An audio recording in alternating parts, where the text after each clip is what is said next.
What? I fucking hate my people in my Discord server. They sent me a meme that was like, I'm definitely not a furry, but I'm just into werewolves. Although I like Samantha stuff too, and it's just the guy devolving into a furry as he fucking goes on. And they added me. I'm just like, God damn it. Fine, whatever. I was gonna say, I'm gonna quickly post an image in general chat, but I said this to all my furry friends, and there you go. That's just like the absolute. Oh. Wait, are you if now? Suddenly you're also a dog. Eos, you mean? Sorry, that one Eos. furry, you just existing. Suddenly you are also a dog. Oh, it's great. I will say this: if you got a furry friend and they ask you what your favorite animal is, you It's a either trap. tell them, or you either tell them and just like walk right into the bear trap, or you just say I don't know and then try to float away. No, because here's what happens when you say I don't know, they make it for you. They do. They absolutely will. So yeah. I told somebody that somebody tried to get me in that trap, and I was like, no, I'm not telling you. I know what you're gonna do. They're like, all right, fine, we're just gonna make you a pine marten. I'm like, There you oh, go, okay. You At just went over the moment, I shoulder. guess it would be those adorable little blue hamsters from that Twitter guy, Blue Ham. I love them. You point over the shoulder and I'll put say, it in "Hey, the what's general that?" chat? But And then you seriously, if run. you've not been watching these, watch them. They're adorable. I've seen those. Those I are love super these little cute. guys so much. I want like pins. My persona's a robot. There you go. Yeah, but it has fluff all over the metal. It does, I guess. It has feet. It has like It I does. guess like You dog have feet. robot feet? I would love robot feet. I love any robot feet. Oh. What is that? Why are you hucking? Is this a thing? This is probably a thing I don't understand. No, Robot so in feet. my mind, when you said that, it was a robot with human feet, and it was just Oh, a no. really weird image. Oh, gross! No, Because I that's assumed awful. you were all robot with fuzz, but then you're like, no, I have feet. And I'm like, you mean like human feet? Because that's weird. paw feet, because those are fun. This is like an MST3K bit. I need to- The I proper need- term is toe beans. I guess, yeah. I think that's. Why the do you know scientific that? term. Because Okay, a lot of people Wasco, come to my everybody chat. knows that. That's like a Yeah, but cat Arkov thing. doesn't know what fucking mayonnaise is. He's on another level. I know what mayonnaise is. Now? But do you say mayonnaise or mayo? Depends how lazy I'm feeling. That's fair. That is fair. Listen, I could have an entire stream where we just go through the most big. Hey, Arkov, what's a smoothie? You already got upset about that. I know what it is I now. did. I was extremely upset. Welcome I to the mean- Prince Division, everybody. Well, yeah. What else would you call a smoothie? I mean, a shake is a different thing. That's ice cream, but smoothies are Sarah, I different. need you to stop talking. You're really detrimental to everything I'm trying to do right now. No, I'm really interested in the dichotomy of smoothie to, No, you're not. frosting You're to you're being a shake. obvious, troll. though. And you're I'm being really, a troll. How about really into how this about topic. I need to I have know. a great idea. Hey, Sarah, why don't you shut that hole in your face until you're ready to tell us where they Whoa. can find you? You wish Sarah, it would make me. Sarah, do you want Gibby to have a gun to just shoot Brian? Oh, in the- Gibby gets a funniest gun thing before apparently Tannis I does. did the Huh? gun. Is that what it is? You don't get your Gibby's gun and limit you don't break. get your bonus action. Oh. No. Gibby's limit break is he just pulls out a Glock and then just shoots Brian because It's that one. It's that one comic of. It's that one comic it's with not like Kermit the violent. Frog. It's just like one of those suction cups just to make him more upset. It's that picture of Kermit the Frog in a wizard hat. This is the most powerful spell I have. Are you ready to meet God? No, but seriously, Sarah, where can they find you so you can go get your pasta? Right. Is that Or sorry, as Monty would say, your pasta. Shut up. no pasta? She says Pasta. pasta. It's fine. yeah, She's Canadian. We got her some slack. At Sarah with an H, at E with the no wait. At Sarah with an H, at Ann with an E, at Will. No wait. I can do it. At Sarah with an H, Ann with an E, Willia. Someone already put it in the chat. Refer to it. I'm not doing well right now. I need more pasta. Pasta. Don't make fun of me. Also, you have I some of the wasn't. coolest. You I have the don't coolest do. initials ever because your initials are just Saw. That's badass. That is badass. Yeah, it's kind of fun. My sister didn't make off as well. It's like EAW, so it's just like, what does that mean? Nothing. All right, so I'll get to this later, but fuck off, Probate. Thank you for the compliment, but fuck off, and you know what you're talking about. Meanwhile, yes, I will go grab the rest of my pasta. All right, we're just gonna move it right along. Hey, Arkov, Mhm. Suffer and plug yourself. Haha. You can find me on twitch.tv/Arkoff. Throughout the week, it's Typically, MMOs, Final Fantasy 14 in the morning. although sometimes we devolve into Halo for 15 hours. But that aside, Prince Division here on Saturdays, Murder Cave on my channel and Grizzlies, and Potentially Bob's on Sunday. Nice. Don't forget to drop him lots of bits, by the way. We're starting to get Arcov out of Tennessee fund. So No. by all means, shell That him. fun needs to die. Get him all of the bits. He doesn't allow his friends to give him nice things, so random strangers totally fine. Hey, speaking of total strangers, hey Connor, you're not a Indeed. stranger. Right. What are you up to these days? Well, they can find me on Twitter and Twitch at Distortion Devil, where I'm streaming Tuesdays, Fridays, Saturdays, and Sundays. Tuesday is RAW Roll Initiative Wrestling, my own D&D themed WWE 2K20 show that uses the chat's D&D characters as wrestlers. There's a cat man running around causing havoc. It's a cat man. Skibidi-bidi-bop. There seems to be trouble. I'm hearing some scary demon noises coming from Sarah's microphone. I've lived with her. You get used to it. Friday is Friday Funhouse, where I drink entirely too much, and I wake up on Saturdays with a hangover. But I usually just play in a bunch of fun games with my friends. We played of Guards and Thieves, and it was a riot. I laughed so hard that I gained an additional 20 years to my lifespan. Saturday, of course, is this, but preceding it is Yakuza 0, and I'm having a whole lot of fun. We just got to Majima's story. That's the guy who's like wants. Wait, okay, I don't know anything about Wacky- Yakuza. That's the Wahoo wacky, Kiryu, man. the wacky man with the weird suit. Who's like, does he have an eye patch, or am I remembering that wrong? Wacky Wahoo Eye And he's- Patch, man. And he's like skinny, and he's just like he's got like he's really like he's like the Joker, but he's like an actual person. Funnily enough, in the original dub of Yakuza 1, he was voiced by Mark Hamill. Really? Yep. Huh. True facts. Yep. Wacky Wahoo Eye Patch, man. Thank you. And Sunday, I'm playing games with the Harbingers, the people behind Dead House Sonata. And you've heard me shill them out plenty of Wait, times. Connor, before, what but- is Dead House Sonata? Well, Edward Bosco, Dead House Sonata is definitely not pulling up a description paragraph here. It's the spiritual successor to the Legacy of Kain series. So Dead House Sonata is a narratively driven action RPG where you play as the undead to fight the living. You are an unstoppable force from Dead House, a monster among men dealing death and destruction on a massive scale. And it will be free when it comes out. We're thinking early next year, maybe second quarter next year. We're trying to decide. But if you are at all excited about that, please follow this link. Purchase a Founders Pack to... Wait, nope, it didn't post. Didn't post again. You can purchase a Founders Pack to get into the first age, where your choices as a character will matter throughout the rest of the game. Go to the forums, check out the Discord. We have a lot of fun stuff planned, and I'm going to be voice acting in it as well.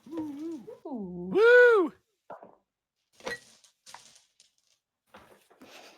All right. And last but certainly not least, we have to talk about the wonderful, the beautiful, the handsome me. No, Monty. Duh. Of course it's Monty. Fresh off of her critically acclaimed 1-hour seminar on what to do as dungeon masters with your players and how to make a great campaign with a lot of also awesome, wonderful guests. She did give us a sneak peek. She said the best piece of advice she could give anybody as a DM is the one thing you never want to do is have Edward Bosco in your game. And I honestly, I have to agree with her. But do you want to tell them more about that and what else you've been up to? All voice actors in games are awful. Never put a voice. Damn, actor in Connor, a she's game coming before. at us. I'm just joking. Yeah, for those of you guys who me, didn't see it, Monty. You hurt I was going me to say, oh, there's bad. there. Yeah, you have 3 Oh. voice actors in your game and It a was 4th the- guy who probably. it was a hoo-hoo funny joke. It was meant to Well, be. it hurt goofy. everybody involved except for Arcov, who should be a voice actor. We're just trying to get him out of Tennessee. By the way, twitch.tv/Arcov, just saying. The thing about Um, jokes is that sometimes we don't all get to laugh. No. No, for those of you guys who weren't aware, I guested on a Gen Con panel this morning at 10 a.m., which seems reasonable, but for me it was like waking up like at 4 a.m. because I'm a night owl. But I was in a panel with Kat Kruger, sorry. I keep wanting to say Kate. Kat Kruger, Sharif Jackson, and How to Be a Great DM. We had a 1-hour session about basically how you should make a character for a campaign, and how as a DM you should work with your players to make basically the best like kind of collaborative storytelling possible. It was really, really interesting. I think the people I was in the panel with had a really, really, really good experience. They have a much longer amount of experience than I had. We talked about specific elements to our games that we really enjoy, and elements we kind of learned from. The host was very, very, very nice. And a lot of Unexpectables fans showed up, and I really appreciate that. So if you guys were in the chat, I saw you. And when we started and everyone was screaming out Monty, I was like, emotions. I was very nervous. And the moment I saw everyone in chat, I relaxed, and I was still nervous, but it made me feel a lot better. So thank you guys so much for coming to that. And yes, if you want to find me, you can find me at Monty Glue on Twitter.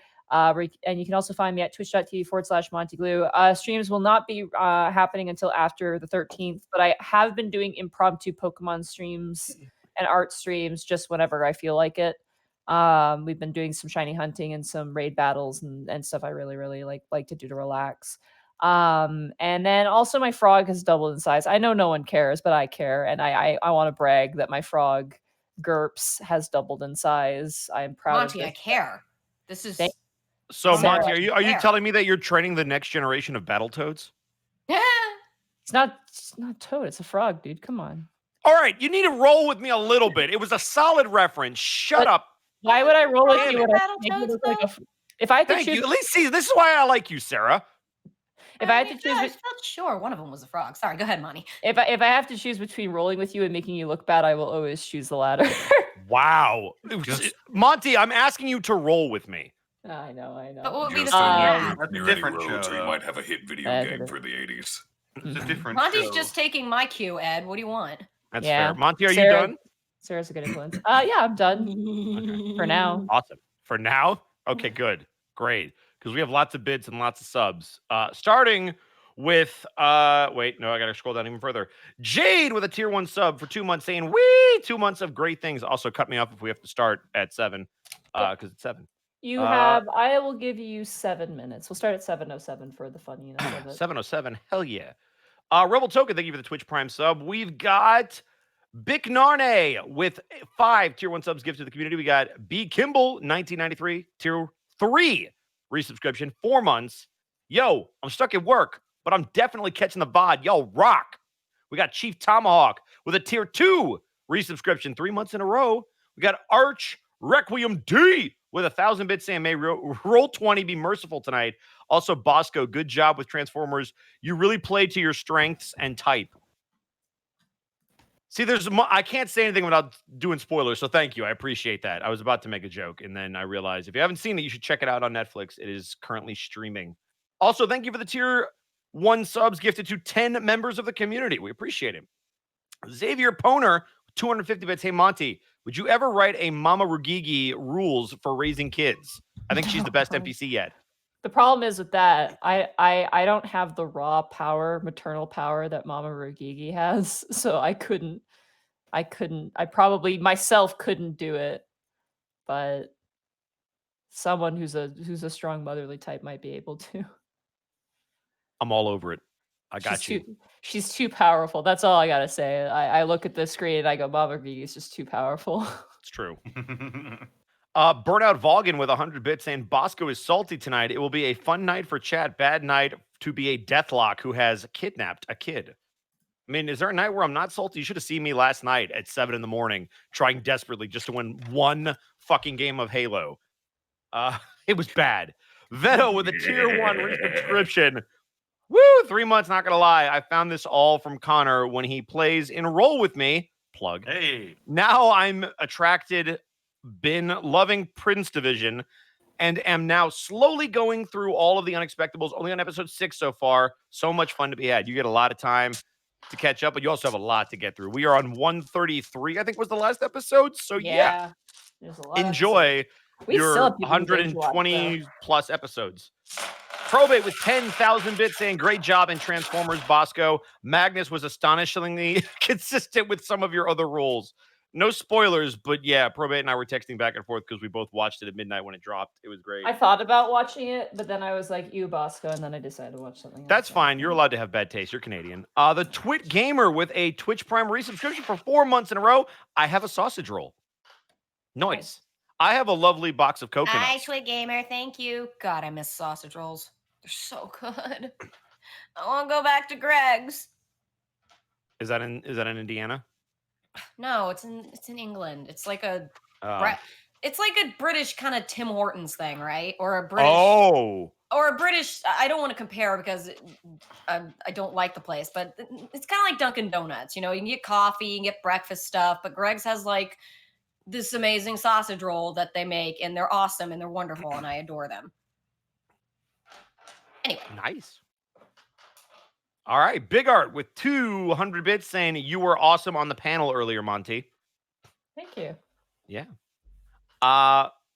Bic Narne with 5 tier 1 subs, 5 more of them. Jade with another 300 bits. I forgot my pocket bits. Well, thank you. We'll always take your pocket bits. We've got Z the Sorceress with 1,000 bits saying, hey, Monty, did you read the webcomic called Girl Genius? Mama Rugigi just reminded me of Mama Geeka, and the concept is amazing. Roll well, everyone. I don't know if you know what that. I don't know that comic, unfortunately. All right. I'm very picky when it comes to webcomics. Monty's actually really original. I don't know if you guys know this. She's stupidly creative. She's insanely creative. Dr. Calavis. See, I can't even compliment her. She goes, shut up. Well, you're stupid. I thought you were going to call me a hipster for a second. I was like, hey. No, it's implied, Monty. I would never be so tactless. Dr. Caliban with 100 bits. Bosco has mastered the art of bullying out of love. Perfect. It's alarming and heartwarming at the same time. We've got Lexi Luna with a tier 1 resubscription for 3 months. Hey, everyone. Just wanted to say that I love you all and you're all awesome. Each of your characters are so amazing and starting to really show depth. Well, at least 3 of us are. C. Vanders with 100 bits. Distortion Devil. I truly pity you. I drink like a fish and never get hangovers. You don't want a hangover, though. That's like the thing you don't want when you drink, right? Hello? I mean, yeah, but they pity and not envy. They're pitying Connor because apparently he drinks really hungover. Can neither confirm or deny. I'm not as hungover as I could be. Dead Her 015 gets a tier 1 sub to Aaron Fitzgerald. I don't know if that's the actual voice actress, but nice. Irrelevant, great name as always. 1,000 bits. Saw Monty on the panel today. She did an amazing job. P.S. Helena is probably my favorite character of all time. Of all the times. We talked about Helena on the panel and Doros. We talked about Doros and Helena on the panel in some length. Basically, they asked us a character who was meant to be like a one-off, like one scene character who ended up staying the entire time. Doros and Helena were the biggest ones. The moment the question was even mentioned, chat was fucking spamming Doros. And that's all we'll say, but if you like Helena, you should totally catch up on the Unexpectables. Zaniel Kuhn with a tier 1 resubscription 2 months in a row. Yeah, more fantastic detectives. Also, happy late B-Day, Monty. Huh? My birthday was in June, though. Yeah, that's why they're saying happy late B-Day. Oh, Soka. Soda. Rainbow Sneck with 200 bits saying, question for the more seasoned voice actors. You got this, Connor. I have a really good mic at my desk, but due to the genetic hearing problem, I tend to be much louder than intended on Discord and other things just to hear myself. Any advice for how to curb that problem? The biggest thing I could tell you is look at your level bar. So even on Discord, there's that actual level bar where it shows you how loud you're actually talking. And so if people are telling you you're loud, just kind of figure out where that is on the gauge and then lower yourself so that you can kind of see the line hitting below that point. And same thing when you're recording an audition. Typically, you want to stay below the yellow range because that's when you're starting to get close to peaking. So you can use those bars as kind of like a visual metric And then based on the feedback that you get from people about how loud you are, you can adjust being like, oh, I know when it's right here, this is what they consider loud, so I'll be right here. That'd be my best advice because it's visual rather than audible. I hope that helps. Anybody else? Connor's just laughing at me in the background. All right, fine. Last time I tried to be helpful. Cupid Dragon with a Twitch Prime sub saying, awesome job in Transformers Bosco. Also, Tanis' best dad. Hey! I thought Remy did a good job raising all 4 of his kids. Blackfoot Ferret with the lead pits. Deathlocks. Get Deathlock. Wait, what? Deathlocks. Oh, get Death Clock. I think he means Death Clocked. I get it. You're a pun master. Of course you are. You ferret, you. Miss You Bill with 1,000 bits. No message, just bits. We got, let's see. We got Like Tabuya. Like Tabuya. 1, 2, 3. I got that right. 200 bits. Monty, I saw OS in Joe Cat's video. Yeah, Oss was in Joe Cat's newest crap guide video. Is that how you spell Oss's name? It's just OS? It's just OS, yeah. Is that for operating system? Is that what you did? Do you want to know why his name is Oss? That's what I would have guessed. So yeah, if it's not that, what is it? It's not that. It's his 2 favorite letters to write are O and S. Son of a so bitch. He made his name Oss because those are his 2 favorite letters to do. But isn't he a robot? No, Oss is my Goliath, my big Goliath. Oh, it's your Goliath. Then who's the robot? The robot's Twig. Twig is the robot. Okay, then Yeah. I'm dumb. You should have. They're druids, so their name is a Twig. It's Okay, then yes, OS makes a lot more sense. And Bick Narny with 3,000 bits, no message, just bits, and we're ready to go. Okay, you guys ready to start? I guess. Hi. So, when last we left our officers, you guys had continued the investigation to find the 2 missing children, Nephane and Amelia Hawthorne. As your guys' investigation continued, you kind of went to different areas asking different questions. You met Mike, a private detective who works mostly for the mafia, but also in tandem with the police, more kind of as an ambassador to both groups. You guys also met with a very strange yet unique individual known as Lady Odelia to investigate the will-o-wisp you guys found in Amelia Hawthorne's house. Utilizing her services, Odelia managed to interrogate the will-o-wisp and find out exactly who it belonged to and what it was trying to do. And Lady Odelia was also kind enough to, for free, remove Gibby's curse that she had resting on her shoulder after a very interesting and eye-opening conversation with this person. You guys eventually made your way out and had discovered that the individual who had taken the kids was in a abandoned mausoleum, I believe known as the Dead Crow Mausoleum. You guys began to ask questions around to see if you could find the mausoleum with not too much success. While on your search, you received a phone call from Mama Ragigi basically saying that Nephane was at her house. You guys went and Tanis managed to reconnect with his daughter after a very sad interaction. You guys decided that for the day, after everything, you need to rest to make your way out the following day for the search for Amelia Hawthorne, who is still missing. And as you guys awaken in Mama Ragigi's house, roll initiative. Yeah, right. Well, at least one of us will. Yeah. They want to get Mama Brugigi's wishes. So all you guys have a really, really good sleep, except for Tanis and Nephane. But Nephane does sleep. She's pretty physically exhausted. But Tanis, you don't really sleep. You trance. Gibby, Durzub sleeps on the floor during the night. He just takes a pillow from the bed and just literally just sleeps on his back on the floor. He does snore a little bit, but it's not enough to disturb you too much. It's like an exhale snore that's just very light. So British snoring, not Canadian. God, you guys have no mercy. I love it. I don't know what that means, and I'm referring to your brother. Oh, that's both ways, and I could. So mean. I've punched him for that. I have punched my brother. Anyway, but no, it's like a gentle snore. It's not that bad. But eventually you guys kind of rouse awake, and the day is yours. Wake up. Make sure that what's his face? What can I remember his name? Who's the orc? Durzib. Yeah, if he's not awake, I'm gonna wake his ass up, or I'm just gonna take his damn car keys. You shouldn't know that he's in my room. Yeah, I'm gonna. We wouldn't know that. Well, first and foremost, I think what I'll do is just be like, because he probably shouldn't be found here. It's just like, I'll wake him up and be like, if you don't want Mama or Gigi to find you here, you probably should head out to the car. As you say that above him, he does not wake up. Okay, I will try shaking him. Okay, go ahead and roll an athletics check. Oh no! Roll an athletics. If he rolls on top of her, I'm gonna kick this door down.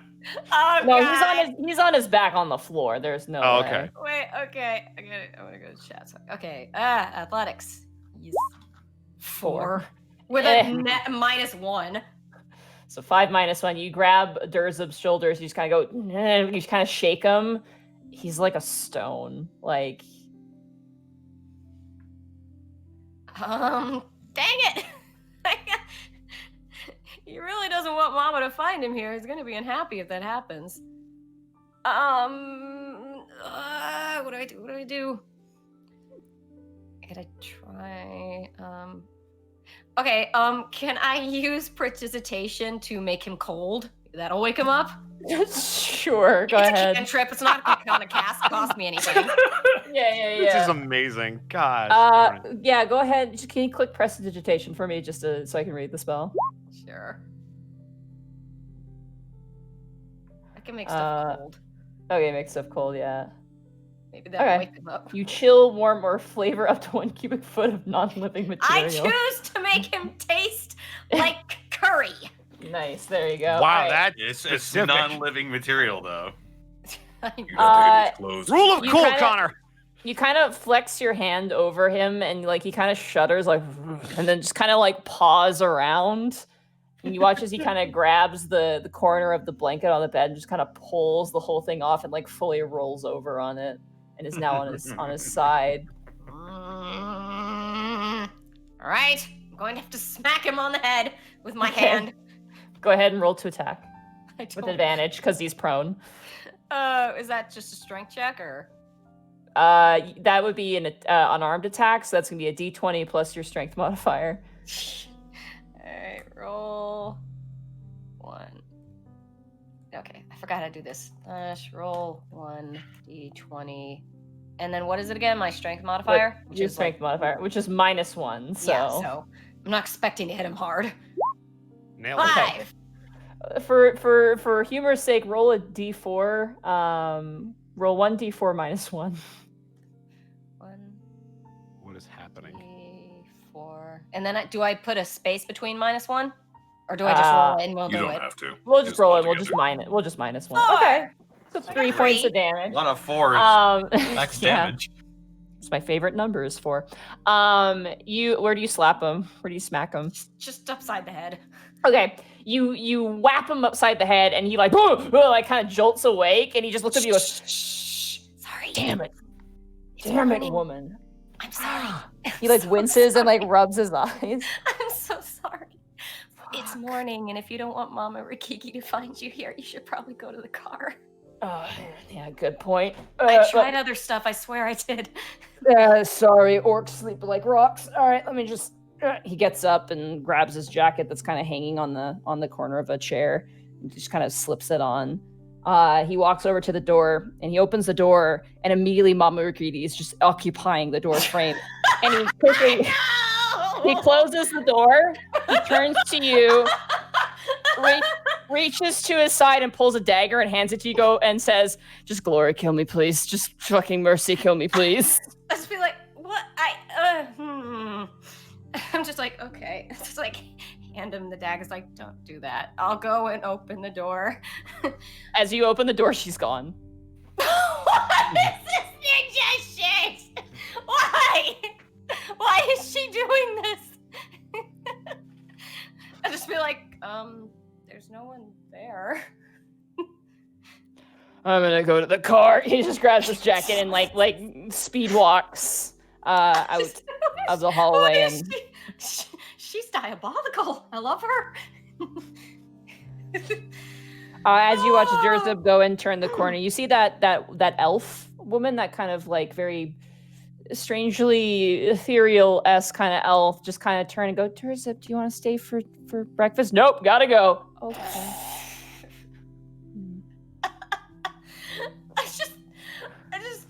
I just imagining, open the door, she's there. Oh shit, open the door, she's gone. Why? Why? What is this Bugs Bunny shit? Oh, this woman. I love her. All right. The rest of you guys, as you guys are waking up, you guys hear the boom, boom, boom, boom, boom of footsteps walking through the hallway. It kind of rouses you guys up from your sleep. And you hear the sound of voices kind of just like, I don't know, kind of through the walls. Well, then Kel's going to get up, make his bed, make certain everything in the room is in tip-top shape. Because Okay, this is go ahead. not his house, and he is a guest.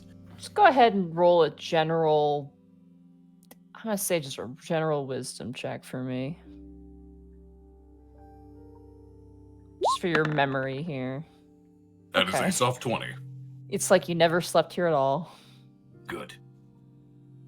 Mike's gonna get up, do the exact same thing, and he's gonna go out to the car. Okay, go ahead and roll a wisdom check as well, A save. Bryant. Just a wisdom check. You're trying to remember what the room looked like before you fix it up, so you need to. 8. Okay. You throw the blankets over. Yeah, it's fine enough. Yeah, that sounds about right. Yeah, it's crumpled, but whatever, it's fine. And you make your way out as well. I'm gonna. Is Jersey in the car? You don't know where Durzib is. Okay. Well, I'm gonna go out to the car. See what's out there. All right. Tanis, you kind of Uh, break from trance. Yeah. Seeing is Neff still asleep? Yeah, she's like curled up in the bed next to you. Her face is just kind of half lost in a pillow, and she looks very peaceful right now. I'm gonna get up carefully and I'm gonna go down to the kitchen and get her some breakfast. Okay. As you exit the door, you see that elf again, and she kind of goes, "Oh, hi. Oh, hi. I was just asking Miss Gibby if she wanted food," and she kind of points to you, Gibby. Morning. Yeah, Um, I'm gonna get. I could go for something. What do you think? I'm gonna get some for Neff as well. The elf turns to you, Tanis. If you'd like your daughter to stay with us, Mama Rugigi says it's all right. I appreciate it. Thank you. I think that's what she wants at the moment. So we'll see about doing that. Okay. There are many children here that are her age that she could play with in the meantime. I think she'd like that. Mm. I'm Vero, by the way. Hi. I'll extend a hand to her. And she gently takes it. She's hesitant at first, but she takes your hand and shakes it. My name is Nyx. Nyx.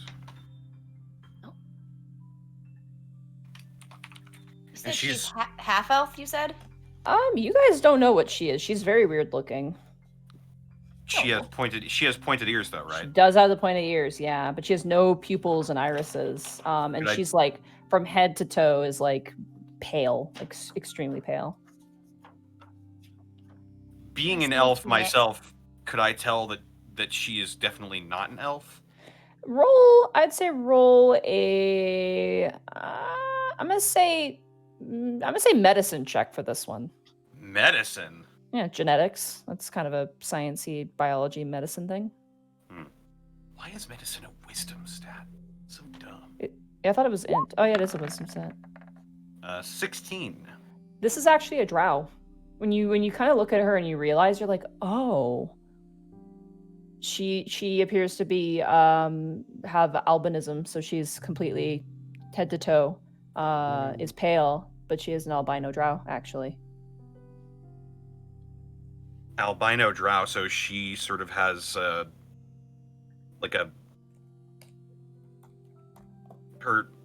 her skin tone is like pale, right? Yeah, Okay. Huh. like Snow White Interesting. almost, like exaggerated almost. You swear when you first saw her, she was almost like she was wearing makeup, but Huh. Well, it's a pleasure to meet you, Nyx. mm.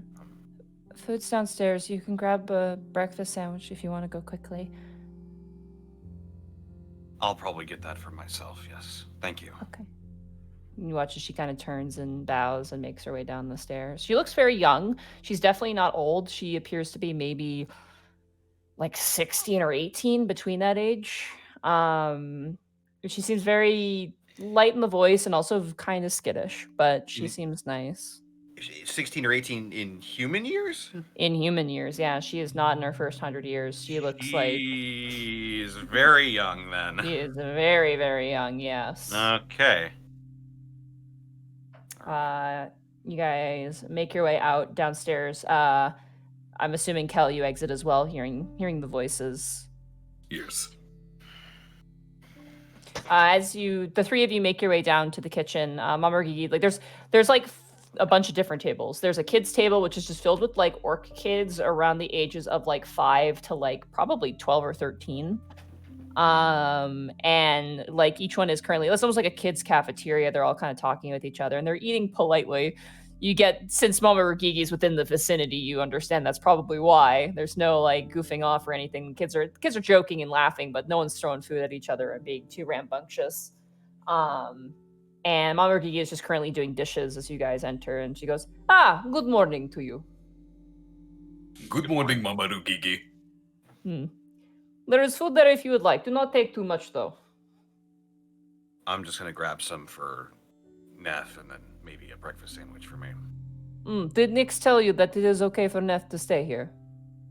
Yes, I talked with her a little bit, and I think that's what she wants as well. So, yeah, I think for the time being, her staying here would be best. It is probably safest place to be at the time. I sort of bow to her. I really appreciate it. Anytime. It is my duty to protect the women and children of the city. It is okay to help or ask for help when you need it. I appreciated it again. Now go on, eat. You're too skinny. She points to like a pile of like fruit. There's like fruit, granola bars, and then like there are individually wrapped, like probably still slightly warm, like breakfast sandwiches and stuff like that. Oh, I'll snag one of those. Yeah, take a breakfast sandwich for myself, and I'll just stuff it in my jacket pocket, and I'll Wait, is it wrapped? Yeah, it's wrapped. It's like wrapped in silicone, right? It's not. And now you have saving that inside your sandwich. saving You trip and your later. spaghetti comes out of your pocket. Can we take a small granola bar? Okay, yeah, you grab a granola bar. And like some of the kids, as you're grabbing the granola bar, like they kind of make like one really young kid who's probably like maybe like 4 is like, "Rah!" Like kind of doing like pointed, like the horn kind of thing. Like he's using his fingers for horns and kind of like roaring at you, Kel. And Mom Ricky goes, "You eat your cereal," and snaps the corner of the counter with like a spoon. And the kid's like, "Ooh," and goes back to eating. And she kind of shakes her head and chuckles. She turns as you guys make your way to leave, goes, Miss Gibby, could you stay behind for 5 seconds, please? Oh. Yeah, yes, of course. Okay. Will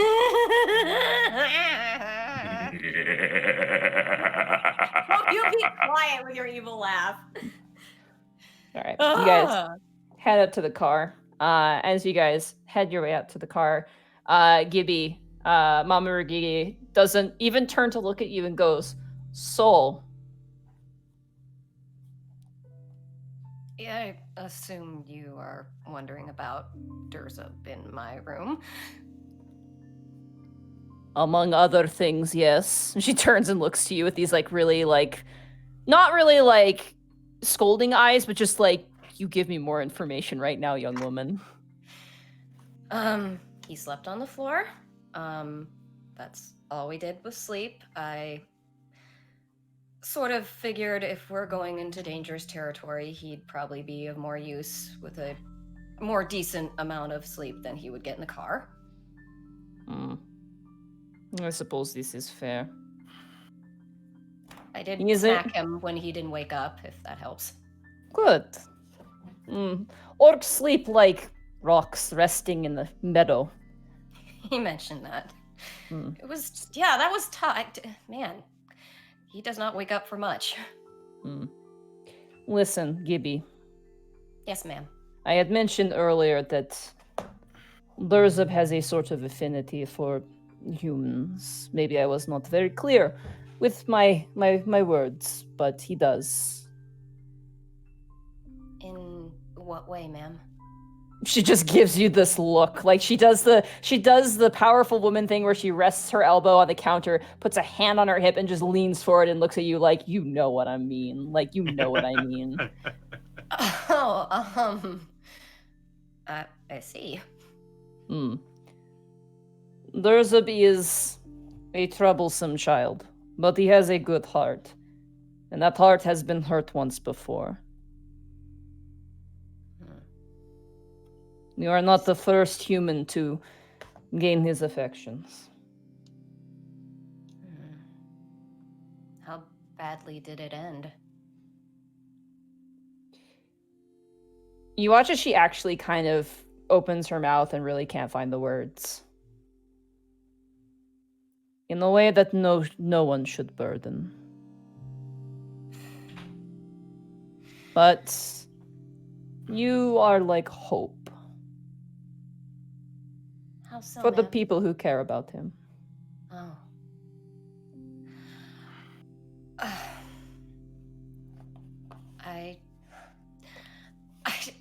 I don't know certain things right now, but I will try not to betray that hope if I can. Do not feel obligated. He is a bit of a louse. He smells bad too if he doesn't shower too long. Don't even get me started about his eating habits. She just waggles her finger at you. I'll keep it in mind. Actually, speaking of which, would it be all right to take a sandwich to him? Fine. A little one. He can pay for his own lunch, but fine if you pity him that much. Thank you, Mama Ragigi. Just know this. It's been a couple years. And he's healed. But he's not done healing. I get the feeling in certain scenarios, none of us really finish healing from certain things. But No. we get along. Alright, now get out of here. Stay out of trouble. Yes, Mama. I will grab a small sandwich for him. Good! Farm voice! Very good! And she turns back and goes back to the dishes. I'll grab him a sandwich and head out myself. Alright. As you make your way out, Bryant, while that's all happening, Bryant, you make your way out and you see Durzub currently leaning against the passenger side of his car, just smoking a cigarette. It is still raining. Mike's gonna flip up his coat a little bit. I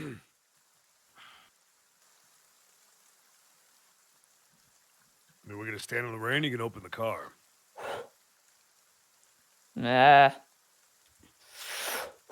He just kind of blows out.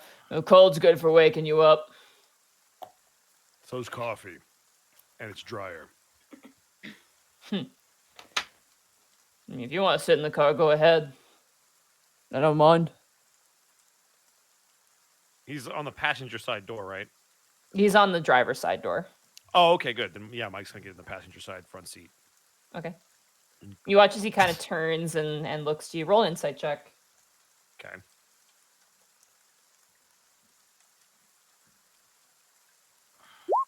$10. Okay. You can get a read on him. All right. He opens up the driver's side door and kind of just like smushes the rest of the cigarette into an ashtray and just kind of like slams the door shut and jangles the keys into the ignition, but doesn't do anything because obviously you guys are waiting for the rest of your party. Mike will have taken a coffee into the car with him, like in a portable cup, like something plastic, or not plastic, but whatever that material is they make out of it so it doesn't heat the cup up. But he will not have taken any food. Okay. Because he saw how slim pickings it was. He's just going to sip on his coffee unless Durzub says something. You guys sit in awkward silence for what feels like eons. In reality, it's like 10 seconds. Mike will shoot him at least one glance, and then that'll be the extent of what he does. So, nice weather we're having here, eh? No, it's not. Okay. Is there actually something on your mind, or are we going to do the small talk thing? Because we can Well, talk about the mean- local sports team, too. Oh, shit. Who you cheer for? You know, the local sports ball. The one who kicked the golf balls through the goalposts. Right, alright. Okay, we'll skip on the sports thing. Right.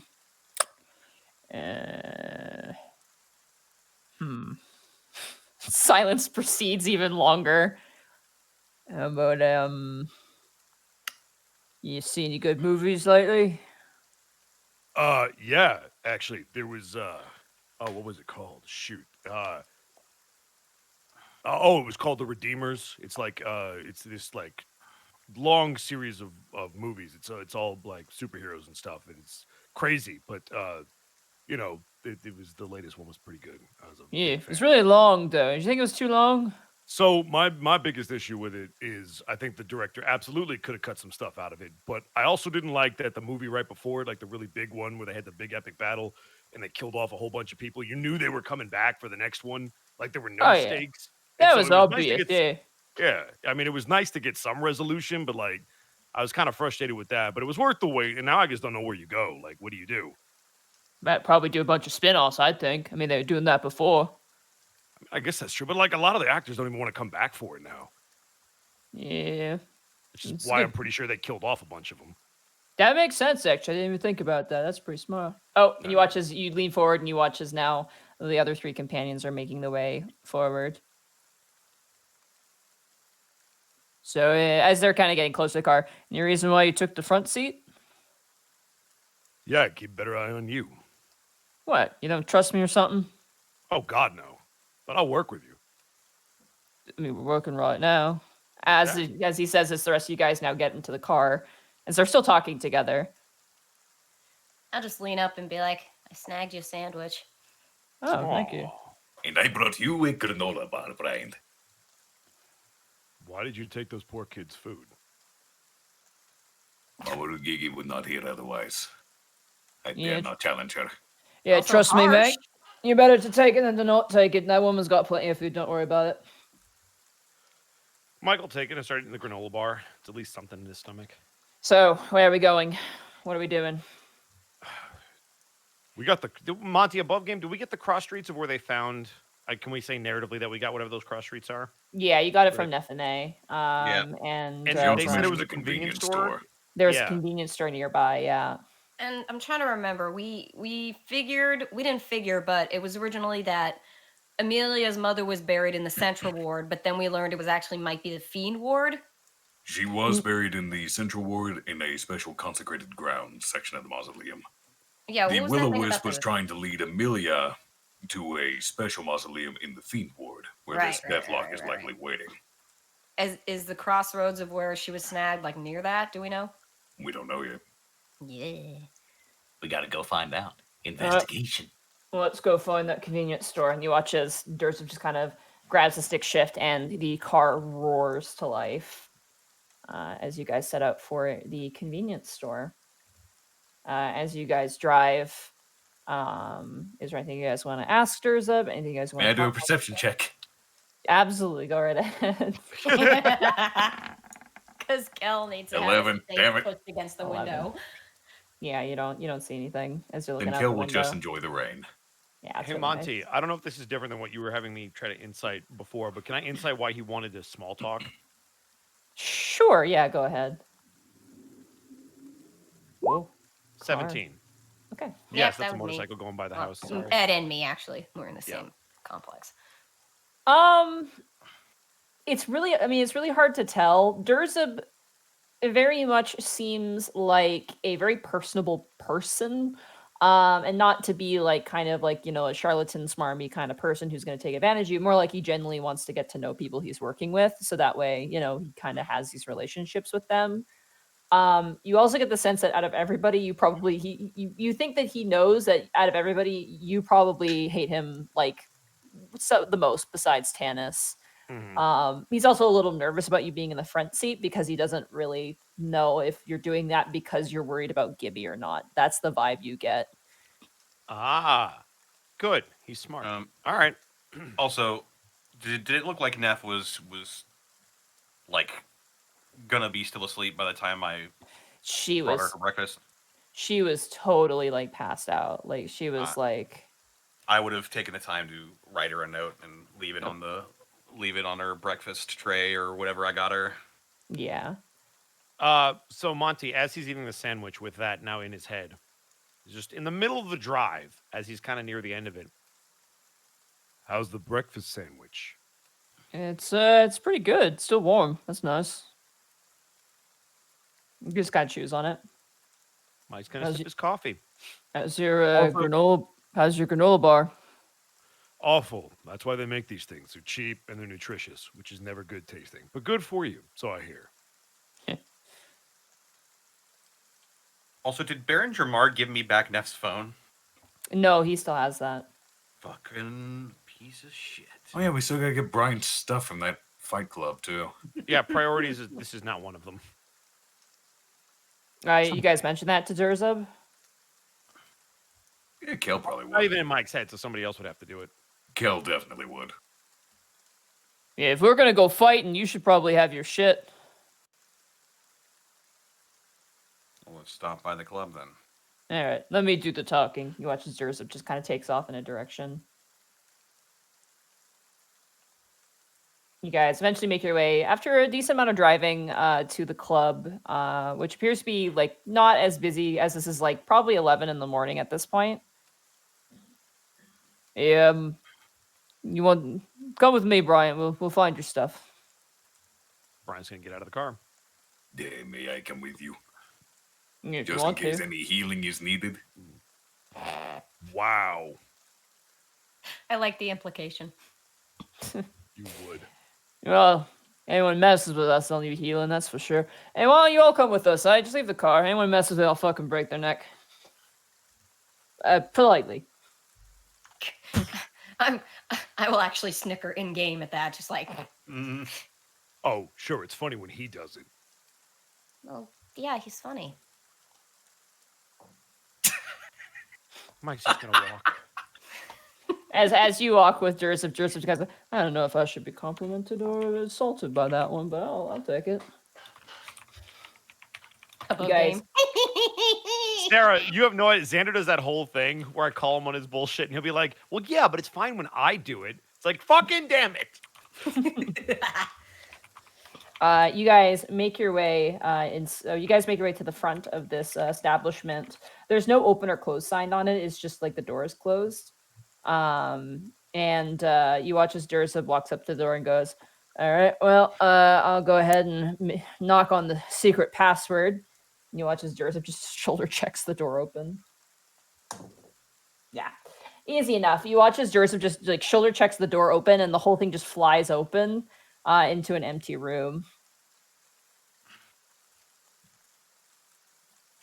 Now, is this the shed behind the place, or is this the main club? This is the main club. I mean, it wouldn't be open at this time anyway, so. Yeah, but the shed's where the stuff is.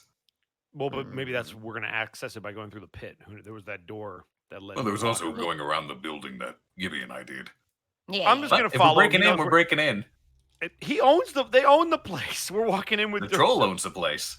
Yeah, you watch as Durzub kind of walks and goes, Juma! Are you home? You guys hear some heavy footfalls coming from above as this large, lanky, about 10-foot tall troll kind of leers down the stairs, kind of blinking, hungover. There's a good lad.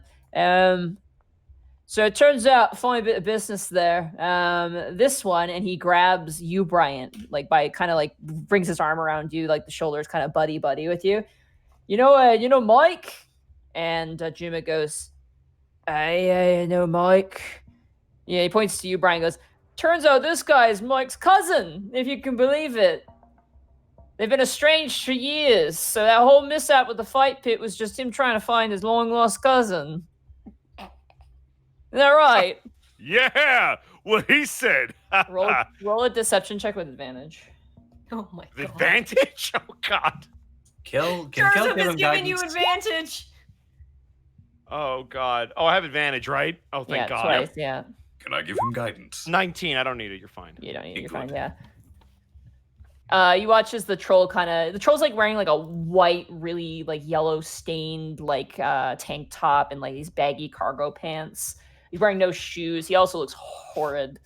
He kind of looks like with one eye slightly bigger than the other towards you, Bright, and goes, "Is that right, huh? Well, any friend of mine's a friend of mine. Sorry for the mishap there, chap. No, hey, Mike's a good guy.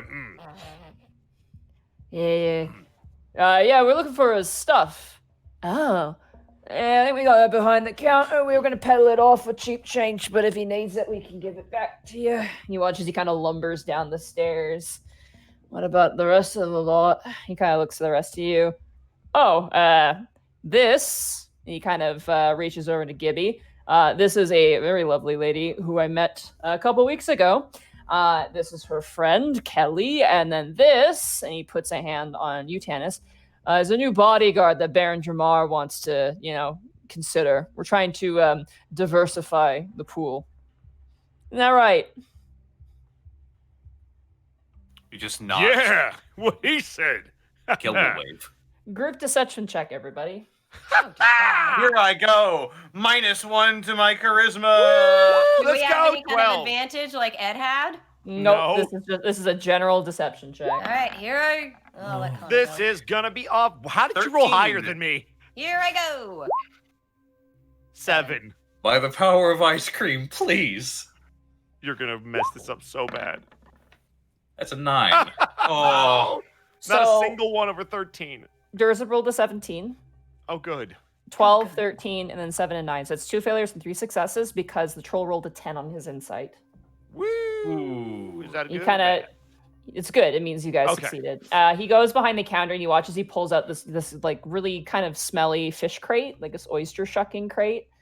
He kind of slams it, and all of your stuff is in there, Bryant. Immediately gonna take it.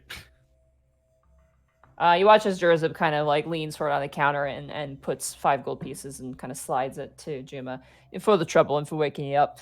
And for, get yourself a banana or something, helps with the hangover.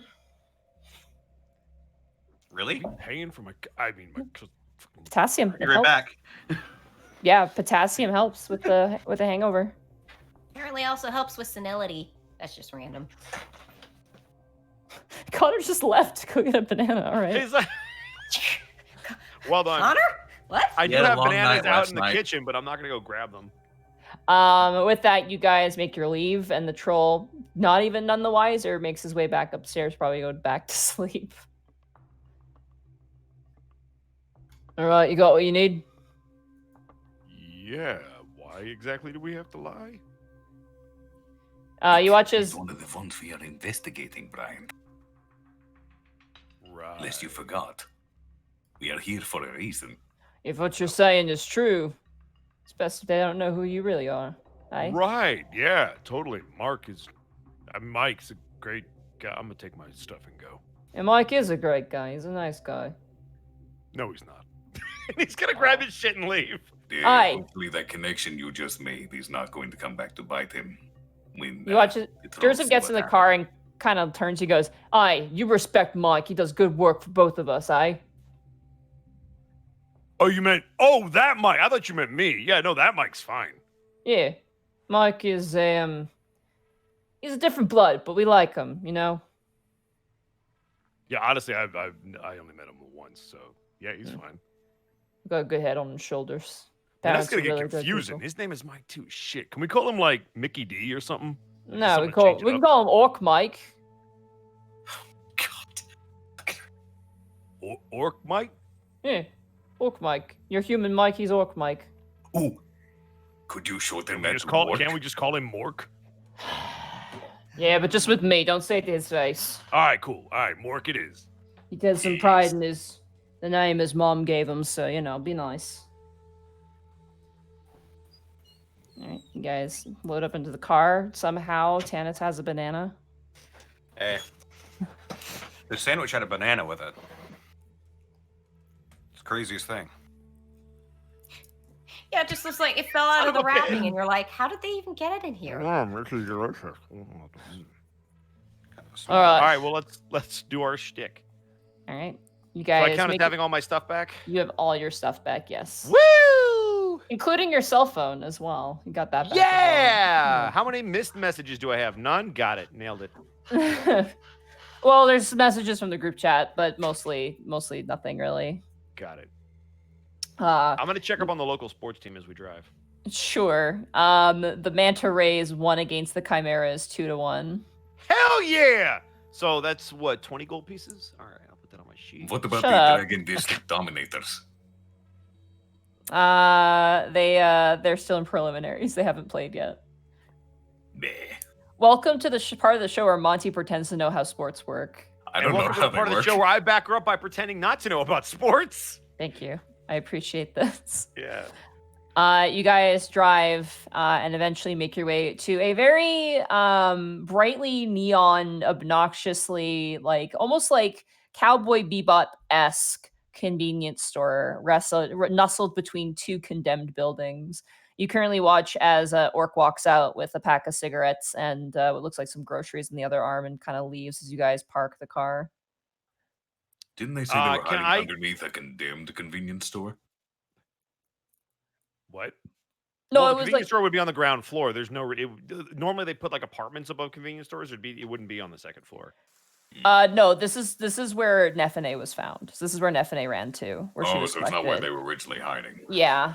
So but I would like to do a search on the Arcanum now that we have a general idea of nearby cemeteries to this location. Okay. Cemetery wise, there's nothing nearby because you're not looking for a cemetery, you're looking for a mausoleum. Isn't that in a cemetery, or have we decided Nope. that It's that's it's just a building. A mausoleum is just like a building. Got it. Okay. Oftentimes, mausoleums anything could be a are on mausoleum. cemetery grounds, but sometimes they're separate. As All you right, look at the Arcanum, the only thing that is like showing up are businesses that actually are not condemned and exist as they are now, which is a bit frustrating. But that is something you find the further you go into these very unique, for lack of a better word, districts that aren't really policed or managed that frequently or often. All right. Well, then I guess we got to get out and do the old school canvassing of the neighborhood. Okay. I would agree with that. Hey, I'll wait in the car here, and let you guys do the search. Got some messages to respond to, so. Do you want us to tell you if we get far away? Yeah, just show me, want me to give you my number? All right, I will take that and get that in my phone. Okay. Yeah, you take his number. Roll an insight, Bryant. I was about about to- to I'm really not happy good about for that. I was this. about to ask. Okay. You're inciting him staying in the car, I'm assuming? Yes. Yeah, you don't know why. He's pulling out his phone, so you assume he's looking at text, but you don't know for certain with that roll. Were you also rolling, Tanis? Yeah, I wanted to. Okay. Rolling on the same thing? Yeah. Okay. Come on, baby. You're better than me. Seven. Oh, God. Natural 2. You don't know. You have no idea. May I roll an insight on something else? Sure. I What want do you to wanna know roll if on? Durham seemed happy about giving Gibby his phone number. Okay. Go ahead. Kel's now trying to be Wow. dad too. There's only room for That's one. a 14. On the outside, all right, yeah, this is my number. On the inside, ah! Like you can tell. Kel will nod knowingly. Oh, he's precious. All right. Yeah, he takes your number and goes, all right, I got a lot of messages. You watch as he just kind of grabs the phone. And notably, he doesn't text that much, but he tends to Like- call. The player in me wants to insight, but character-wise, I feel like Gibby wouldn't be not plussed about it. Good on you, Sarah. Plussed about it. Mm-hmm. Would you say? Good. Ed? I Okay. said, good on you. Separating the two. Excellent. I love it. So I will not roll insight because character-wise, she'd probably be like, "All right, cool." Take no players. That's legit right there. Hell yeah. All right. You guys set Aw, outside. Ed, you are a prince among men. I don't say that often. Aw. Yeah. All right, we're gonna stop being mushy and we're gonna go canvas the. Do you need investigations? Yeah, you want to look around the. Great, we're convenience store? fucked. Go ahead, Gibby. This is all you. Sure, whatever. I'll try. Investigation. On... Perception or investigation of your choice of the nearby area. Oh, good. I'm gonna go with perception. The thing I am have too, a because it's +5 one in. better. My investigation's a little higher. Here I go. 16. Nice. 21. 15. Not I'm bad. going to go with investigation because it's proficient. Just making that note for people who say we don't have investigation. 21. Nice. Yeah. As you guys go around the side of the building, one side of the building, you find a dumpster that has a terrible smell coming from it. Oh. Ooh, that's a body. Can Does we it- tell what kind of smell it is? Decay. Great. That's the body. Flesh. Oof. Going over there, covering my nose with my sleeve and What do your elf nose smell? death. I'm gonna open the lid. All right, you open Sword the lid. And drawn. the smell is overwhelming when you open up the lid. Inside is the corpse of some sort of animal, some sort of quadruped animal, but it's like half decayed. And I'm gonna get descriptive here, so if you don't like this stuff, I'm warning you now. Half the body is being consumed by essentially insects and maggots at the moment. That's how old this body Tell me, is. Monty, tell me more. Can we roll a medicine check to maybe figure out what it was? Nature check to figure out what type of animal this was. Sure, why not? That's not Why is great. nature an intelligence check? 3. Me nature not great. Could I roll a medicine check to see what it died of? Or With is how it just too far gone? it's really far gone, I'd say you have to go with nature to figure out the idea of the animal itself. Can he do medicine to Alrighty. figure out when it died based on the decay? You could, 12 yeah. nature. I've rolled 2 of these. Oh, Okay, 14? 14. All right. And Bryant, did you want to try or no? No, he's dumb as fuck. You can't do worse than me, dude. Tanis, out of everyone, you're the only one who can identify this animal. It is a dog. It is probably a mixed breed, large breed dog. And it has been dead for probably at least the better part of a week. With the humid environment, that's probably like heightened the decay, and definitely with the insects as well. You're not able to really tell like how it died, but it is weird that it's here. who would do this to a poor dog? This is the beyond that- convenience store's dumpster, right? Mm-hmm. It is, yes. We can go ask them. As you guys are standing there, you do hear a voice call out to you. It stinks, doesn't it? Yes, it does. Could smell it from the street. As you guys turn, you see a large, probably 6 foot tall, form in like a big kind of like poncho cloak. And standing kind of next to them, standing at about like maybe 3 or 4 feet tall, is a male goblin, who is completely bald, but has kind of like the leprechaun beard going. He's dressed in like kind of an overcoat, but it's definitely seen a lot of love and a lot of weathering over the years, as they kind of look to you guys. New on the streets, friends? Yeah, kind of. Yeah, You can okay, say kinda. that. You guys parted in a fork, or you guys kind of just the lost their way sort of folk, huh? But we're looking specifically for a mausoleum that my friend was buried at. But I'm afraid it's run down now. I cannot even find it on the Arcanum. Brian's Roll gonna elbow Kel on the shoulder. Roll a deception check for me real fast.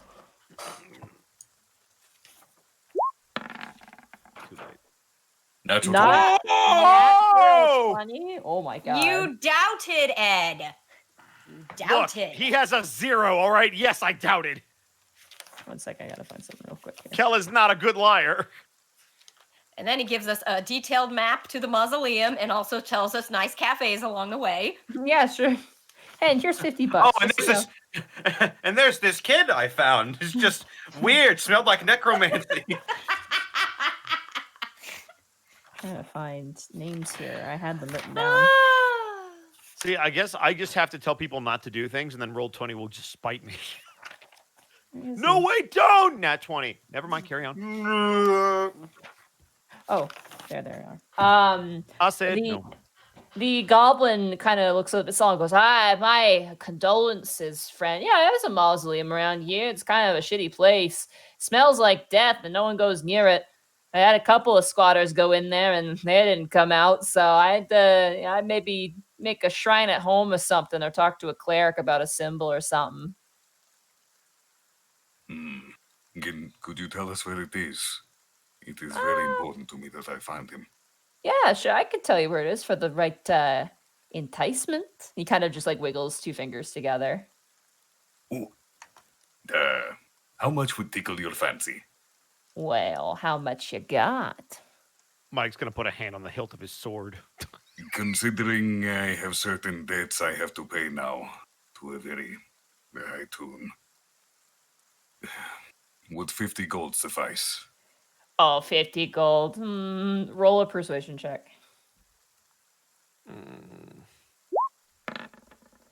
I don't like this person. That is a 15.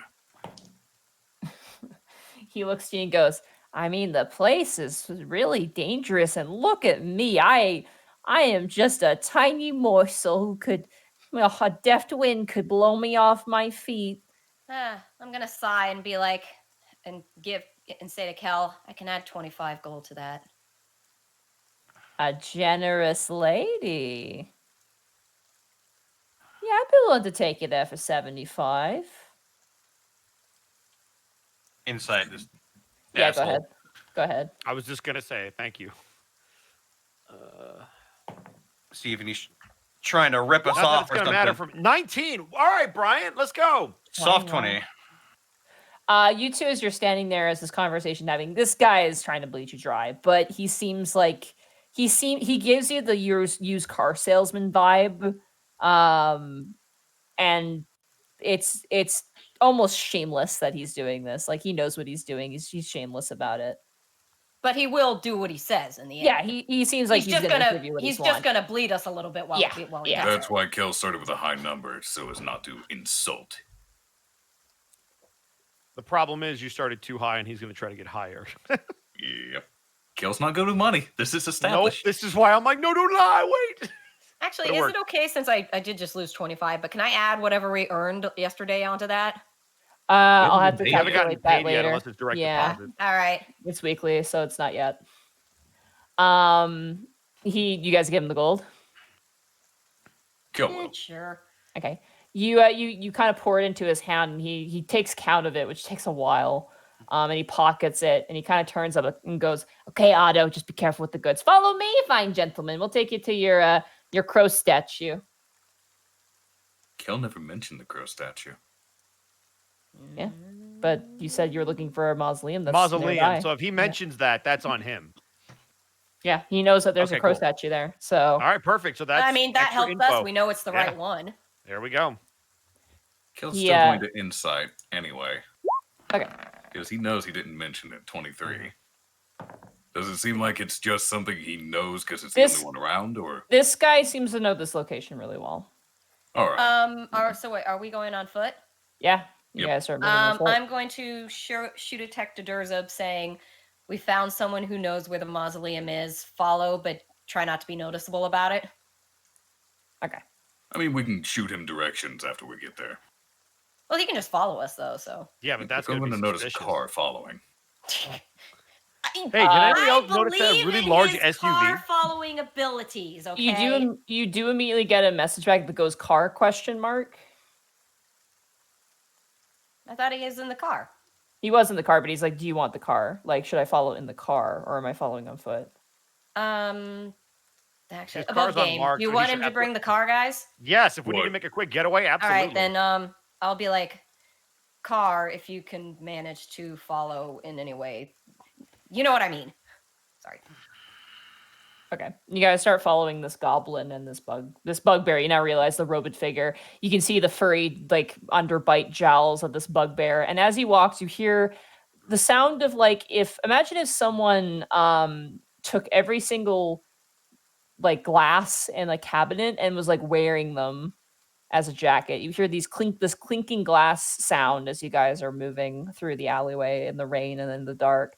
You guys walk through dirty alleyways that are stained with sort of blackened soot and dust. You guys make your way past like some hole-in-the-wall homes where you see some less than savory individuals standing outside and either smoking or chatting or what have you in the rain.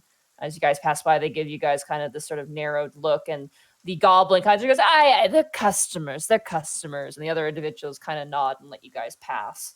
Eventually, you guys make your way around down some very narrow parts. There's actually a part where you literally have to like press yourself up against a wall and squeeze through two buildings because it's not meant for walking through. You actually have to physically like squeeze past these two buildings. Luckily, there's enough clearance for like the bugbear and for the rest of you guys to make your way through, but it is tight and uncomfortable and stinks. Kale's a big boy, so probably even rougher. You and the bugbear have a hard time. Eventually, you guys reach the other side and immediately are met with the smell of essentially old compost, overgrown, rotted wood. And you see the large statue of a stone crow rested before you in this very small dome-like mausoleum currently set before you. It looks very contrasted to the rest of the surrounding area. The more either old style condemned apartments or new, still kind of gritty apartments. But it stands kind of foreboding in front of you. And the goblin kind of turns and goes, "There you go. There's your place that stinks to death. Now, I don't want to toot my own horn or nothing, but I think I was pretty helpful. Don't you agree, Otto?" The bugbear just kind of nods. "So maybe you could be a little bit more generous with some tippage." Would you accept another 25 gold? Oh, I would I? 100. I clap Kel on the shoulder. Yep. We got the service we were paid for. But I did deliver with a smile. Above game, I So- get the inkling we might encounter this guy again, and it might would behoove us to keep him on our good side. That's also what I'm thinking of. Monty, I want to insight this guy specifically to see if he's trying just to swindle Kel or if this is a "I will never help you again unless you pay me even more" kind of a thing. Sure, roll insight, but that's a really hard thing to discern with a roll. Yeah, great. All right, 13. You can't tell. You're looking at this guy, and he likes money. You get that sense. He wants money, and he is willing to perform for it. So, A returning customer doesn't like to get bled dry the first time. roll a persuasion check. -1! Yeah! 8. Jesus.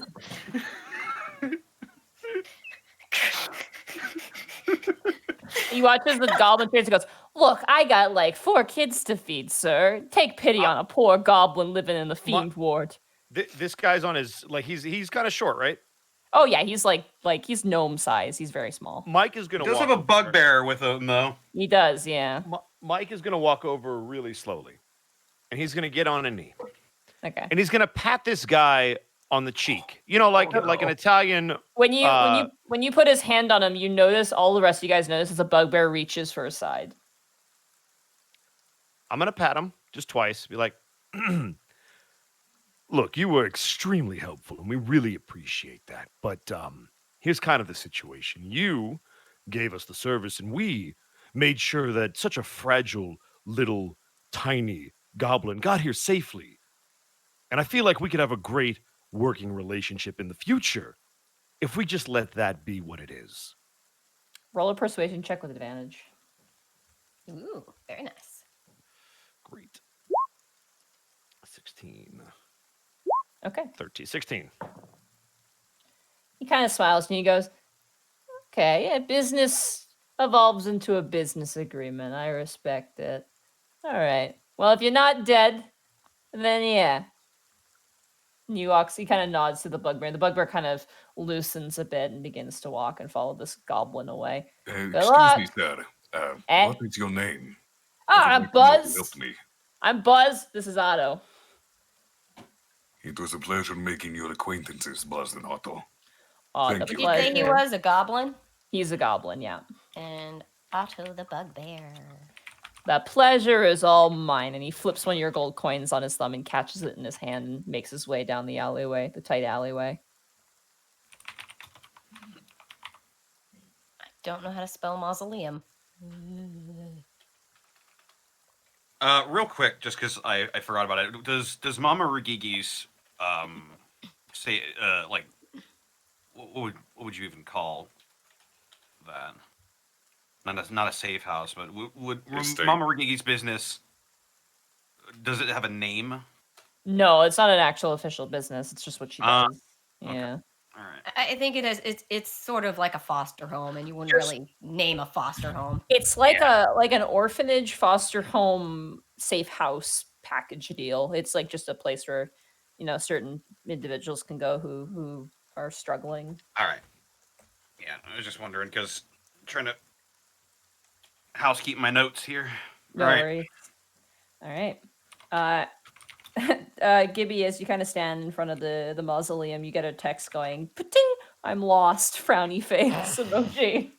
Can we send him our location like you do on a GPS thing where you're just like ping location? All right. Cool. You guys ping location, and eventually you guys kind of sit down in like the kind of rotten grass and the stumps that are left behind, and eventually you hear this groaning noise as you look over and you see Durzum squeezing through the gap between the two buildings, and he's like his poor jacket is getting smeared with just like, because he's not only a big boy, he's a thick boy too, so he's just like like you can hear both the stomach and his back just like he's the big scraping. Orc.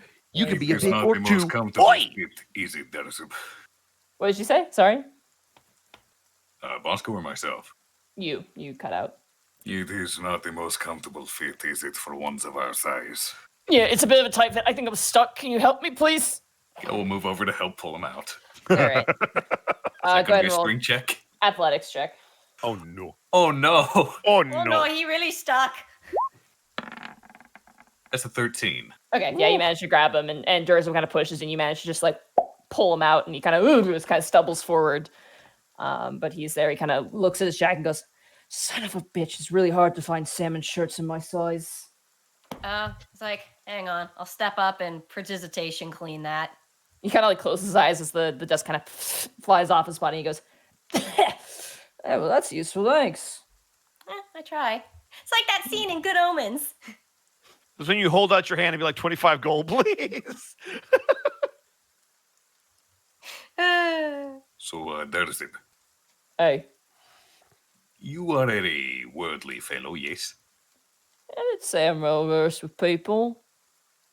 Do you happen to know a goblin by the name of Buzz and a bugbear named Otto? Yeah, afraid not now. Nah, they were the ones who led us here. Yeah, you got some general riffraff who probably help find the way. I mean, the jumpier lead you, and then 6 to 1, half a dozen to the other. So you lucked out, I guess. Then again, if I was some random schmuck and I saw you guys armed to the fucking teeth, I wouldn't mess with you. I don't think we look that imposing, do we? Mike is going to look down at his hand on the sword and the shield on his back, then back up to Kel, who's fully armored, and then at the mage, and well, then the at mage Tannis. doesn't look like a threat. She's just a blonde woman. Kind of, they're like, what? And then back to Kel. No, we do. I need to find a rope or something to hide it. I don't want to scare people. I mean, Mike points to his jacket.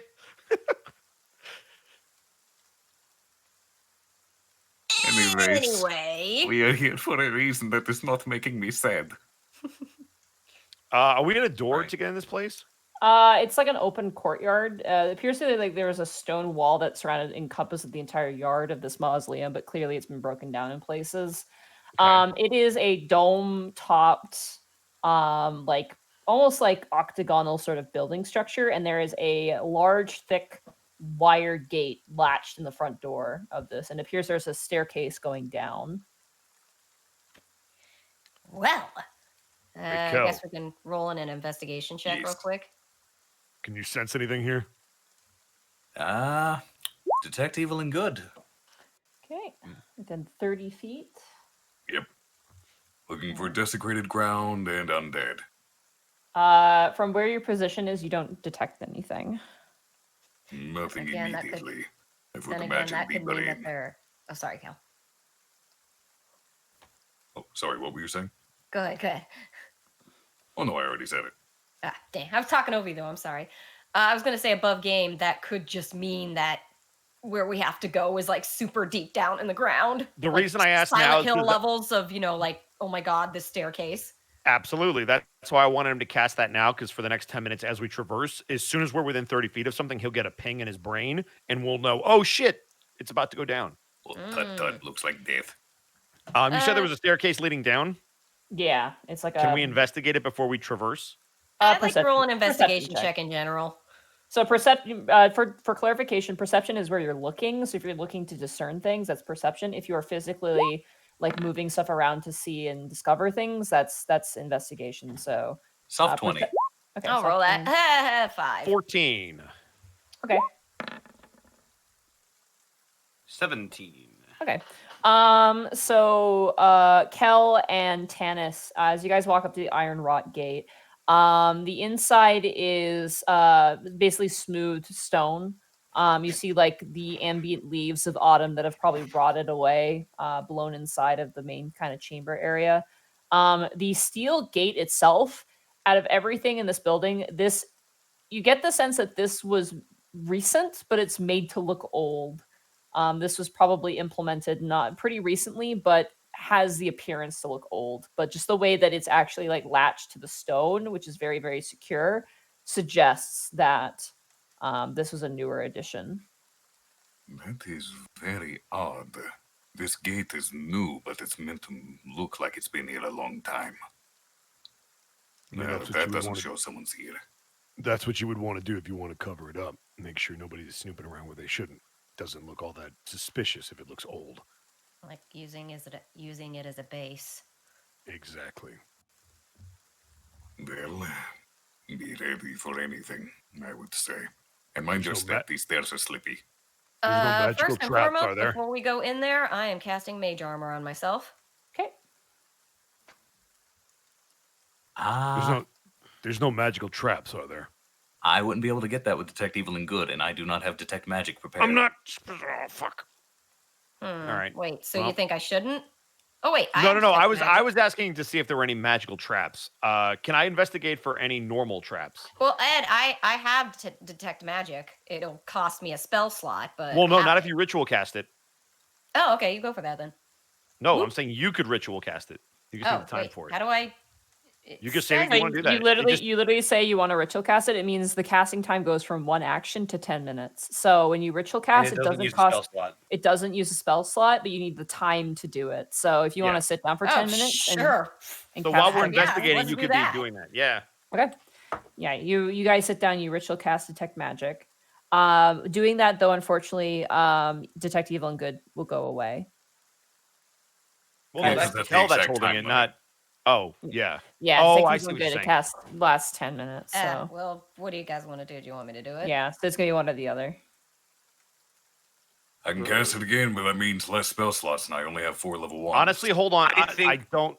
Let's just traverse. I think we'll be all right. Yeah, I think we can Mhm. probably get what we need out of the 10 minutes of Detect Good and Evil. Also, just send who's the tankiest? all 3 of us. Send Tanis first because he can dodge traps. Okay. Okay. If they're dexterity saving throws. I hope they are. I also don't have evasion yet. That's fine. You'll be fine. Okay, here I go. All right. All right. As you guys go to enter the mausoleum, you grab the iron rock gate and pull it, and it is locked. Fucking curses. Oh, Can you're Kel try strong. to use his jeweler's tools to break the lock? You need thieves tools Lock to break picks. locks. Well, thieves' Unfortunately. tools to pick the lock. I want to specifically break it. And no, That unfortunately. party without a rogue who finds a lock. Wait, is it just a normal lock? Yeah, it's just like a normal, like it looks like an older style lock, but Just with some chains? yeah. Can we just cut it? We all have swords. If you want I to have a attempt to, mace. but it could be noisy. I mean, nobody has any thieves' tools, and I don't think anybody can pick this thing. And I don't think anybody has knock, right? Knock would be noisy as well. Got a dagger and some darts. Yeah, no, Could we pick need with thieves' that. tools. My jeweler's tools consist of a small saw, hammer, files, pliers, and tweezers, so I technically should be able to work at that lock if you'd allow it. Okay, that would take time though. I will say this. Let's make a check, the DC check. If you pass, you do it very quickly, and you still have your detect evil and good up for another 5 minutes. If you fail, then you lose detect evil and good, and you do break it. I mean, you'll break the lock. If you fail, then so go ahead and roll your jeweler's supplies. That is for fair. Breaking the lock. All right. I'm gonna have to cast Detect Evil and Good again. I already know it. 7. Yep. Yep. Yeah. You start working at it, and it takes you a good 15 minutes. Monty, real quick, if he's gonna fail it anyway, then I'm gonna go ahead and ritual detect magic. Ooh, smart. Okay, All right. Yeah. Since About it's not 10 gonna minutes. cost me a slot to do it.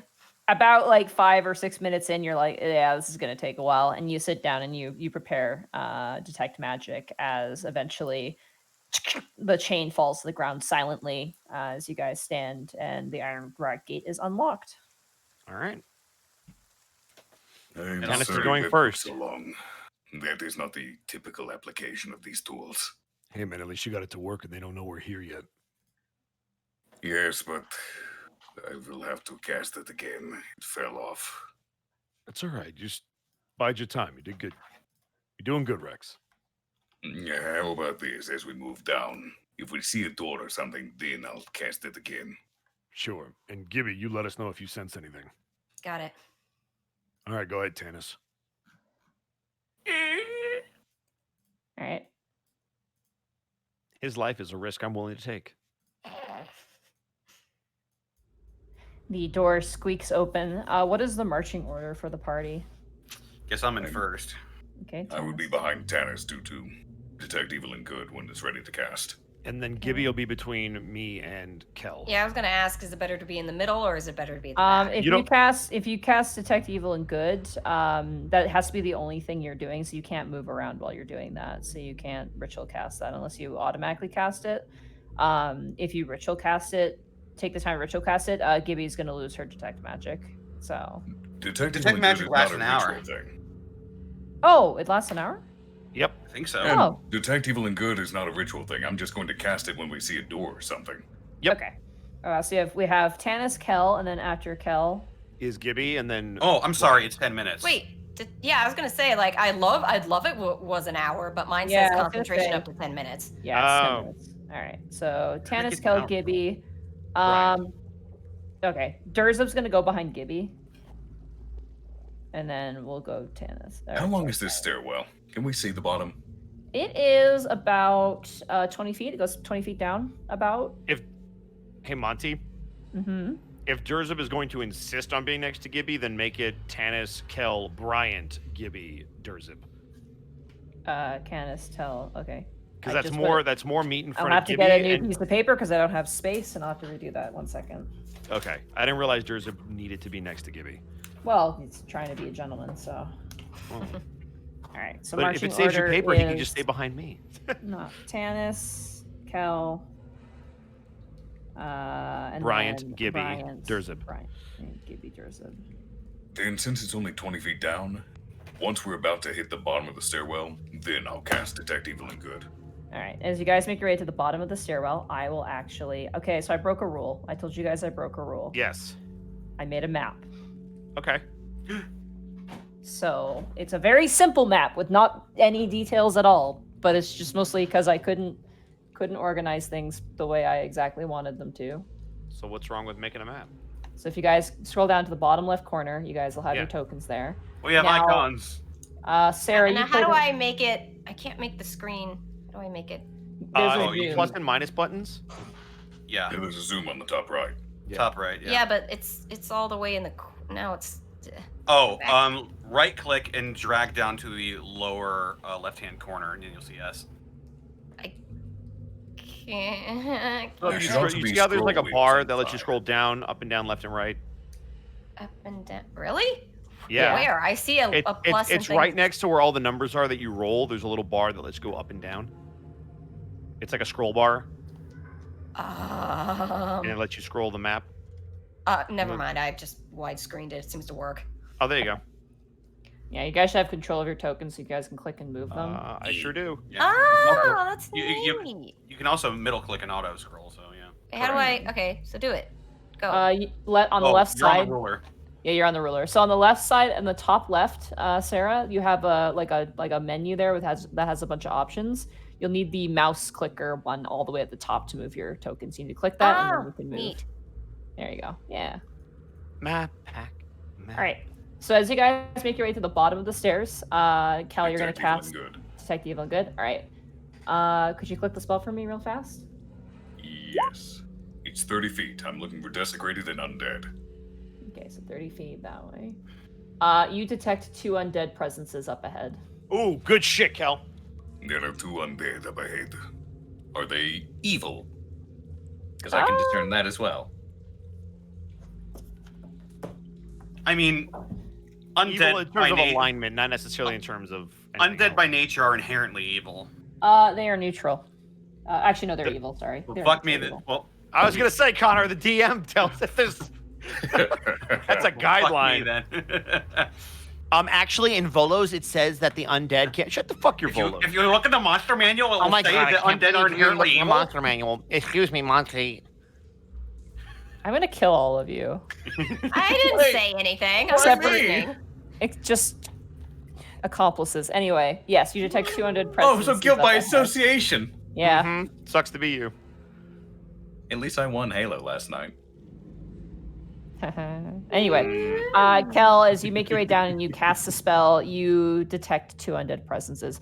You also all begin to hear a noise. Anyone who wants to can make a perception check to hear noises. Sure. I'll use my big ol' ears to hear. I use my big dragon fins with my big old 6. 8! 6. 18. All right. That's the Prince Division in a nutshell, right there. God damn it. Gibby, as you're making your way down, you hear some ambient noises far off. That sounds like a pet store, but at a distance. Like course. animals? Oh Like no. animals, yeah. Well, Wait, this isn't a pet cemetery, is it? we didn't It's exactly called check the Mausoleum of the Dead gravestones to Crow. see if it said Airbud on it. With an S? Because Oh, that son right. of a bitch! cemeteries and cemeteries are different. I think you're. Wait. They're spelled different. Yes. English is a stupid language. Yes, it is. So if there was any indication on the front of this that said like Dead Raven Cemetery, it would say S Cemetery. I mean, keep in mind, we started this little mayhem with finding a dead dog in a dumpster. It doesn't necessarily have to be a pet cemetery for there to be dead animals here. But we hear pet noises up ahead. They could be Yes. literal guard dogs. Well, she says it sounds like a pet store, but I'm assuming it could just be the sound of a lot of small animals, like Let's just do this. rats and We stuff. know that there are animals nearby because this thing was found in a dumpster. So it's safe to assume, even if this isn't a pet cemetery with an S, they could have gotten them from anywhere. But it's also perfectly conceivable they could have gotten them from here. The question is, does it matter? Because we're gonna have to deal with them in about 10 seconds. I wasn't that curious. Keep in mind, the other option is that the undead things here were killing rats and small animals they could get a hold of, and it transferred. Right. We should just be ready for a fight. Is basically Yeah, a what lot we're of doing. zombie Yes. rats. Well, yeah, considering there's 2 undead in front of us, we should be I'm ready for a Also, fight. if this Who- could literally be a spawning pool for more. So Who has dark vision, by the way? It is pitch dark down here. I do. great. Kel is I know- actually Kel will have handed Bryant the night vision goggles we got from Tech Boy. That's right. You do have 1 pair of night vision Take 'em. goggles. Durzip has dark vision, so he's fine. And Tanis, you do. I but guess the- I'll have to. actually, you know what? I will. But you need to be able to see for shit. Oh fuck! I'm gonna give him to Gibby. Gibby's gonna get night vision. Well, Okay. I mean, I'm next to Durzip. I can just hold on to Durzip and he can lead me. I don't like Durzip. Fine. If you really want to. I We'll will. have the I will dark vision inform the goggles, group. right? I will inform the group. I think I hear animals up ahead. Animals. Like small one. I'm not sure. I'm hearing animal sounds though. Let's be be more careful. undead. I'll go ahead and I'll just be very cautious moving forward. How far ahead? It's within 30 feet, right? Are they the very edge of my detection, or are they closer? It is right on the very edge of your detection. If you guys are gonna move forward, you guys assuming moving stealthily? Yes. Yes. Everybody group stealth check as you guys move forward. Oh man. Ugh. We're not. No. Wait, can we I- let? Oh, Tanis can't scout. Kel's got to be the one to move. Can I stay put? Because I don't need to move. If you want to, yeah, you can stay put. Okay, cool. Also, since I have night vision goggles, can I see through the darkness? You can, yes. In So fact, what do I see believe- before anybody moves? Tannis should be able to see as well. I'm gonna say, yeah, Tanis, you're gonna be able to see as you move forward here. You guys see. I got a 16, by the way, on my stealth roll. Okay, perfect. So do we still need to roll stealth? Not yet. Not yet, no. So She's move. gonna show Move us what we see first. yeah, Tanis, move your token back to place because I'll say Oh. nope, other direction. There you go. I did it. I like how tentative it is. Is that a clown? No, that is a humanoid zombie. Oh, You currently it looked like see. a weird clown zombie. I don't like clowns. They're currently staggering and don't seem to notice you guys as you guys are kind of low and in the dark. So Bryant, to both Gibby and Kel, can see. He doesn't know if either of them can see with dark vision or not. I presume not, based on our prior conversation. He's going to point to the right side, so he's going to tap towards the right side of the wall, and he's going to point up a single finger, indicating one that he can see. You can't see this because you don't have dark vision and you don't have the night vision goggles. You can't see shit. I No, gave he him- kept Oh no, I them. do have the goggles. Oh, you Gibby have the doesn't want goggles. them. Yes, Yeah, I said that yes, I am yes. next to someone who has dark vision. I'm just gonna Yeah. let him lead you. Yes, Tanis and Bryant, you guys see this one zombie. Kel, Gibby, and Durza because he's behind Kel. You guys can't see this. Yeah, Kel blocks So- vision. Kel is that 1 foot of stone that blocks stuff. We've got one zombie on the right side. But I detected 2. I don't see him. He's not within my vision. Tanis, can you get a little closer? I'll try.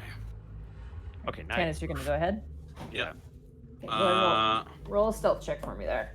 I already did. He did. It was a 16. If you'll keep that one. 16? Yeah, I'll let you keep that one. I'll be nice. Thank you. That's what I was rolling for. Actually, above game, Ed, Huh. I am ranged, and if That's why I was going to give you the goggles. before we yeah, start maybe it would combat. be better for me to have the goggles because I can throw ranged magic if they see us before we get to them. Well, here's the thing. Bryant is a paladin. He fucks up undead. that is also Yeah, true. Bryant, you're gonna hold on to those. No, but I don't want to metagame. All right. You stealth up ahead, so move your token to where you want to move it to. Yeah, I'm mapping out because I have a 45 movement speed. Hee haw. I as love you how make the token moves. Meow. Yeah, it's fun. Meow. As you make your way, and you kind of slide up against the wall, the sliding, you watch the zombie kind of turns like near your direction, but doesn't see you, and kind of leans back. They tied with your stealth check, but aggressor wins, so it almost noticed you as you kind of press up against the wall. You're looking inside, I'm assuming. Yeah, I'm peeking around the corners. All right, you see. I will have to move. Stop doing this to me. Oh no! Oh god, I'm we dark just got vision, so by Tannis. the darkness. Sorry. The darkness has enveloped me. Hello, darkness, my They old updated- friend. Like the they Jackbox game Murder House. They updated the fog mechanic for some reason they reversed buttons. Or Oh, could just no. be being What about stupid. adaptive lighting, Monty? Isn't it so cool? You should try it. It totally doesn't break. It's the game also a out. premium thing. Yeah. Well, my friend used it, and he couldn't stream with it. Yeah, we used it in the crew. It did work in Decrew. Could you give me 60 feet north from where Tanis's position is, just so I Yes. have a Yeah. because you have 60-foot dark vision. Yep. All right. Okay, there. nice. Oh. you want to go the other way so she has a range? That's what I'm doing. There you go. God. That's a good amount of zombies. I can just see this whole room then. Yeah, I was gonna say we're basically giving you a cone of. Yeah, that's all you About- see.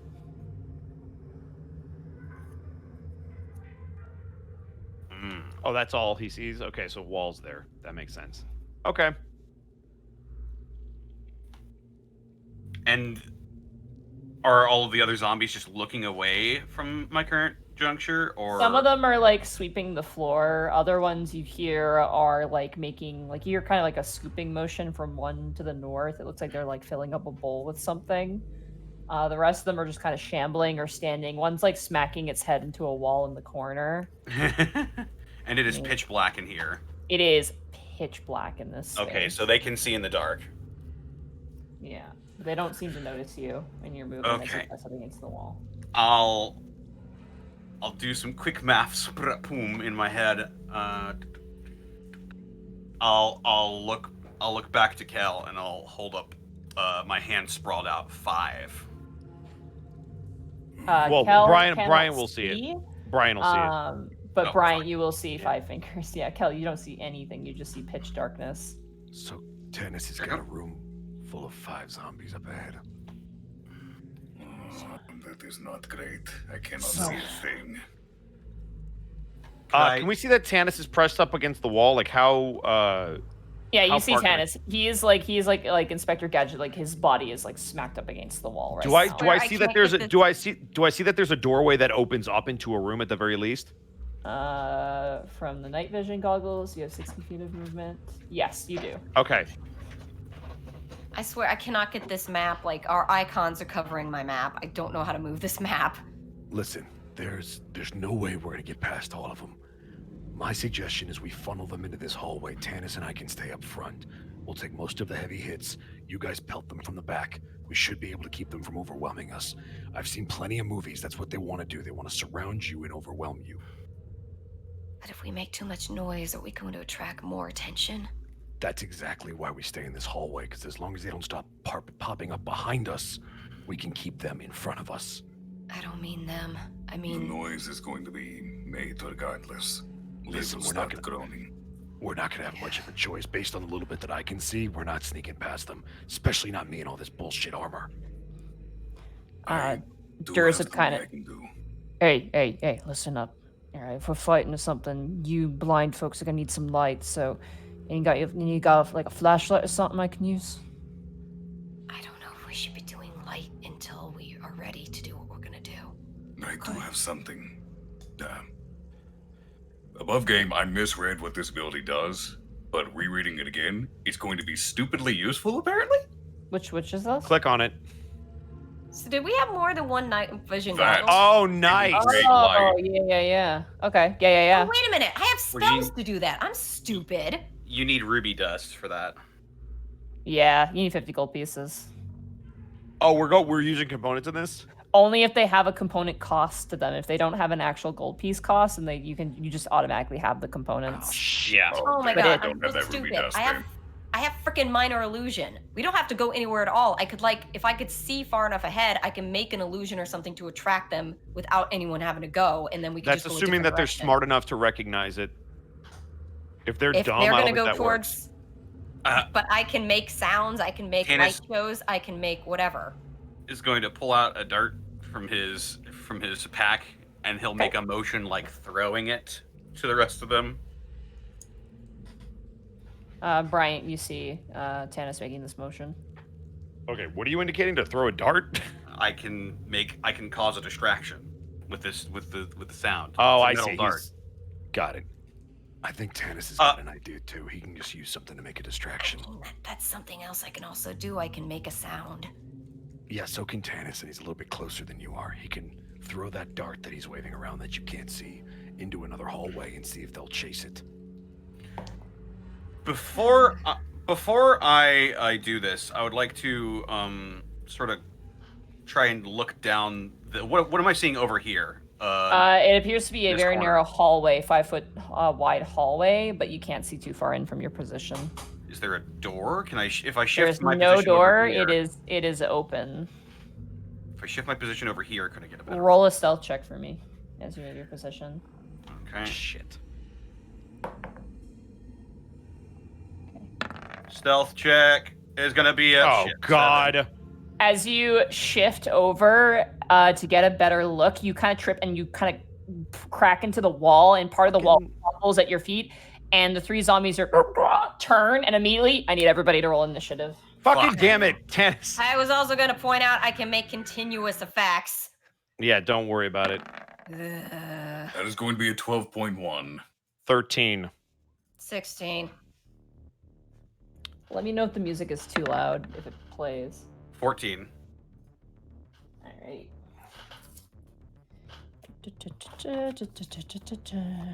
I saw the dice teetering. It was gonna be a high roll. God Sarah, damn it. you should really take those goggles now. Also, I Monty, mean, if they get up close to you, you're not going to be able to see shit. They'll and be you right fuck in up front. Undead. They'll be right in front of me, though. in the interim, could I have Kel give Durzip the flashlight, or will I need to take an action? You didn't do that, so we're in combat, unfortunately. Alrighty. It's gonna be Gibby. That's gonna be Tanis. That is going to be Bryant. And then, oh wait. Oh, that was a stealth check. I'm actually Potato Brain, and then Kel. And then let me roll for Durzib.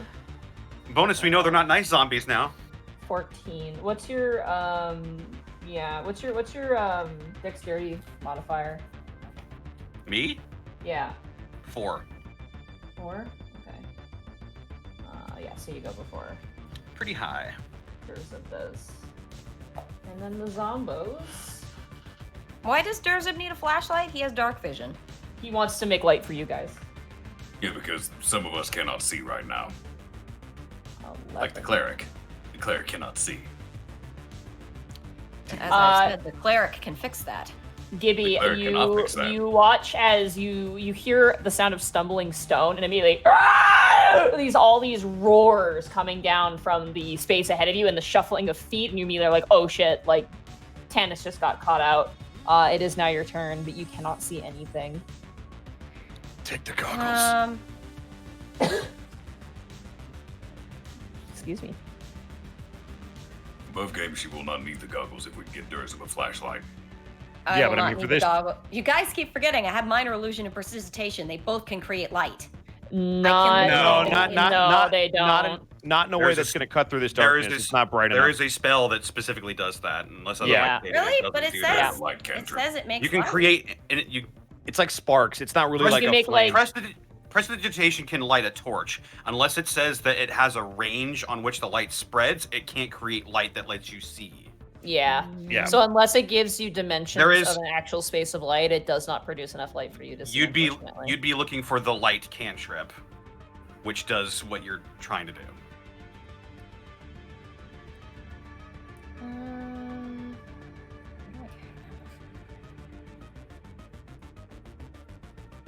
Tanis, you're up next, so just a heads up. Oh boy. Good thing I beat out those Zambos. Take the goggles off my head. You can do it. It's just going to Flashlight cost me an instead. action anyway. Do you have light? Like the spell? No, she doesn't have That's a light. cantrip. I mean, Light, I light was is debating- like a cleric cantrip too. It's not a wizard one to my knowledge. Do any of us even have a flashlight? Yeah, you guys would have them in your car. Oh, so then yeah, just you give- would have them. Flashlight, baby. I'm just. Should I be turning it on and attracting the other 2 zombies as well? We're going They to know already- we're here. At this point, They we need already to know we're take- here, yeah. Does the that zombies were count as roaring. just flicking out the flashlight count as a whole action? That counts as your action, yes, to pull out the flashlight and turn it on. Sure, why not? All right, you turn on the flashlight and shine it down, and can see now up ahead, 60 feet from your position. So you can see currently these zombies. You can see these 2 that are directly in front of you. You can't see these ones around the corner because walls are blocking your view, but you can see these 2 for sure. I assume Kel ones can in- also see. Yeah, the ones immediately in front of you guys can see. The one around corners, you cannot see or cannot hit them. So I cannot Move the map. I can't get this map to work for me. There's. I'm gonna. You can right click on the map and then drag it upwards if you have the pointer selected. So in the top left of your screen, you'll see a toolbar that has like a mouse pointer at the very top of that. I'm going to risk plugging in this mouse, but it might fuck my mic. Hold on, don't do that. I would use what Connor is describing. I can't right click with my mouse. You don't have to right click it. Click that mouse pointer up at the top. No. It says select and move. Click pan view. I'm saying she does. I'm on pan view, but I can't. I can move it up and down, but the problem is our icons are like blocking half of my view. You can't middle click either. I'm assuming. Oh, the things at the bottom of the screen. For that, go to. I can't get rid of them. You need to go look to in the the gear. top right of the screen. See the little gear icon. Okay. Like you see the chat bubble, the documents, the eye, the music thing, the bars, then the gear icon. Can I get rid of that? Yeah, my settings is what it is. Yeah, go to my settings, the gear icon. Okay. Scroll all the way down to the bottom. You should see game settings. You'll see chat avatars. Where it says regular, change that to names only. Yay! There you go. That's better. Yeah. Now I can see the map. There we go. I'm a help. The map. Thank you, Oracle. All right. So you click and you turn on the light, and you can now see. You have your movement and your bonus action. What would you like to do? What's my bonus action? Bonus action basically is an additional action. So if you have a spell that's a bonus action, you could also use sorcery points to do quick and spell if you wanted to attempt to do a spell. I'm not wasting sorcery points right now. I don't think I have a single ability that counts as a bonus action. Okay. Yeah, the earlier levels, you don't really have that many. As you level up, you get more. I just want to check. Most of my spells are like 30 feet or so. Not all of them. Fireball's got a pretty good range. I just don't want to start messing up my spell slots just yet. Okay. 60 feet, 30 feet. Do you want to end your turn there? Because we gotta move on with combat, so I need to know what's happening pretty quickly. No, I don't. Stop. Go back. Okay, thank you. I'm just trying to see. No, I want to see how far away some of these guys are. The closest one to you is, let me do the ruler real quick. 45 feet away from you. Yeah. 5, You can also see this guy 50 feet from you. Well, 55 feet. 50 guys, 55 feet. Everyone else is going to move up anyway, so I'm just going to kind of get a little in front of Bryant, because on his next turn he's going to move up anyway, right? Yep. Okay, I'll go here. Right there. Perfect. All right, Tanis, it is now your turn. You watch now as every single head that you see just turns, and immediately as the light flips, you know when like an animal, you see an animal on the highway and the headlights hit their eyes and they reflect back that kind of white or green face. The moment that flashlight comes on, all of those eyes just ignite up and turn, and they're all looking at you. They look clearly hostile, right? Oh yeah. Oh, they're friendly. They just want to have tea. Are the undead? Well, they were doing like chores and sweeping and shit. Yeah, no. I didn't know. All right. So in that case, they're pissed now because you just stepped where they just cleaned. I see. That's I'll get down and start helping them clean. I'll politely I'm running forward, swords getting drawn. I'm slicing this bitch up. All right. You charge forward. Go ahead and roll to hit. Long sword. 10. That hits. Go ahead and roll damage. It's gonna be 7 slashing. 7 slashing. You swing forward and you slash through the kind of clavicle chest part of the zombie as it kind of cracks behind you into the stone and rears forward. 7 points of damage. Very nice. Bonus action. I'm going to reel back. Sword goes back in the sheath, and I smack it with the scabbard. Unarmed attack. Go ahead and roll to hit. Actually, you know what? I'm gonna spend the key point. Flurry of blows. Okay. 18. That hits. Go ahead and roll damage. 5 bludgeoning. 5 bludgeoning. Alrighty, as you bring out the hilt of the sword and bash the zombie in the face, the entire front cranial area kind of cracks and sucks inwards, leaving a sizable dent in the face. the eyes are kind of sucked forward, the nose is completely just snapped inwards, and it kind of turns towards you. Gross. Is it not down? It is not down, no. All right. Second unarmed attack towards it then. 15, that hits. Go ahead and roll the hit. And he's second now. And Nice. 5, additional 5. All right, you swing again and you punch this thing, and the ribs kind of crack in its center, and it kind of keels over, but stays upwards. It's looking pretty beaten up, though. All right, and I'll just have my hand on my sword hilt, and I will change positions just slightly, up against this wall. All right, you kind of swing around as the zombie kind of strikes towards you. Son of a bitch. It is now Durzib's turn. Durzib. Does he have aggressive? I think he has aggressive. Sorry. How dare you? Yes, he sure as heck does. He has aggressive. He is going to use his aggressive to bonus action move to this zombie. He kind of runs to help you, and he knows the zombie goes, oh shit, and kind of turns towards that one. And he's going to roll the hit. That is definitely going to hit, and that's a d12. Wow. Okay, plus strength. Got max damage on his punch. That zombie has... you guys hear a resounding crunching noise from around the corner. As Tanis, you watch as Durzib just kind of like is running towards you to help you. The zombie like to the left of him just kind of like swings out to grab him. He's like, ugh! And he turns around and he punches its head off. And the head like cracks against the side of the wall, but the body is still coming after him. And he's like, oh! It's kind of like trying to hold back the body, kind of freaked out by it. Oh! Bryant, it is now your turn. All right, running past Kel, I'm gonna throw him the night vision goggles as I'm running up, so that he can see further than I can. Now that we've got light. I thought Kel had a dark vision. Nope. Yeah, but that's gonna let him- Dragonborn do not get it. They don't, Stupidly. but because I know he's a ranged spellcaster, he can see further than your light with that. So I'm gonna give it to him, and I'm gonna stay up here. It's about the same, but he at least needs them. And also, I don't want them to. I know with my luck, I'm gonna roll something that you're gonna be like, well, let's see if it breaks the goggles. So I'm not doing that. So I'm running up to here. I'm gonna stop in full defense at this point, and then I'm gonna use my free action to talk. okay. I'm gonna call it to Durzib and Tanis. Don't you idiots watch movies? Get back here! And I'm gonna stay there, and that'll be my turn. Okay. Kel, it is now your turn.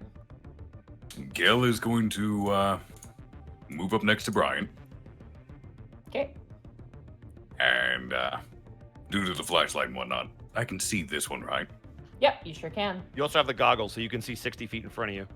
Putting on the goggles would probably require an action. It does, yeah, it does require Yeah, so an action. no, they're just tucked on the belt for right now. Something I never do. Sacred Flame. DC 13. DC 13. Whopping 1 damage. 1 radiant damage. Thank you, D8. That's a dexterity saving throw, correct? Yep. That is correct. That is going to be an 8. So that is a failure, and it takes 1 point of damage. Yeah, Nice. 1 radiant. This quick flash of flame kind of erupts forward as the zombie kind of reels back, kind of ripping and tearing its flesh off while also trying to tear the flame off of its body, this radiant damage to it. Does that end your turn? That was an action. Yeah, that's all I can do. I don't have any bonus actions. If you have a spell that's a bonus action, you can cast it. I don't have any. Okay. Well, I do, but I'm saving it for Okay, a very yeah, specific reason. It is now the zombie's turn. So immediately, boom. Yep. So this zombie behind you is going to make an attack against you, Tanis, Okay. with +2 because it's flanking with an ally.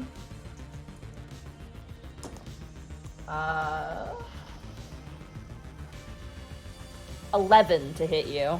Nope. The zombie reaches out for you, and you manage to kind of just duck out of the way of its arm as it kind of like reaches to smash at you. The one directly in front of you, Tanis. Mhm. I think that's gonna hit. That is a 22 to hit you. Yeah, that hits. Damn it. Yeah, they rolled really well there. That's gonna be 3 points of bludgeoning damage to you. As the zombie kind of grabs your ears, like kind of reaches out and you kind of try and duck it, but it grabs like the side of your face and bashes your head against the wall, and your ears kind of ring as you shake your head and reposition yourself into combat. The other zombie is going to attack Durzub, and is going to unfortunately be successful. Durzub's going to take a decent amount of damage. Actually, that really hurt. Oh, actually, never mind. No, their bonuses. Shit. 1 second. I just got to calculate Durzub's health here real fast. I took 3 damage from Gibby earlier. And he's going to take 6 points of damage from this zombie as well. Hey, Monty, quick question for you. Mm-hmm.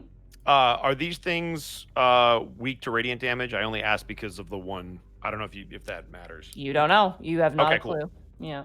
That there are specific abilities that let you know those sorts of things, and so yeah. This zombie up here immediately is going to charge past Durzub without leaving combat space and charge at you, Kel, as you just attacked it with divine energy. Definitely got its attention, so it is going to swing at you. That is going to be a 9, which is absolutely going to miss. So it comes like charging like on all fours and comes up and swings with its hands, and you kind of bring up your shield and you watch as sparks just kind of like erupt as it slashes across the front of your shield. This zombie here, they're going to move all the way over here, and they're going to attack Durzub as well. And that's going to totally miss. They rolled a 4.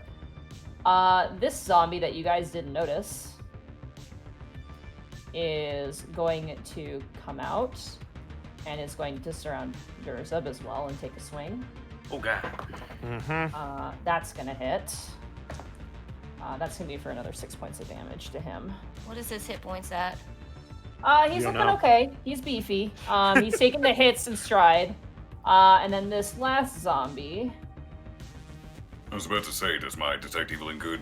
How many more does it detect? Oh yeah, you detect quite a few. There's 7 of them. I can't seem to get mine. 5. This one can't get very far. This one's gonna get about here, but then it's gonna dash to get to you, Bryant. But Durzub's gonna get an attack of opportunity by using his reaction. That hits. Where's my... Here it is. Durzub does a solid punch to this zombie as it charges you, almost tripping it as it goes. And it like makes its way towards you with its dash action, and that ends the zombie's turn. Gibby, it is now your turn. You now see with your flashlight all of these reflective eyes just like racing out from behind corners and striking and swinging at your friends at the moment ahead of you. What do you do? God, I really can't be wasting good spells right now, not for shit that's coming up ahead of us. All right, I will. So from this position, can I attack any of them? Yeah. I think that's a good place to be. All right, I would love to use some high-powered shit, but again, I just don't want to waste my spells right now. That'd be a bad idea. I will. All right, I'll firebolt the one in front of Tanis because that one was looking like it was going to go down soon. Okay. The one to the left or the one to the right? The one in front of him, the one that didn't do the attack of opportunity behind him. The one that he's been kind of duking it out with. Okay, yeah. Basically, the one right in front of me. Okay. Not the one in front of Bryant, but the one like right behind him. Yeah, Further away from you, a couple spaces away. Yeah. All right, yeah. Go ahead and roll to hit. Move that back, please. Thank you. And let me see the chat window. Thank you. Wait. 15. 15. That hits. Go ahead and roll damage. What is that again? Or do I just roll it? Just click firebolt. Just click firebolt in the chat box. Yeah, there you All right. go. Woo. That's gonna be 8. So 1 second. Okay. As you fire the firebolt, it ignites this zombie in flame, which ignites the entire room in full like color. You guys hear as there's like sounds of distress in the room to the north of your position, this bigger kind of chamber. As the zombie just starts shrieking and shrivels up and burns to a crisp on the ground until there's nothing left. Ooh. You just hear, as the whole thing crisps over and turns to dust. I will end my turn on that. Okay, you kind of just weak to fire. You kind of wave your hand. And you go, that worked really well. You don't know, but it seemed to have killed it. So it was a lot of damage. That brings us around to Tannis. It is now your turn. Okay. Seeing as the one in front of him is no longer a problem, he swings around to the one behind him, draws his sword, shing! Goes for it. All right. 21. That hits. For a whopping 11 slashing damage. That is a lot of damage. Holy crap. You swing around and you slice off the zombie's arm, and it kind of like lands on the ground and kind of starts twitching in place. The zombie kind of buckles and screeches as it turns up to swing at you. And then, bringing it back, I'll flip the sword around to its blunt end and try to hit him that way, unarmed attack. Okay, go ahead and roll the hit. Regular, not using any key points. Okay. Normal roll is going to be a 13. 13, that hits. For 8 bludgeoning. That's exactly what you needed, but that's 8 plus. Yeah, no. You swing around and you just bring the your entire fist and the hilt of your blade just goes right through this thing's cranium, and it lands to the ground and twitches for a bit and then slumps dead to the ground. Enough that I know you need to destroy the head. Alrighty, that brings us to... Nope. Oh. Yeah, I was going to say, for my bonus... No. I already used my bonus action, but I am going to move. Get over here. I'm going to try to flank this one Zambo cam with Bryant. Okay. That brings... Go ahead. That brings us to Durzib's turn. Durzib is going to still swing at the one that was directly in front of him. That is definitely going to hit. That's a huge hit. That's like a 21. 21. Not super great damage. That is going to be 6, which is enough to bring it down, but that's 6 plus. Yeah, you watch as Durzib... You're saying "but" a lot, and I don't like it. I know. You watch as Durza punches the zombie's head clean off. You already did Or, that. No, he already did that. Yeah, Sorry. This is My the bad. one that was still shambling grew a towards him second despite one. its head. He punches through right through the chest, like his entire arm goes through the chest, and like the body kind of slumps and goes numb, and he's like, ugh, and just kind of kicks off the body onto the ground, and kind of like his arm is like covered in like really old coagulated blood, and he's just like, ugh. That ends Durzib's turn. That's gonna bring us to Bryant. It is now your turn. First thing I'm gonna do is I'm gonna hit this thing in front of me. Okay. That's gonna be a 17. That hits. It's 10. Ooh. You swing around and you slice into this creature, probably going almost like to the centermost point of the spine, right above the pelvis, and then you kind of rend your sword back out as the zombie kind of lurches, but it is still standing. Okay. And then I would like to use my free action to speak. Yep, absolutely. Tannis, finish this one off and then get behind me! And that'll be turn. Alrighty. Kel, it is now your turn. So you said the divine energy got their attention, right? That one in particular, it was like, oh, you hit me, I'm gonna attack you, because, you know, they sensed your power, for lack of a better term.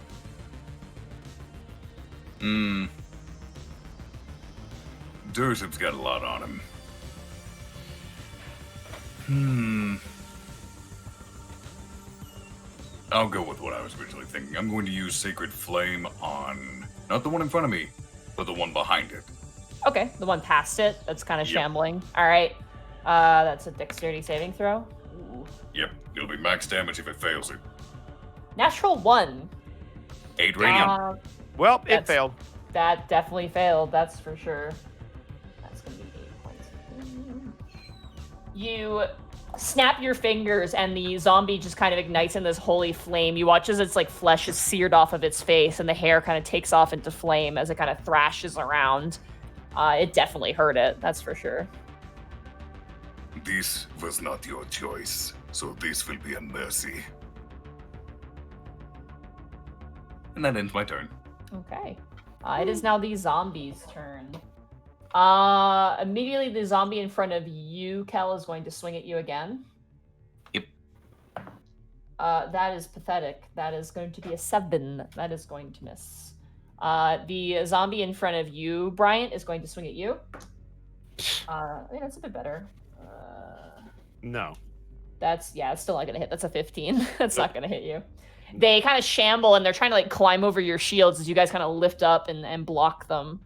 The one that is next to Durza is going to swing at you, Tanis. Okay. That is going to be a 16 to hit. That does not hit. Okay, as it kind of swings towards you, you kind of like bring out your foot to kind of like hit its chest and almost do like the like kind of the the toddler like keep away where you hold someone's head back. It's like trying to swing at you, but you like kind of bring up your leg to stop, and it's like like swiping towards you with these long nails. Monty. The one. Mm-hmm. Oops, all tanks. You have your weaknesses. I know this. It's called intelligence. We're bad at it. Yeah. We just can't role play, but we're gonna fuck up encounters. Durza gets attacked again. He gets hit again.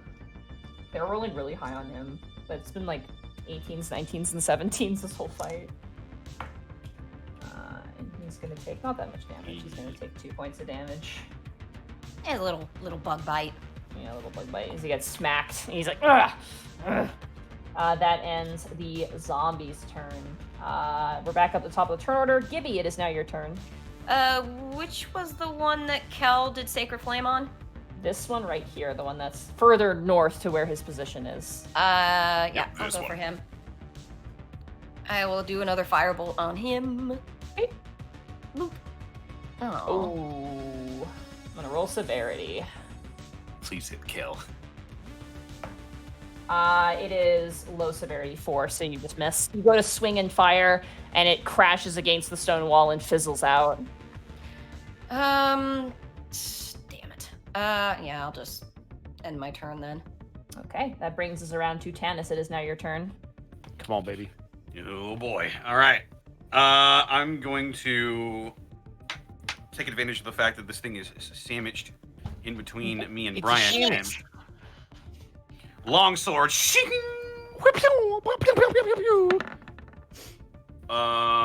10. 12, that hits, yeah. Go ahead and roll Yeah. damage. Kill it. Finish it. 7 slashing. As you slash this thing, you're like, I got it.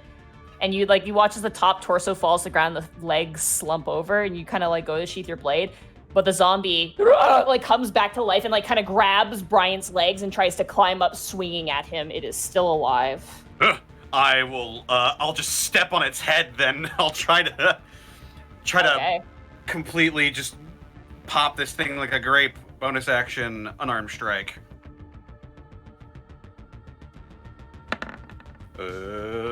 18. That hits. Sophomore. Go ahead and roll damage.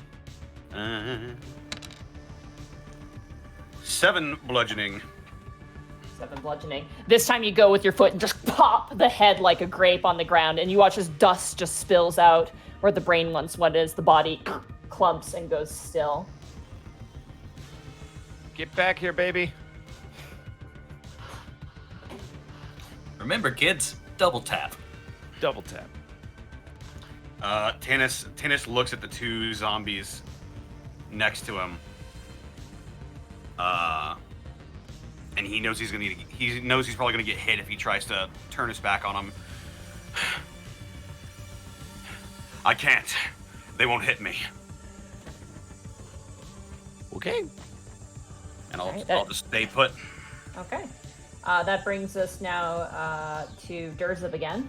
Durzub's gonna swing at the one directly north of him. That's gonna miss. Actually, that's awful. Yeah, no, that's not gonna hit. He rolled a 2. Oh wait, no, that still hits. Yeah, that still hits. Wow. All right. Oh, he has a +8 to his fucking. All right, good to know. No, he's got a +6. So. To be fair, zombies are not These hard have to hit. really low HP. They are not hard to hit. Yeah.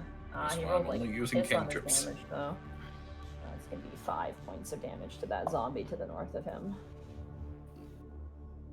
You watch as he swings and kind of like you hear the sound of smacking, almost like someone punching a really big piece of beef jerky.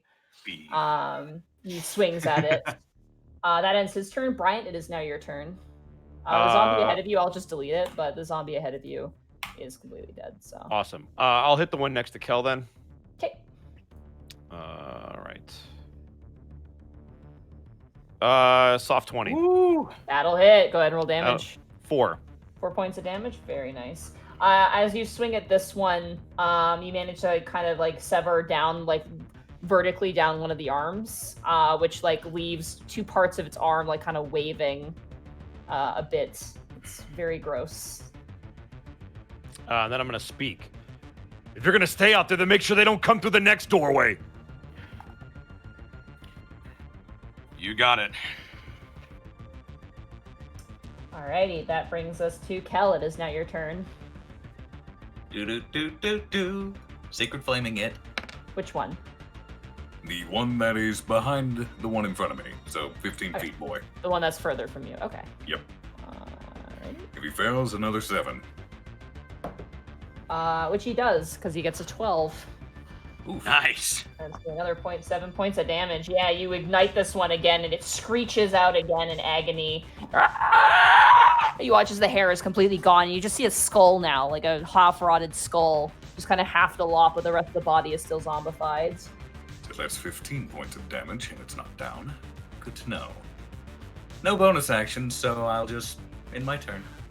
Alright, it is now the zombie's turn. The one immediately in front of you, Kel. Didn't kill the one in front of him? Nope. This one here, it's still alive. Oh, I thought you hit the one in front of us. Okay, never mind. Nope, I'm focusing the one back there to keep its attention off Durzub. Tanis, I assume a 12 doesn't hit you. Nope. Okay. That doesn't hit Durzub. And then Kel. A 14 doesn't hit you, does it, Kel? Not even remotely. Yeah, they all 3 of them just like shamble and try and swing and bite towards you. You guys manage to hold them at bay with various means, whether it be by shield, flexibility, or sheer raw strength. That ends the zombie's turn. Gibby, it is now your turn. Firebolt the one that Kel was aiming at. Okay, the one further back. Go right ahead. 13. That hits. Ugh, scared me last time. Boop. 4 4. points of damage. Okay. You strike it in the head, and now it's like Like David Scorpion. Cage Ghost Rider. The skull is now on fire and burning, but it is still alive. 19. Which one did you hit, Still Gibby? standing. The one. This one right here. Yeah, that Slightly one? further Oh. back. Yeah, the one slightly further All back. right. Hey, we have a candle. Yeah, you do. This area is quite bright now. As you guys are having this fight, by the way, you can now hear the sounds of panicking animals, of barking and screeching and sounds of varying distress as you guys are dear. proceeding with this fight. Yeah. Like a pet with anxiety during the world's worst fireworks show. Oh. That brings us to Tanis. It is now your turn. Okay. I'm going to sandwich myself in between these 2 zombies. Okay. And first of all, going to take a sword swing at the one between me and Kel. Okay. Shing! Coming out.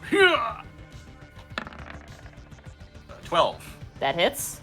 14 technically. 13 slashing damage. Wow. All right. Yeah, that's a solid slash. You kind of swing through the side of the body, almost carving it like a chicken, as you take off like kind of a shoulder blade and also the arm, and it's kind of slaws off the side. And it's not dead yet. Not dead, no. It's still standing.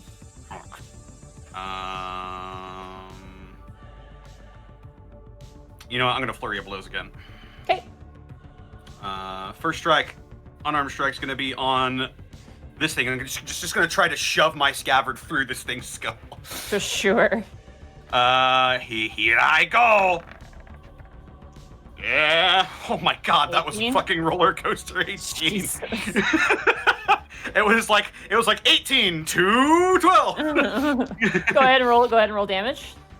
5 bludgeoning. 5 bludgeoning damage. You grab this zombie, and yes, you drive your scimitar right through it as it kind of bashes against Kel's shield and is completely destroyed. All right, and 3 points. then I'm gonna whip around the Zambo behind me and hit it with an unarmed strike Okay. as well. Just try to take out its ankles with my scabbard. 20 men That absolutely hits. or another 5. Number 5. You again kind of do like a spin kick and just bash its head off. And the head like flings off and like knocks against the other zombie to the left of it and kind of like hits it concussively as this zombie is completely destroyed. All right, Leaving and then one zombie remaining. with the rest of my movement, or with my movement, I'm going to circle around. Okay.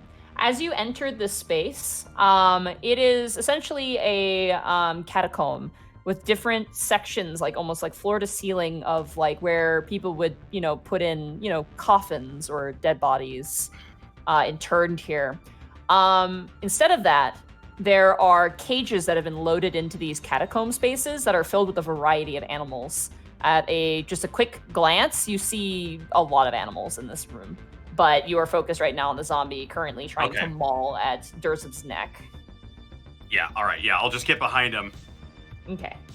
It is now Durzub's turn. He is going to swing. And he is going to hit. You'd have to get a natural one to miss, so that's kind of nice. And that is going to be plus 11 points of damage to this guy. As he kind of just like clocks him into you, and he actually kind of he punches the zombie and then kind of spins the zombie around and puts him in like an arm bar, essentially. Arm bar. That ends Durzub's turn. Bryant, it is now your turn. Brian's gonna full defense and then I'll end my turn. Okay. Cal, it is now your turn. Kel is. I mean, I don't have to move for this. Sacred Flame. Okay. It's dexterity. That's an 8. That is a failure. He takes 2 points of damage, but he is still standing. Yep. In my turn. All right, zombie's turn. The zombie is going to lash out towards, I'm going to say... Doesn't Bryant go? Or did Bryant not go? I already went. Bryant went, Oh, yeah. okay. Wow. How about a 3? Is a 3 going to hit you, Tannis? Pathetic. It's like in an armbar. It's like snapping towards you, like snapping with its mouth. That ends the zombie's turn. Gibby, it is now your turn. Firebolt. Okay. I'm just gonna snap my fingers. Hayarabutu! 23. That'll hit. Go ahead and roll damage. 10. Oh, Nice. Max damage. Yeah, you Max watch damage! you watch as like this thing is twisting in Durzub's like grip, and Durzub goes, "Fucking kill it!" And you watch as like a fireball like almost hits Durzub's ear, the side of his face, and as it hits the zombie's head, and he's like, "Oh!" And he kind of drops the zombie, and the zombie festers, burns, and collapses and dies. And you watch as he turns around towards you, and he goes, "Fucking watch what you're doing with that shit! You could have cooked my ear right off." Nah, I got it. And with that, combat has ended, and we're gonna take a break here. I need to get out of this room. I am being cooked alive. I'm Turn your hot fan too. on, by the way. Yeah, you go ahead and turn your fan on. Oh yeah, I could do that. Sarah wants some chocolate. I'll get a granola bar. Do it. I Monty, like go use the granola bars, restroom. honestly. Stretch your water and get some legs. Actually, yeah, bathroom break would You're be so a bad idea. sugary though.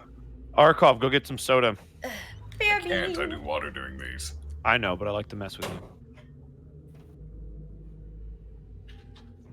Also, sorry about that Halo quip. Sorry about that Halo quip. I was just being What Halo quippy. quip? Fair enough.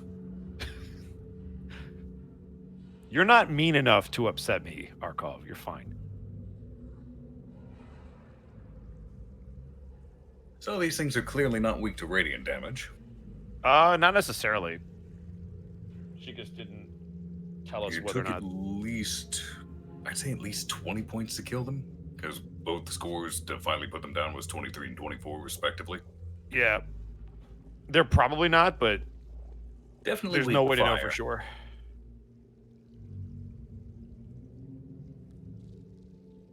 I also like how everyone ran out in front of us. I try. Listen. Damn wall. So all I can do, and so I've learned this. I've played in multiple D&D campaigns with all different types of players. Some of them want to tactically approach a situation. Others are just like, I'm fucking going in. And so all I'm worried about is I'm gonna try to keep people alive, and I can't save it. I played Ravenloft, and Ravenloft will teach you really quick. Don't fucking run out into the open because you are dead. You will just die. I watched 2 PCs die in Ravenloft because I was like, guys, stay here. And one of them was stupid and ran into this mist that made them get crazy and lose their way. And then they got surrounded. And then another PC's like, I'm going to go save them. I'm like, no, you're going to die. But they ran off and they did it. And both of them died. Actually, no, the PC that went in to save them died. The other PC got away somehow. Because this other person threw themselves in there. And I'm like, you both deserve to die. And between the two of us with our ACs and plus our... Well, not even that. So Tannis, I think, has a higher AC than you. He might be equal. But if Tannis and I are up front kicking the shit out of these things, and you're in the back throwing spells with Gibby, they can't. The best they can do is 2 attacks. 1 on me and 1 on Tannis, or 2 on either one of us. We would have obliterated. Also 18. Well, yeah. So we would not have. I guarantee you, we wouldn't have taken a single point of damage if we had just let them hit us one at a time. Yep. Because they couldn't all collapse on us. Only 2 could have attacked at a time. Maybe 4. Right. And normally I wouldn't meta that, but I'm like, well, if Brian watches fucking stupid ass movies and plays video games, he would know that that's a way to deal with zombies. They want to swarm you. And I'm like, all right, that's a way to flavor it so he knows how to tactically handle this situation, even though he's a fucking moron. I'm going to read out some bits if that's cool with you. Have at it. Let's see. What do we got here? We've got Kanye time with 500 bits. Monty, Tisser certification and pepper spray certifications being held on the same day was a very, very bad idea. Now for Prince Division and Brian Tanking. I hope he takes several nat 20s like a champ. Wow, what a hater. Shada the Rampage with a tier 1 resubscription 4 months in a row, saying 4 months of subbing to the dubbin. Woo!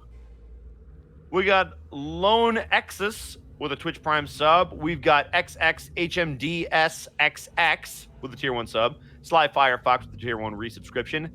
KDig103 with a 500-bit drop. Just popping in because this is the best place to put it. I loved Monty in the Masters of Mayhem stream yesterday. Made me want to play again. Aw.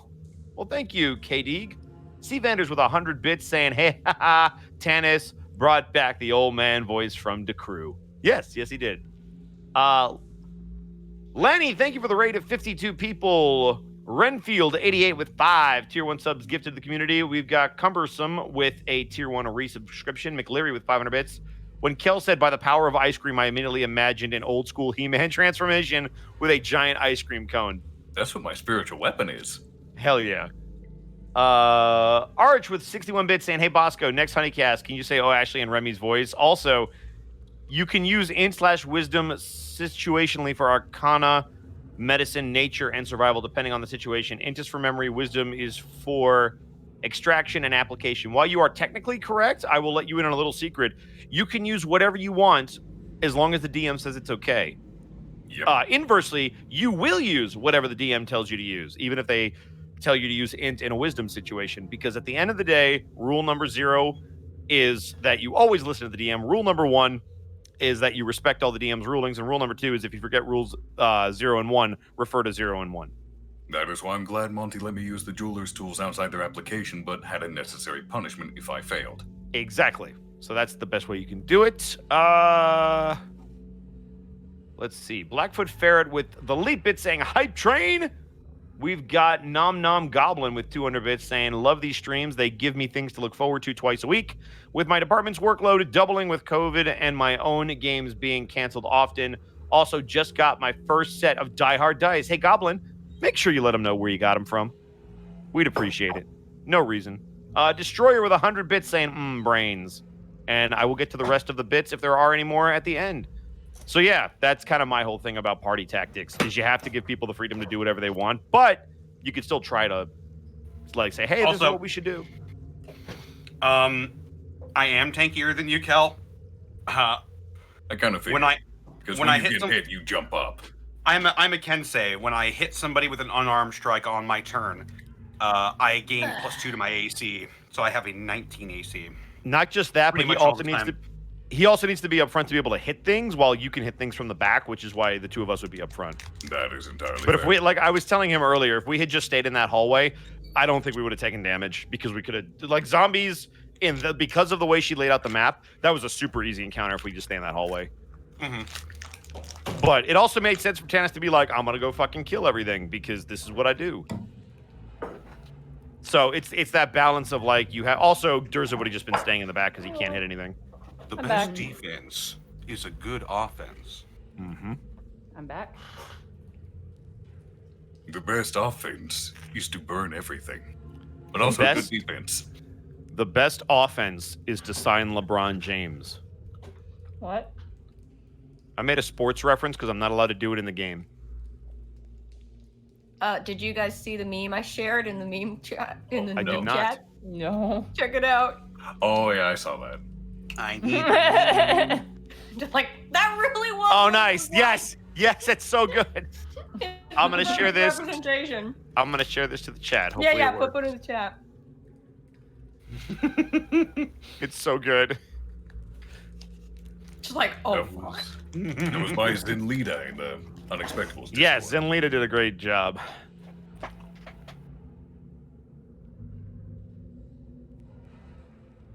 And we got another hype train success. Hell yeah. Thank you guys. We appreciate it. I crack up every time I see that fucking Kermit image. It's so Behold, the most powerful spell of all! Are you ready to meet God? It's like, what? That's how Brian casts his spells. Does Durza have a weapon, or is he just punching shit? The orcs exclusively in this setting tend to just punch the shit out of stuff. Which is but badass. But I use the great axe stats for that because it's funnier that they just literally just like full on like one punch man shit. But that's still badass. Are we all back? Oh no, Sarah's not here. no, I'm here. Oh, are you eating? Yeah. Oh, that's what it is. Yeah, I saw you muted. I thought you were gone. Let me just. I got a finish, then we can Fiber keep One going. chocolate notes bar. It's really good. Ooh, nice. Those things make you fart. Yeah, they do. They make you fart. Is Brian's all-out defense thing a homebrew mechanic or just a 3-5 thing being applied? Yeah, I call it full defense because to say that you dodge gets confusing because in 3-5, you could full defense, which would give you +40 your AC, and it was like it made it a lot harder to hit you. But you could also dodge with the ability because the ability would say you pick one target, and against that target, you also gain an additional +1. So you had to differentiate what you were doing. You could also fight defensively, which means you would take a -2 to hit, but you got a +2 to your AC. Because AC could get so high, there were a lot of different ways that you could boost it, even if you weren't a super tanky thing. But if you were in a bad situation, you're like, man, I just need to hold these guys off and get the fuck out of dodge. That was a way that you could do it. I say full defense because saying dodge to me means something else. Also, when you're dodging out of the way with evasion and mobility, I don't have any of those skills. So just to prevent it from being confusing. Whenever you do that, I know what you're meaning. So I don't really like. Yeah. Like, what are you talking about? Yeah, I guess saying dodge to me has always been weird, but I can if people really want me to say dodge and use the 5e terminology.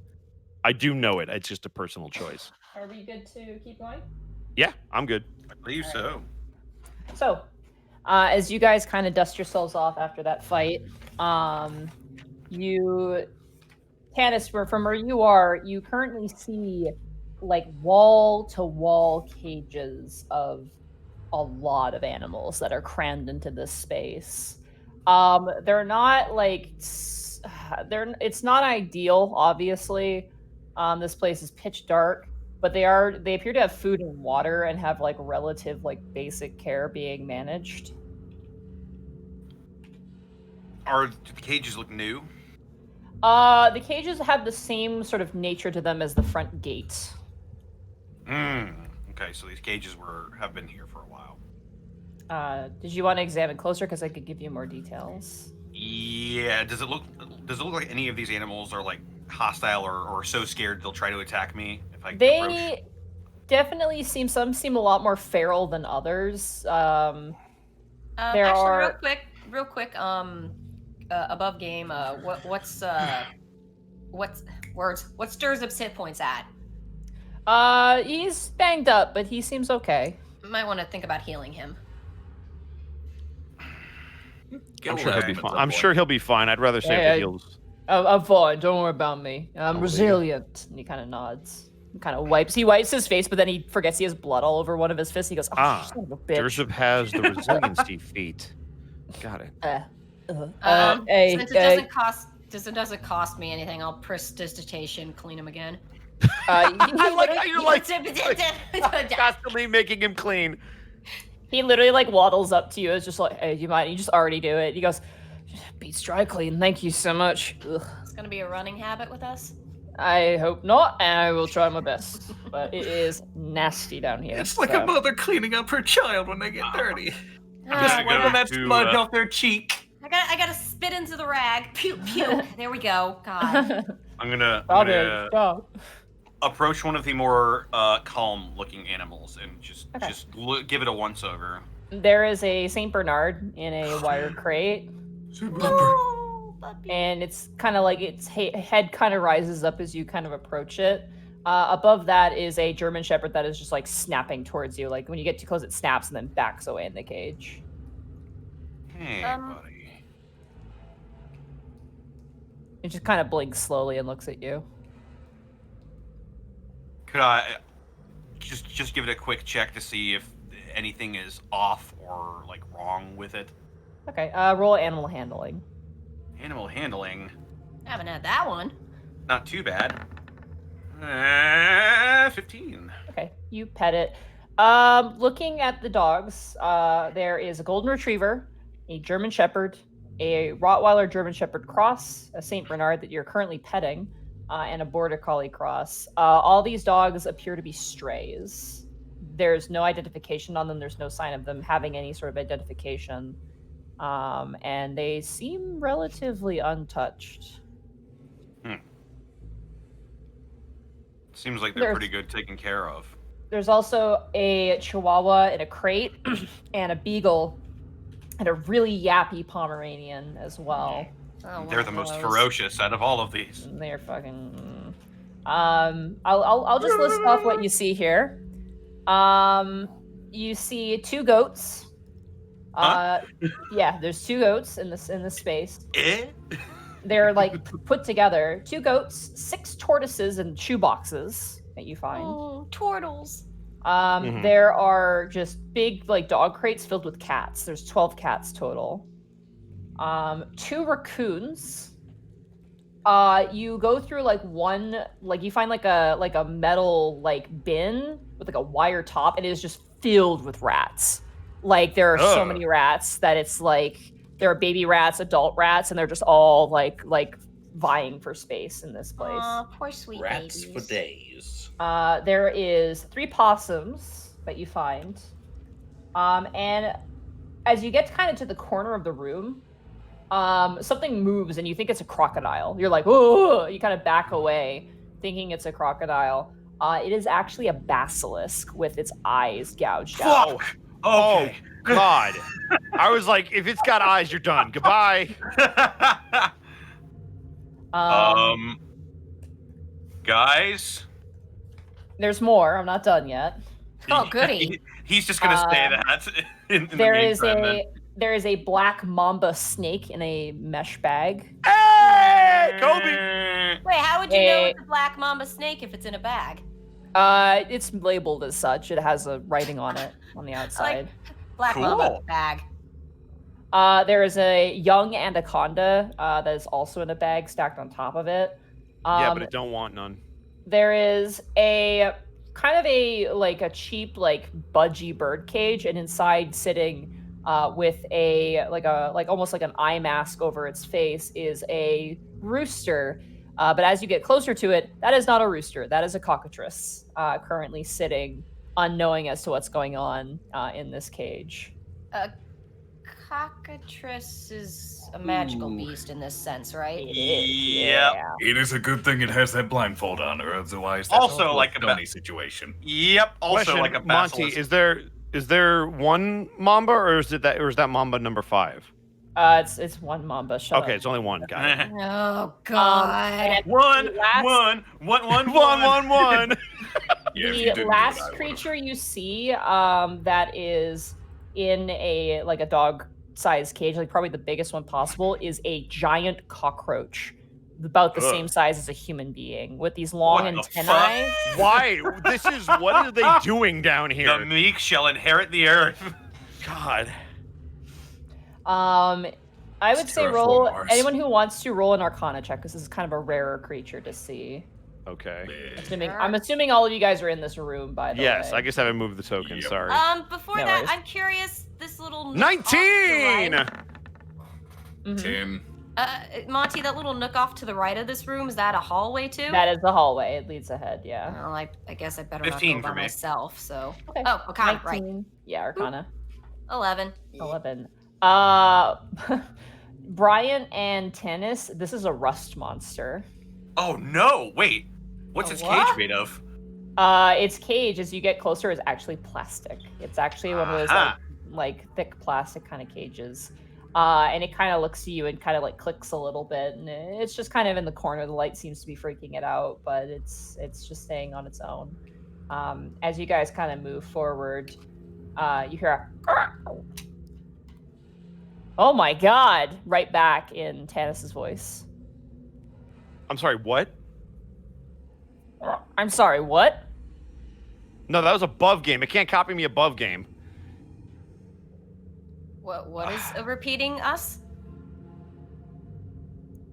You don't know. Hello. None of us know what that thing is. Hello? Can we roll investigation or perception? Fuck. Above game, it might be a king. Oh, No, I know it's. I know what it is in or above game. I'm asking, did we with the Arcana checks? None of us knew what it is in game. Go that ahead. No, was that the was for the rust rust. monster. That was for the rust monster. Oh, that was for the Rust monster. Got it. Okay. Can we do a perception check to try to find where this voice is? Yeah, coming from? absolutely. Go ahead and roll a Okay, perception cool. check. Listening for where it's coming from. 20. That is going to Soft be 20. 14. 9. I'll let you know as soon as it rolls. Hey, Also a nine. 9. As you guys kind of look around, Gibby, you're able to locate the sound in one of those boxes where the birds are being stored. You open up one of them, and a bunch of feathers come flying out as an African gray flies up and lands on top of one of the crates. It's an African gray. Oh, a It's parrot? a real bird. A parrot. Parrot, yeah. Oh, it's just a Yep. parrot. Ed was making me think it was some kind of freaking monster. It's just a No, I didn't say that.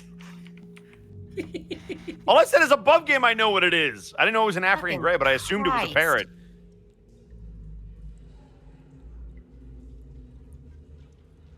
What you don't know is it's an undead parrot.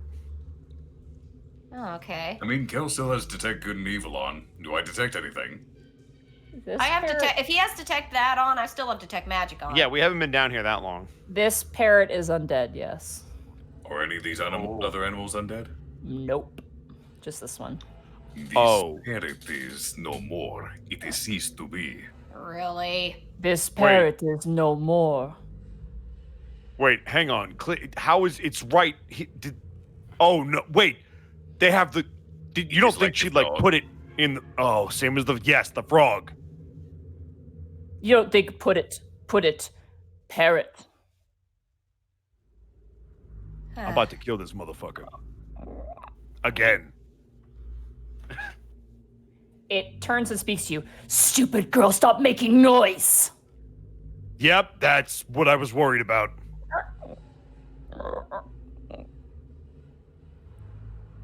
Wait, is it transmitting something? No, You've never that's so. heard that voice before. That's That something is I've bad. heard before. It's repeating.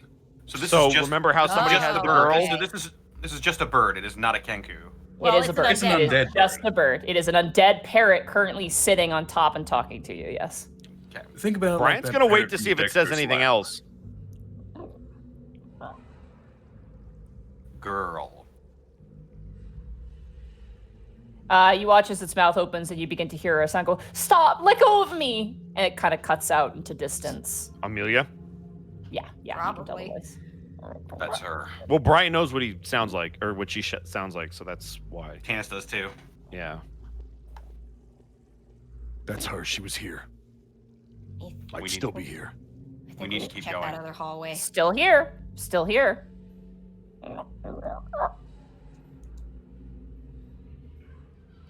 The fuck? You should just set it back down. Kel, give me the goggles. Kel does so. I'm gonna put them on and I'm gonna make my way over to the other hallway.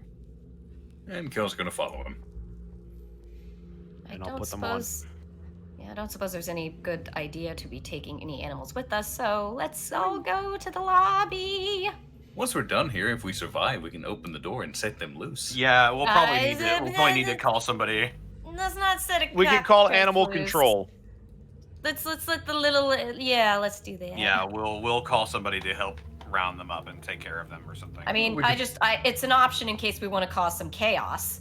The more dangerous ones, such as the basilisk and the cockatrice, we probably entrusted the orc mafia, honestly. Because That's the a police good are not going to question. come into the fiend ward. Fuck these guys. We're not giving them shit. Yeah, we're not giving them shit. We're calling animal control. Well, actually, though, the basilisk isn't that much of a danger with its out of its eyes, though I assume. Yeah, it but that's can kind of still the scratch problem and is bite you need somebody who can still deal with a magical creature. Yeah. We'll contact the division and we'll find somebody to take care of them probably. Anyway.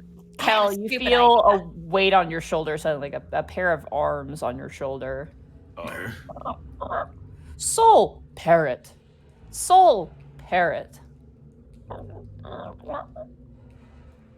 Did it follow him? Yeah, it's out of the cage. It can fly. I don't. So Kel, you that- get it? No, Kel, that thing is gonna get us caught. I do not think you have to worry about this thing. Could You don't have to worry about this thing.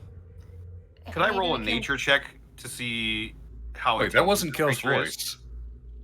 It's as close as That she was can get. As Don't be a close as I jerk. can fucking Come get. I'm on, gonna you're a die. jerk. Stop being mean to Monty. She's I'm doing sorry. her best. Shut up, Doros.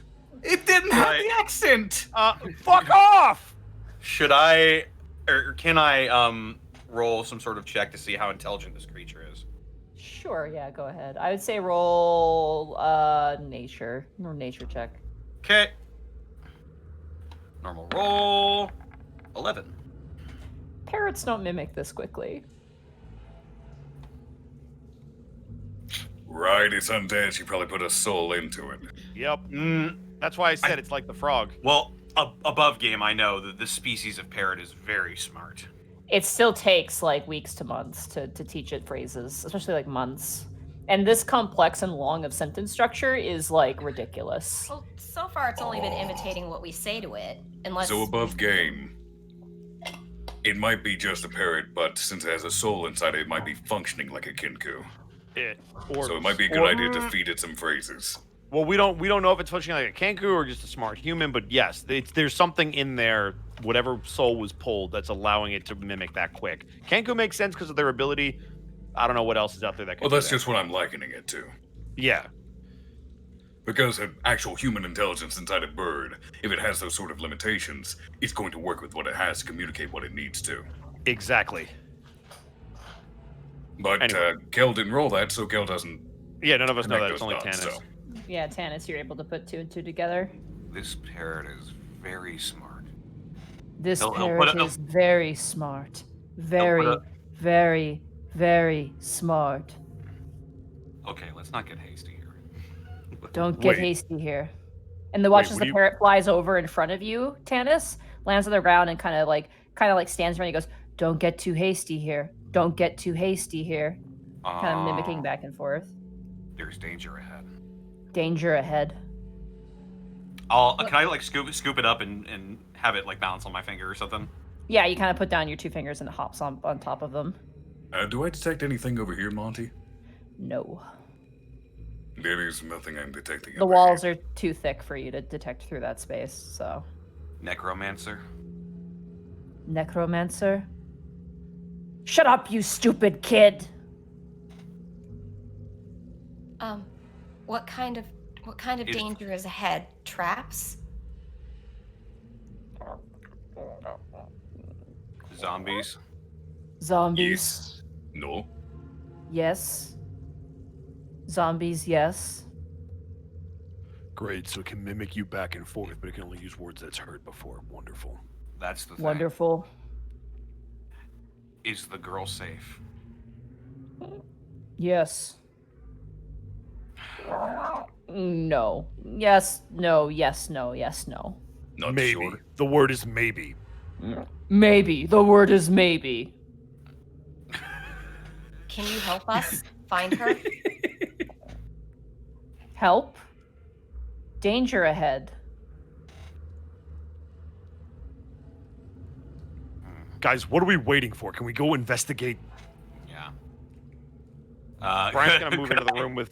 Brian's Could gonna move into I- the room with the goggles. Yeah. Okay. I'll The just. parrot takes off and heads to this corner behind you guys and leaves you. Stay put. Yes. That's Yeah, just free. thank you for your help. Help. All right, let's get moving. Be careful. So is my detect magic still on? Yes. Am I sensing anything? Could you click detect magic for me again?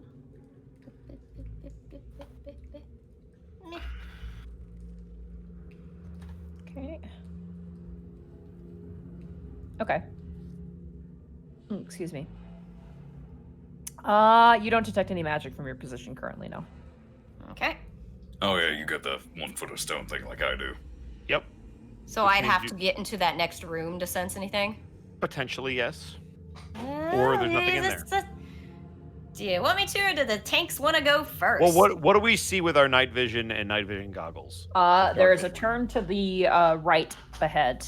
So this is a single lane It pathway. is a 5-foot wide hallway. Yes, it is very cramped in here. I'm gonna move up here. I'm gonna motion for Tanis to go ahead of me, since he's the Okay. stealthy one. It is I also would say- pitch black as well. Probably have Kel in front of Gibby. Okay. And I'm gonna hold at the Windows and corner bring while up the rear. Tanis scouts ahead. All right. All right. You have 60 feet of vision there. Yep. Oh shit. Could you make 60 feet all the way out as far as you can? Yes. Here we go. I will help. Okay. By our powers combined. Yeah. Actually, way up here. Damn. Yep. Excuse me. Excuse you. So you might want to get up to what is now clearly a doorway. Yep. Wait. Let What? me, because from this, if I can get into the next angle, I can detect magic ahead of you. Well, you would have to move up with the rest of us. We'd have to move one by one. Oh, yeah, go slow. Don't go running out. All right. Get up Do I enough so I detect can at anything least get... from here, Monty? It is oozing evil in this next room. It All right, is do I detect hollowed magic from this angle? The door has necromancy on it. The door up ahead, it is necromantic, but that room, that whole area is desecrated. Ugh. This is the What does part it of the mean movie it's where one of us necromancy? Typically kicks the bucket. I hate this shit. That's the school of magic, so Okay. it's a type of magic. I mean, The well, door is... I think I would be saying that, Kel, because I'm the one who's sensing it. Am I the one sensing it, or? is Well, he no, he sensing also has a spell on too. it? Oh, I yeah. detect good and evil, so I can tell it's necrotic. Yeah. Also light up ahead as well, but it's like kind of flashy light, and you can't really tell what it's coming from your angle that you're at.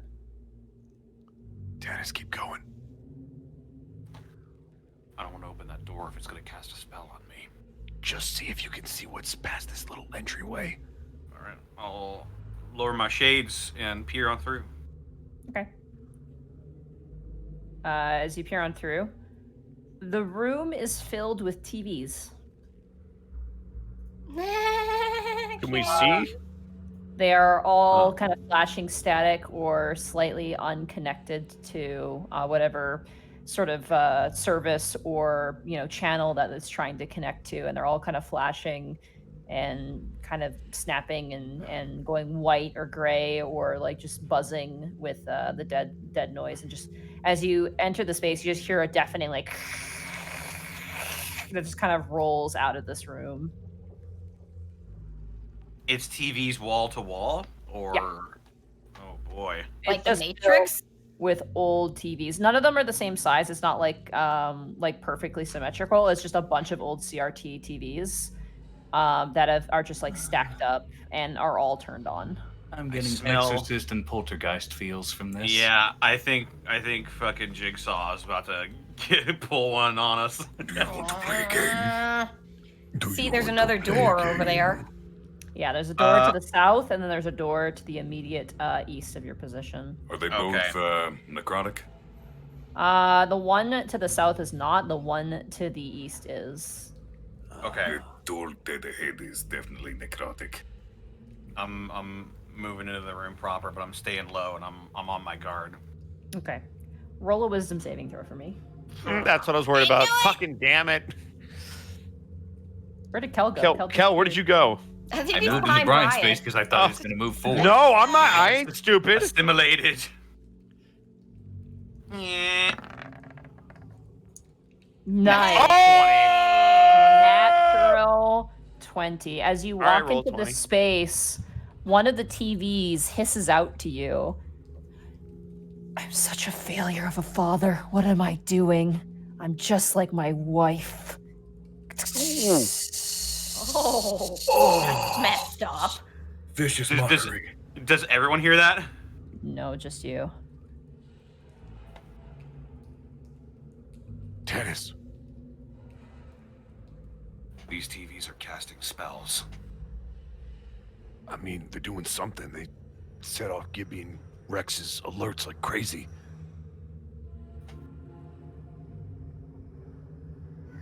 How many TVs are in this room, Monty? It's a lot. Like There's- ballpark number. 8. At least 8. Maybe have at least 8 notifications. Could we break them maybe or turn them off? Yeah, could I walk up to the TVs and like try to turn them off? Is there an off button visible on them? Sure, yeah, you walk up to one, and you press the button, and nothing happens. Doesn't turn off. No, it doesn't turn off. There's more than one way to shut off a TV. Yeah, is it connected to any plugs that I can see? As you follow the line, the plug line, it doesn't go into an outlet.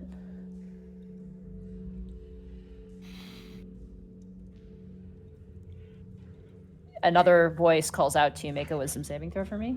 Are these charm effects, by the way? No. Okay.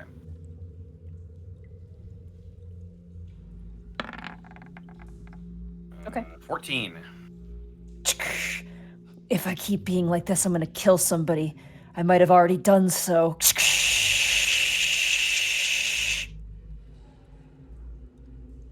This is some Silent Hill shit. Is he gonna have to survive like 8 wisdom saves? I was gonna at this say, point? holy Maybe you might shit. want to come in here for a second. To be fair, he's probably the best equipped to do this. I don't know about that one. Didn't say Kel what had a happened. +5 wisdom save. All right. So, are the TVs going off whenever they are done talking shit at me? They literally almost like have a strange, like on the actual screen itself, when one of them talks, it almost has like this sort of silhouetted visage of you that kind of looks back at you when it talks.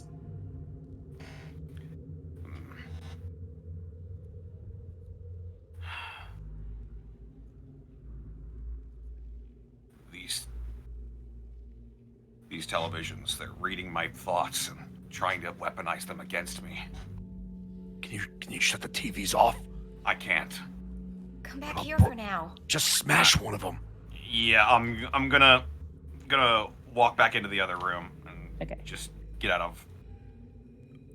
Gibby, get up here. If you're thinking my wisdom is that great, it's not. It's my I'm not asking you intelligence to- that's good. I'm not asking you to go into the room. Just telling you to come Actually, over no, here. my intelligence sucks too. It's my charisma. But yeah, okay, hang on. Bryant, move back. Okay. Let me get where you are. What's up? I do not think we both fit in this face. Please tell Back, me, Rex. what can you tell me about the school of magic that's influencing them? Oh shit. Do I know that? Can I roll on You that? can if you take an action to do it. Yep, you can use your action and determine it with detect magic. Yeah. Or ritual, you mean? Yes. God. You Well, can just detect an magic action. is still active, so It is still Yes. active, yeah. Oh yeah. Sure. You do that. you are not in a position. There's actually you would be at this point, being this far up ahead.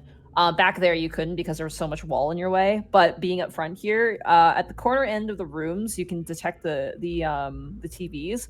It is a mixture of conjuration and necromancy, and it is incredibly strong, especially in the necromancy department. Conjury, you said?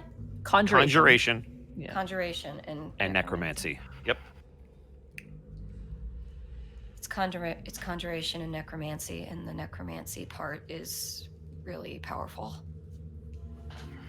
I don't know if I want to attack these things or what. I mean, we just have to get to the door, right? I mean, I have a feeling they're going to start going off. As Are soon they as we all plugged step in into there. anything? Is there some kind of runes on the floor or something? They're plugged into something, but I can't tell what it is. It's not an outlet. Keep in mind also, we don't know which door to go for. I would say our destination is likely through the one ahead of us, considering it is oozing with necromancy. Listen, And also all I the know question, is it locked?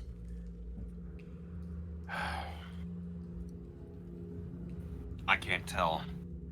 I'll have to step back in there.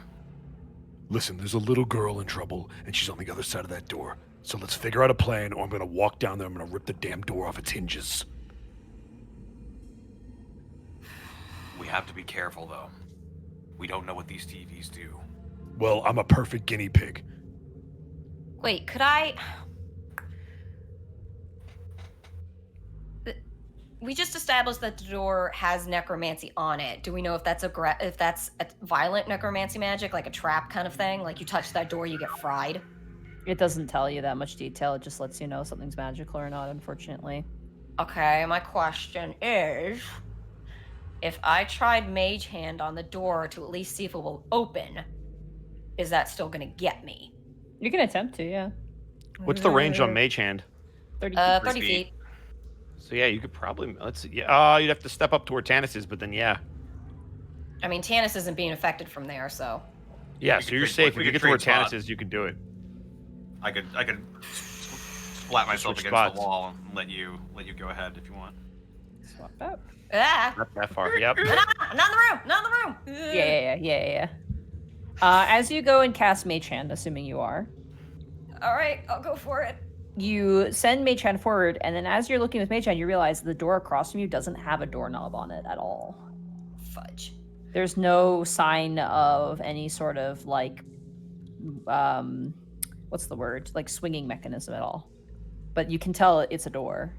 Also, there's no hinges. You don't see any hinges on this Is side. it the no. kind of door that like is like a stone wall that'll slide up or down kind of thing? You don't know, maybe. Red muffins. What? There is also that door to the south that does not have necromantic. Does that Does door that- have a handle? It does, yeah. It has two handles. It's like a set of double doors. All right, I'll pop that open. All right, you reach over with Mage Hand, and as the door pops open, like you literally like hit the like tilt one of the doors. One of the doors just like flies open, and bodies just come tumbling out from floor to ceiling, just Oh, comes God. sliding out. Skeletons, half corpses, just kind of come dragging out, and the TV static gets louder. That's not good. Wait. Maybe those bodies are what's charging the TVs? We can't Why would you say exactly that? remove them. Because the Where- static got louder when they came out. I mean, We can we can't- burn the bodies? I got Firebolt. Can I launch We are Firebolt at also those in an bodies? enclosed space. Do not I- make smoke down here. We will suffocate. I mean, what about your sacred flame? Can we try that? The hypnosis That's- would melt them.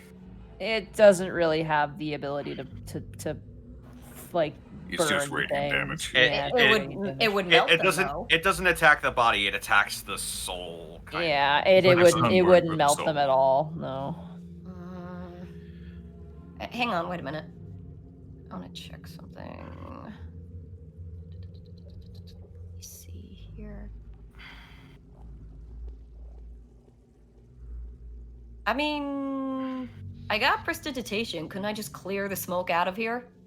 If that was a problem? Can I do that? There'd be a Feel lot like- of back and forth. That'd take a And- long time. And also would probably alert the necromancer. If we haven't alerted them by now, I'd be shocked. Rituals Oh, can be pretty distracting. Yeah. Okay, so clearly the bodies room isn't the way to go. No, we just made it worse. I think we need to get rid of those bodies. Because the static got worse when they came tumbling out. I think it's the bodies that are like helping the spell, maybe. Yeah, it's probably the fuel. If Are there opening any, that. are there any other visible cords from the TVs that look like they're going towards any of these rooms? No, they're just sitting on the ground.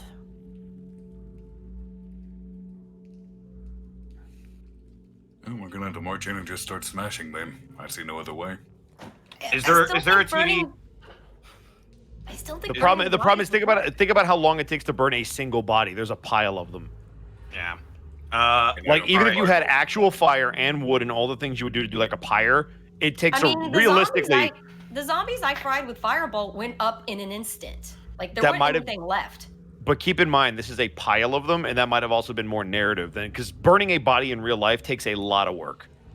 It takes also a massive amount of heat. I think Yeah, it'd be safer than all of us trudging in and all of us having to do wisdom saving throws over I'm and gonna over again. I'm gonna reclaim my spot real quick. Okay. Is there a visible TV within my line of sight? They are all kind of lined up against the walls. So they are within your sight.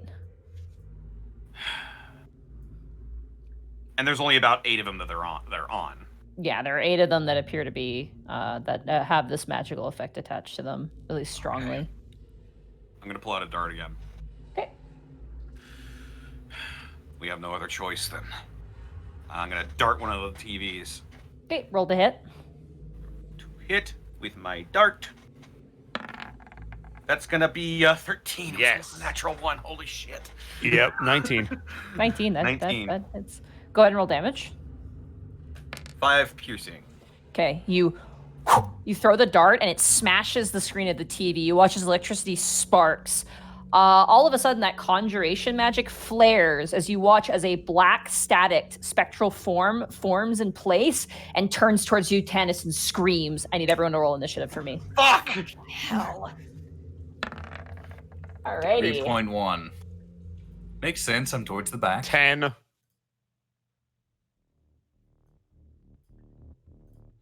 I think I know what the purpose of those TVs was now. Yep. I had a feeling, but I needed to know for sure. Yeah, but it was a good test. That was a good way to do it. Okay, yeah. Because at least now we're in a good spot. I think the point of the TVs was to try to make me angry and attack them to summon these things. Alrighty. Wait, that would be a charm effect. Probably not that. It all depends on how it's being done. Because it might not be charming you because you still have your. It might just be tempting you, like almost like a persuasion, as opposed to like an actual spell effect. 20, by the way. And I got a 6. One second, I'm trying to find my bookmark here. I guess I didn't bookmark this. A second.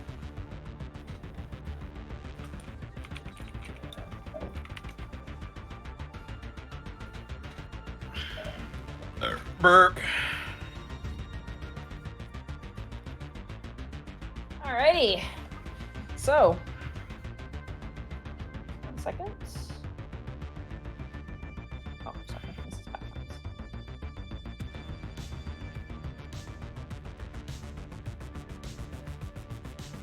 Sorry, just give me 2 seconds here. You are all right.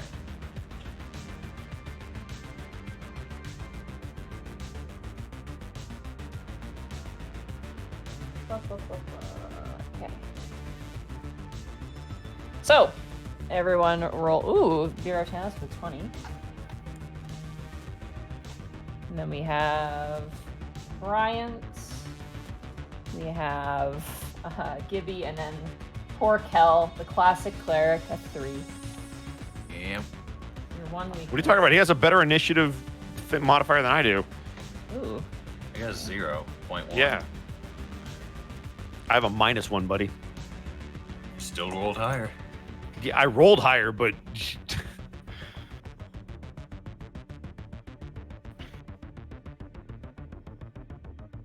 All right, Tanis, you are up first.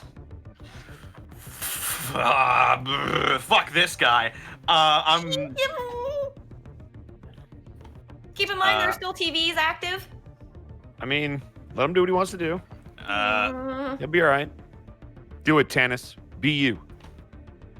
I'm gonna be me. Do you, buddy. And I'm gonna square up to this motherfucker. Okay. Up to the back up to the walls of the TV, just trying to hit it with my longsword.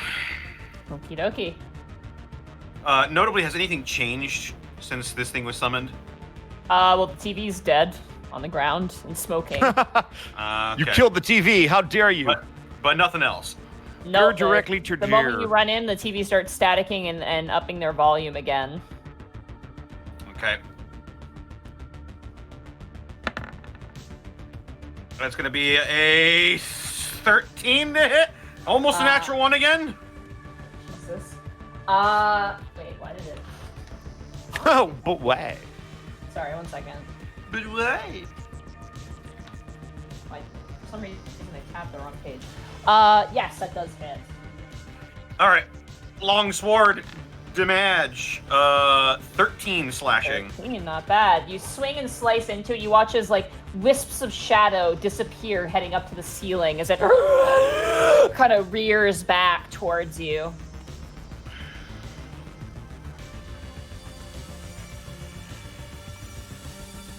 Weird, spooky ghost. Leave this place. And I'm going to bonus action unarmed strike. Okay. Punch. Punch. 8. Did you hit though? Don't you have to roll to hit? Yeah. 8 is my roll. 8 is to hit. 8 was the hit. Yeah, you go to punch and your fist just goes through this black ghostly form. Oh. All right, I'm just gonna. When your to hit roll is so low, she thinks it's damage. I'm just gonna take a defensive stance and end my turn. All right. It is now Durzub's turn. Durzub leans forward, kind of like leapfrog, puts both hands on your shoulders, Kel, and kind of leans over you to talk to Brian. He goes, "You want me staying back or going in? What do you want?" Go get it. All right. There is not enough room for him to move. I know. He is going to aggressive and move over behind this creature, and he's going to take a swing at it. Got +2. Ooh, that's not great. It's got +2 though. He does have +2, but I don't know if that's going to save him. No, that doesn't. That's a 10. That doesn't hit. You watch as he swings and misses. He rolled a 2. It is now the enemy's turn. The creature immediately in front of you, Tanis, is going to make a strength drain attack against you. Fuck. That was almost a 20, but that is going to be a 19 to hit. 19 is my AC. Okay, so he does hit you. Oh shit! Right, because you didn't hit the. Ah, fuck. No, 19 is my AC with the unarmed attack. I don't have to hit with the unarmed attack. I just have to make it. Oh, okay. So that's the boost. Gotcha. Yeah. You take 7 points of necrotic damage. And you'll have to keep a note of this. Your strength score is reduced by 3. Shit. The modifier or the number? The score. number. Okay, that's huge difference. Okay. Yep. One of the Yeah. shadows is going to reach out to Durzub in one of the TVs. Tanis, as you're fighting this, and Gibby and everyone else, as you guys look inside, you watch as one of the TVs speaks out and says, I should have driven her home that night. What was I thinking? She wouldn't have been dead if it weren't for me. And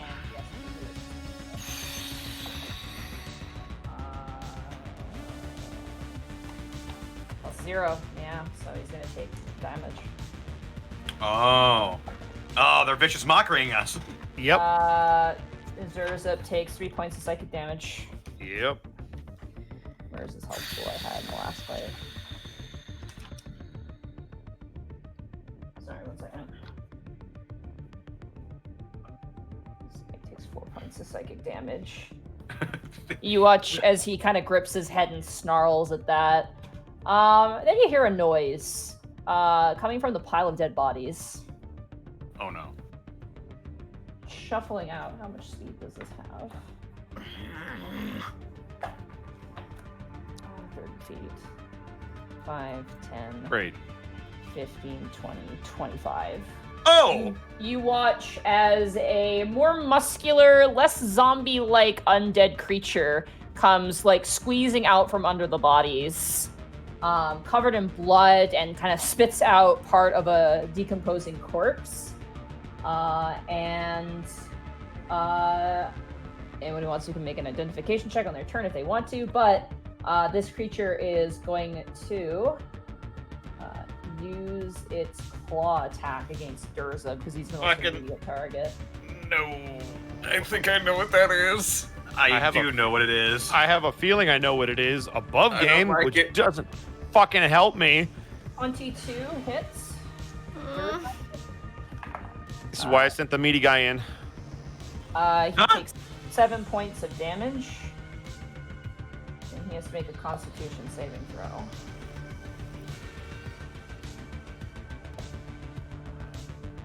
His con is pretty good, though. Not when he rolls a fucking 3. Oh, God. Fuck. You watch as this creature swings behind and slashes him across the back, ripping through his coat. And you watch as Durza just seizes and is unmoving. Yep, I was worried about that. Yep. Alrighty. That ends the enemy's turn. Brian, it is now your turn. Great. I'm going to move up here to this spot. Okay. And I'm going to try to get that big guy's attention by banging my sword on my shield to see if I can get the noise to move him towards me. Alright, roll a persuasion check. Okay. Let's see. 12. Okay. It seems unpersuaded as it currently has fresh prey right in front of it. Fucking damn it. Was that my action? That was your bonus action. I'll let that be your bonus action. Oh, fucking damn it. Oh, God. I gotta go in and save him. Fucking damn it.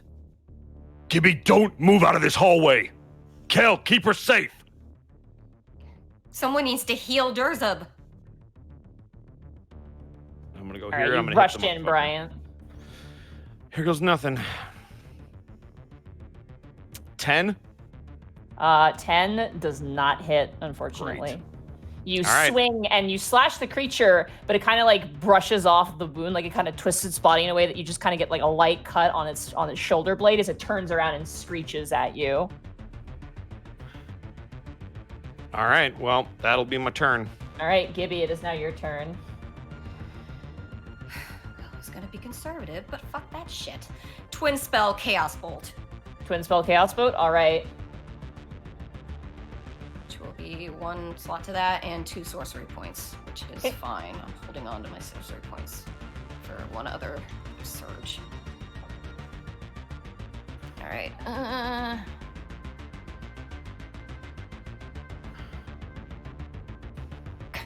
Where's Gaza? Click. Yes. There we go. Wait. Window. Thank you. All right. So you need to roll a d6 for the damage.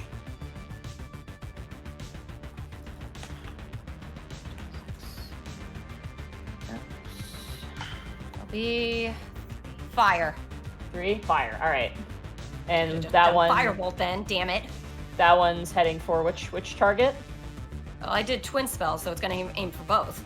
Aim for both. All right. So double fire chaos bolt. All right. Go ahead and roll damage for me. Cast at what level? Oh, You should be able to just click the Chaos Bolt name where you rolled earlier. I did. It's asking Yeah, what it's level. asking him though. what level. Oh, Yeah. Wait, if I Determine do it level damage. 1, is that just like a cantrip? No. Level 1 you'll use up a slot. So if you cast at level 1 or Because level it's 2, already you'll it's use a level 2 spell. Yeah. So then you're casting it just at level 2. Yeah. Okay. So you use 1 level 2 spot. Yeah. Level 2. Okay. Ooh, That's 10 damage. 14. Oh yeah, it is 14. Hold on. I just gotta check something here.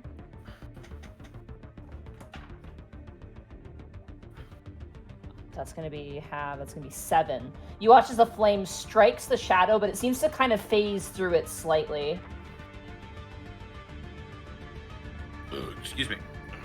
Your excuse. It smashes this ghoulish creature, and it cooks off a lot of its flesh as it screeches out, waving at the flames, but it is still standing. Anything else you'd like to do on your turn? I think I'm good. Okay. That brings us around to you, Kel. It is now your turn. Alrighty. Kel is going to try to squeeze past Gibby to just block the hallway off of his body. Okay. And then, I'm going to Sacred Flame that shadow. Okay. The thing between Durzub and Tannis. Dexterity saving throw. That is a 5, so that is a failure. That's 7 radiant damage. As you flex your hand and cast the spell, it screams. Like, it kind of screamed at the fire, but kind of shrugged it off, kind of nonplussed about it. The moment the Sacred Flame hits it, you watch as the light from the Sacred Flame just eats this thing up, and it just disappears. Ooh, that was effective. We're looking at Kel. There's nothing else I'm going to waste spell slots on, so I'm just going to stay in Should front we of not? Gibby and sit over You here. can't heal Durzub. I could, but then I can't remove that paralysis on him. I could heal his hit points, but that would eat up a spell slot, and I'm already running low. Okay. All right, Tannis, it is now your turn. Unless, Yeah, oh, I'll sorry. hold off. Yeah.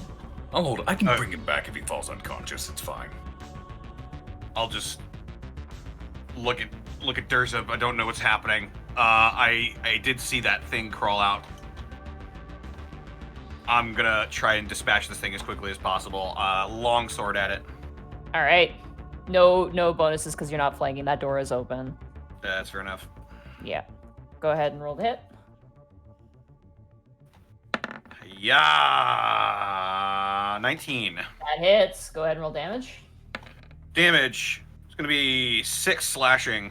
All right. You slash into this thing, and it kind of rears back, screaming. The flesh and the blood dripping from its face.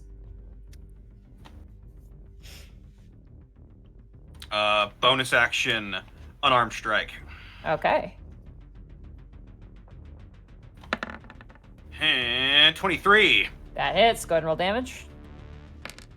5 bludgeoning. All right. You punch this thing in the face, and it kind of staggers back and then crawls, like almost using the wall to like brace itself. It kind of staggers back to its feet and kind of like streaks. These things look starved. They're very emaciated, and they're like pale white with these piercing blue glowing eyes.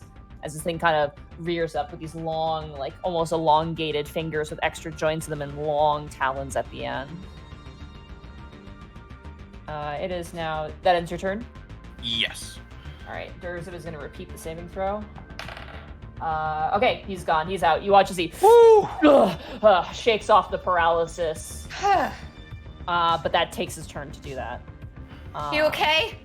He kind of just waves. He seems very shaken.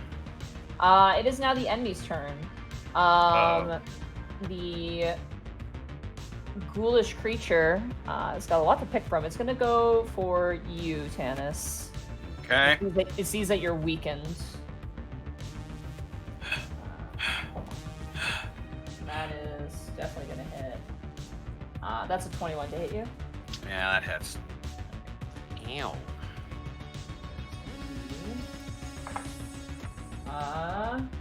7 points of slashing damage. Interestingly enough, you are not affected by its paralysis ability.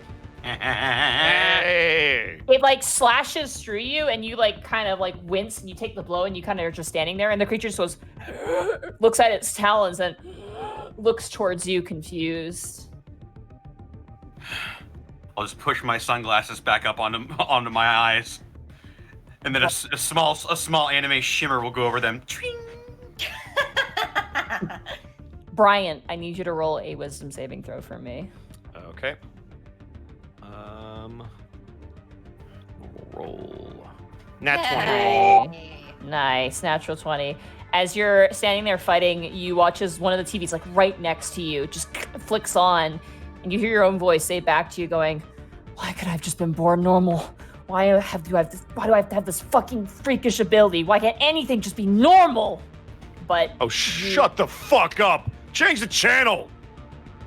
And you are unaffected. You take absolutely no damage. Alrighty, that brings us now to Bryant. It is now your turn. I'm gonna hit this thing. All right.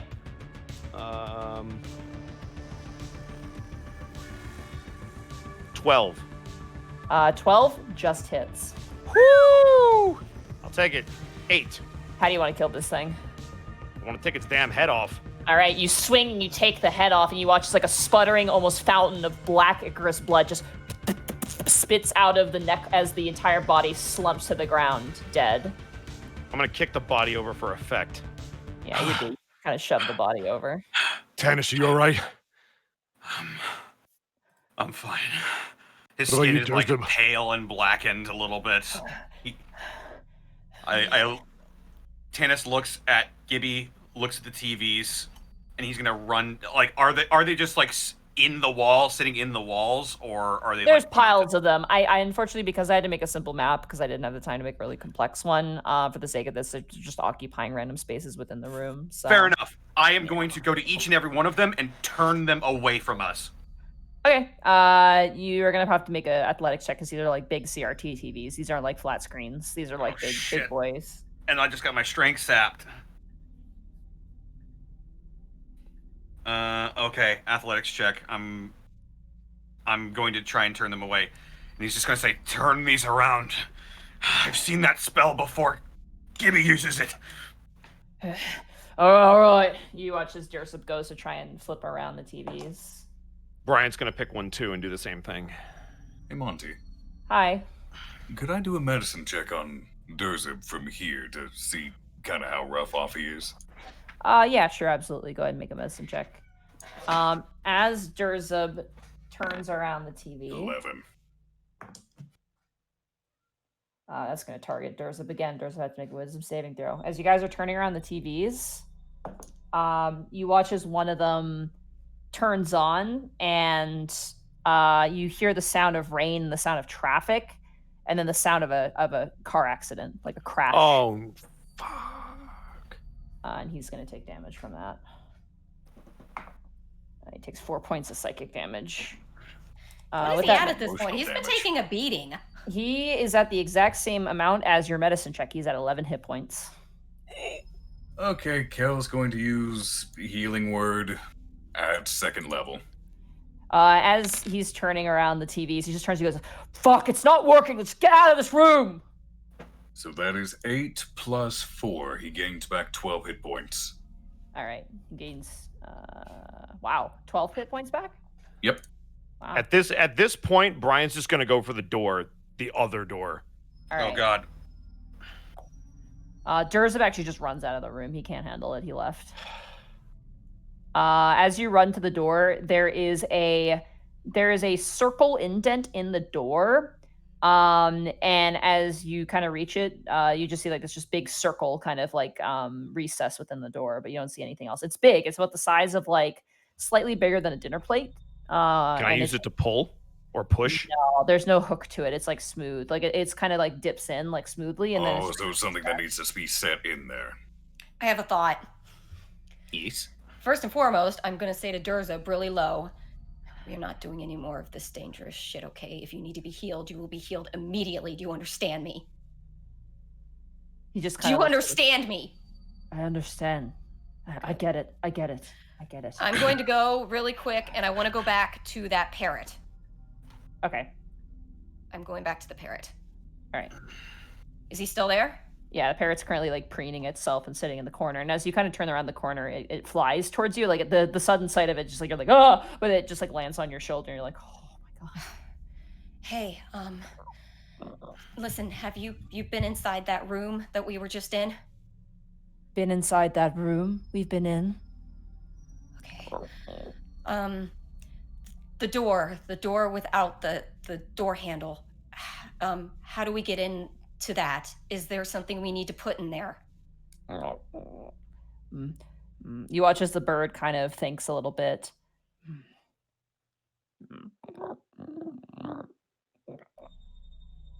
Like, No. an amulet?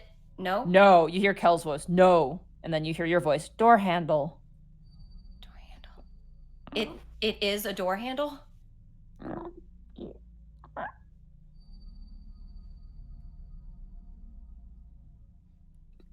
Okay. The bird looks complex. It doesn't seem to have the words it needs to convey information to you.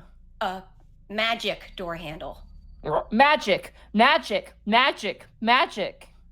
You mean we use magic to open it? Use bad magic. Okay. Going back. Cleric time. Yep. Will the bird stay with me, or is he leaving? He leaves. He doesn't want to go anywhere near this room.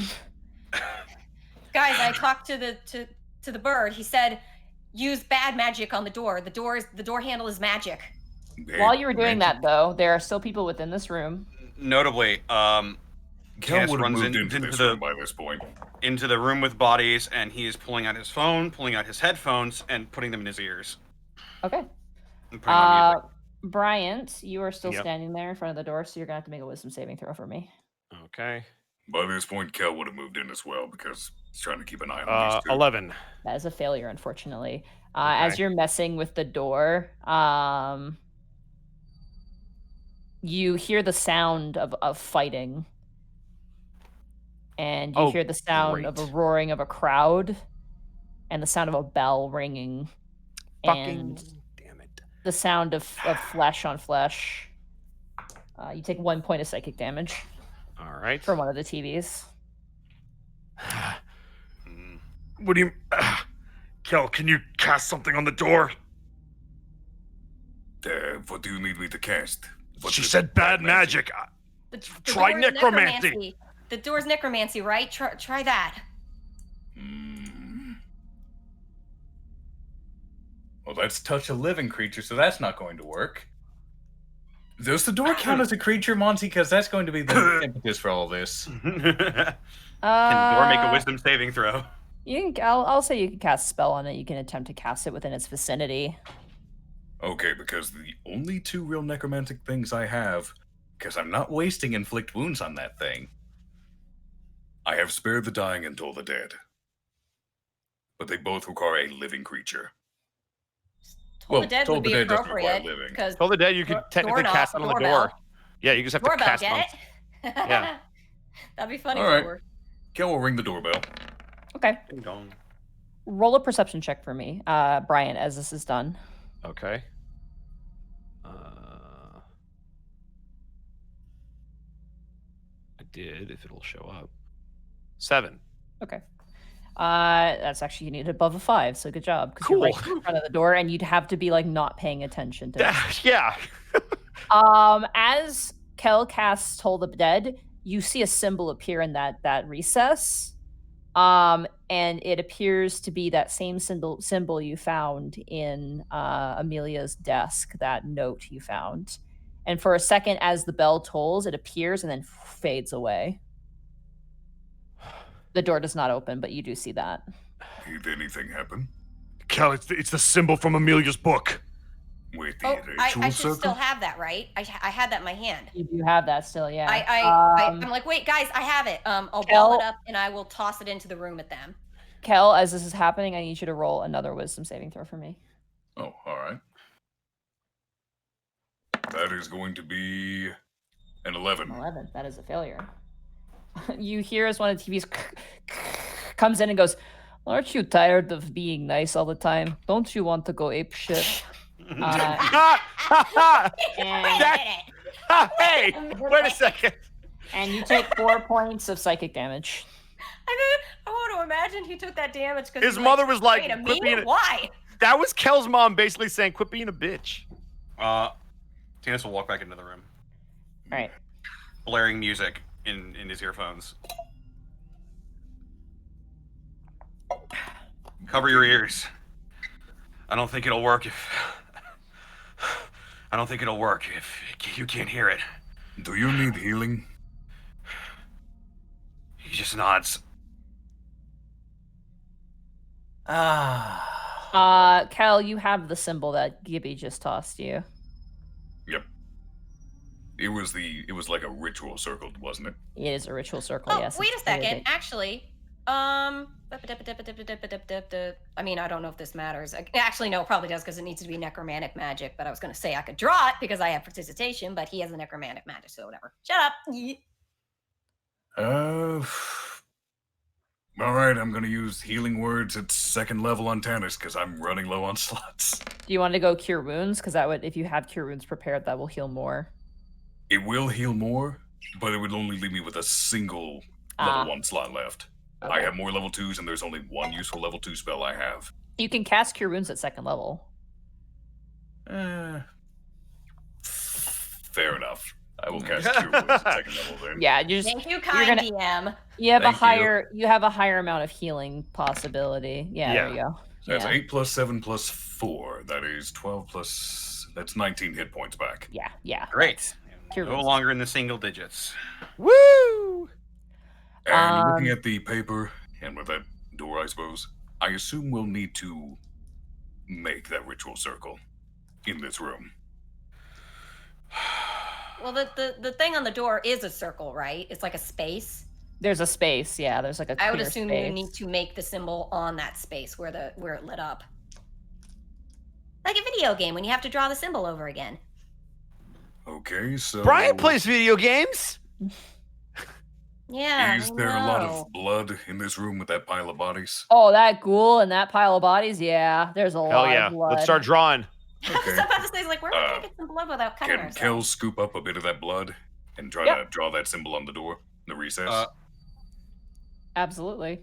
Notably, I have calligraphy tools and proficiency with them, so I could probably... Actually, yeah, that makes a lot more sense because the they'll make symbol's sure gonna it's look good. So good. Then Kel will just Alright. hold a handful Yeah. of blood. for Well, him to when dip we're it working with in. magic, sometimes it needs to look good, or at least Yeah. accurate. So I have... I'm glad you told us that. I didn't realize you had calligraphy tools. Go ahead and make a calligraphy tool check. For those of you watching at home, these are useful to have. 14? Let's Yeah. go, Tannis. You go ahead and you kind of stick out your tongue and you use, like, Kel is holding like a handful of blood and you just kind of dip your calligraphy tools into it. And you have a need to nice wash fountain pen. these.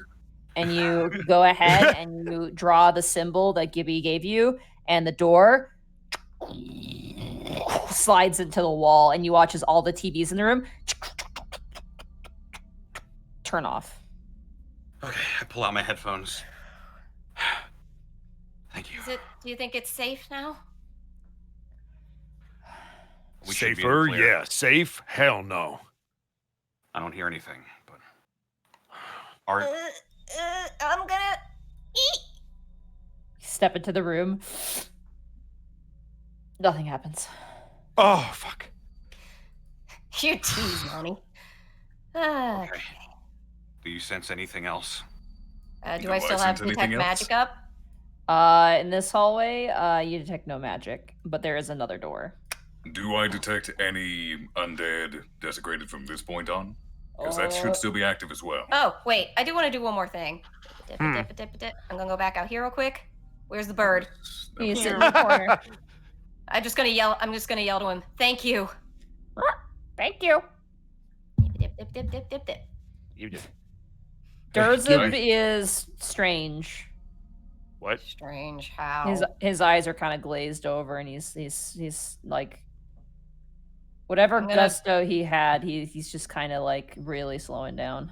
Can I insight? Like, you mean just physically, or is like, do I detect anything wrong with insight him? check. So you guys can insight check. Okay. Shoot. That's a 9. 15. Insight. Ugh, 6. Tanis, did you want Tanis, you gonna get on this? Oh no, Damn it. doesn't care about this guy. Oh, there you go. Fair enough. Bryant, you get the sense that whatever said to him on the TV has really, really affected him. And he's almost scared at this point. I'm gonna reach out and touch his cheek. Just, hey, you doing okay? Yeah, I'm doing. He kind of wipes his eyes. I'll be right. Sorry, my head's spinning. Hey, look, we get done with this, right? You and me will have some proper drinks, okay? I think we've earned them. Yeah.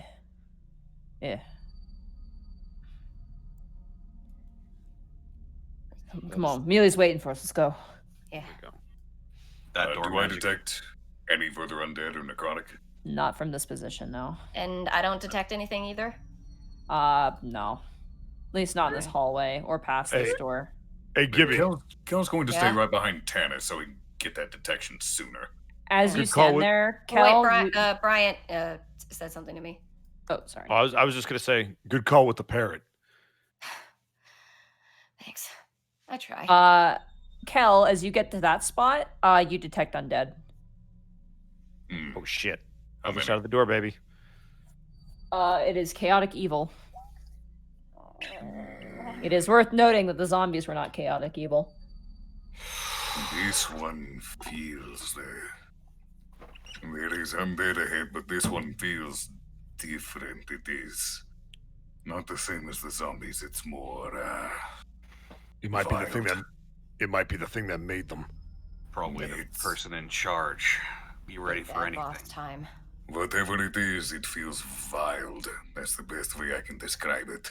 Well, we don't have a choice. We need to find Amelia. Just be ready. Oh, I'm ready. All right.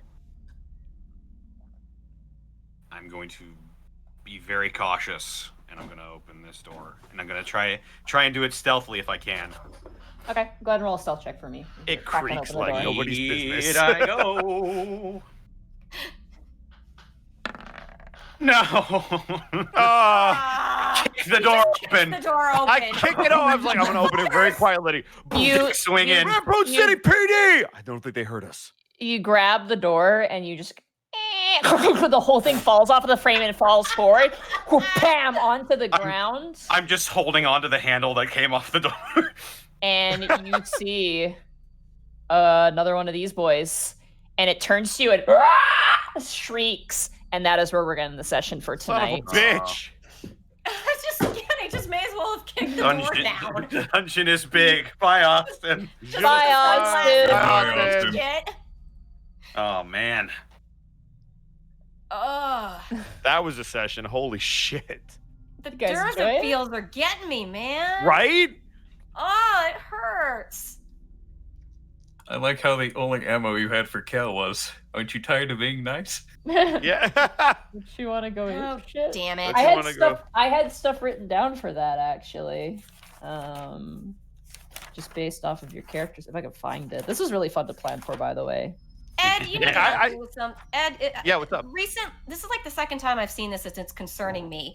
I've gotten another message when I finished this saying that I got a dropout, Uh-huh. and I never had that happen to me before. Does it actually drop the audio out? Apparently, it's saying I Oh. lost audio at this specific marker. It There- looks yeah. like, thankfully, not a place that matters. Like, it doesn't look like I was really talking right then. Uh-huh. I mean, you. Normally that only would happen if you don't have like enough room to save it, or if something were to interrupt No, you that while shouldn't you be were... an issue. I should have at least 70 hours worth of like. That's not the issue. I don't know why it started doing that.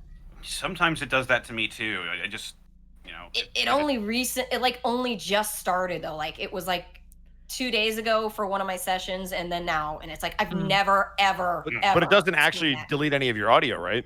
Yeah, I think it literally can't. It's something about how the computer can't keep up, and I don't understand that. This is the second time it's happened since like ever I got this computer and use Audacity on it, which is like freaking me out. Huh.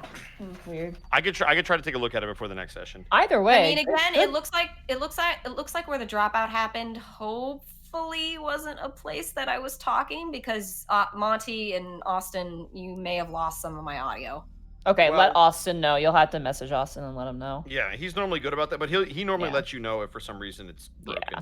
Because I had an issue when I'll talk to you about it later. Yeah, we can talk about it later. Do you guys like the dungeon? I was like, yeah, that was great. Yeah. I really like. Yeah, you were no saying question. something, Monty. Sorry.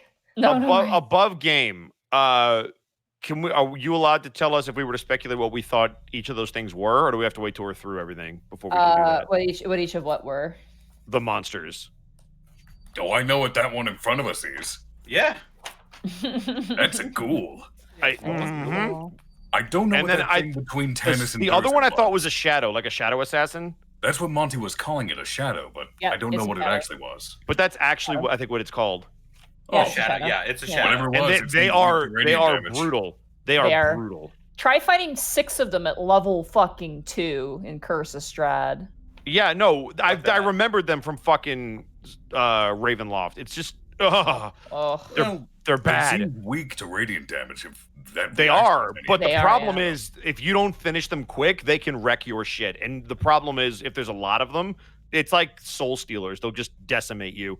And the Yeah. worst My part strength is is it great. carries through to other battles because I forget how long it lasts. Wait, that thing lasts? Its strength is still sapped? Yeah. strength is still sapped. Yep. It doesn't go away instantly. That's- It's something you have to get that's- rid of. That's how that level drain type stuff works. I guess it's a good thing you got a lot of strength and that you're a monk. No. No, I forget. Is it considered an effect? Like, is it something that can be cured with like remove curse? It specifies how it can go away, so no. Got it. Okay. Yeah, I'm hoping. I don't think it took off anything that matters. It looks like it was during the zombie fight, and it sounded like it wasn't when I was doing shit. As far as I can tell from where it marked. Okay. Yeah. Also, I had Monty. Hi. Oh, go ahead, Connor. I was just gonna say I had a +1 in strength, and now I have a -1. So you're like me. I like the dungeon. Yeah, because that's what that thing does. Anyway, why don't we I go like around that. the horn? Because these beautiful people have stayed with us for an extra 40 minutes. Sarah, Say something though. what's up? Hmm? Yes. What'd you say, Connor? Arkolf was gonna say something. Oh, what were you gonna say, Arkov? Oh, I was just going to say I'm really enjoying the dungeon. Yeah, it's Good. really good. I It's was really like, good. It's really I creative. I plotted out the dungeon. I'm like, I need to make this actually. Like, I didn't want to. I can't get all the details for it, obviously, like in the actual dungeon. But I'm like, I'll just put the spaces in, so we have the combat spaces, just to help with you guys, help with the players, more or less.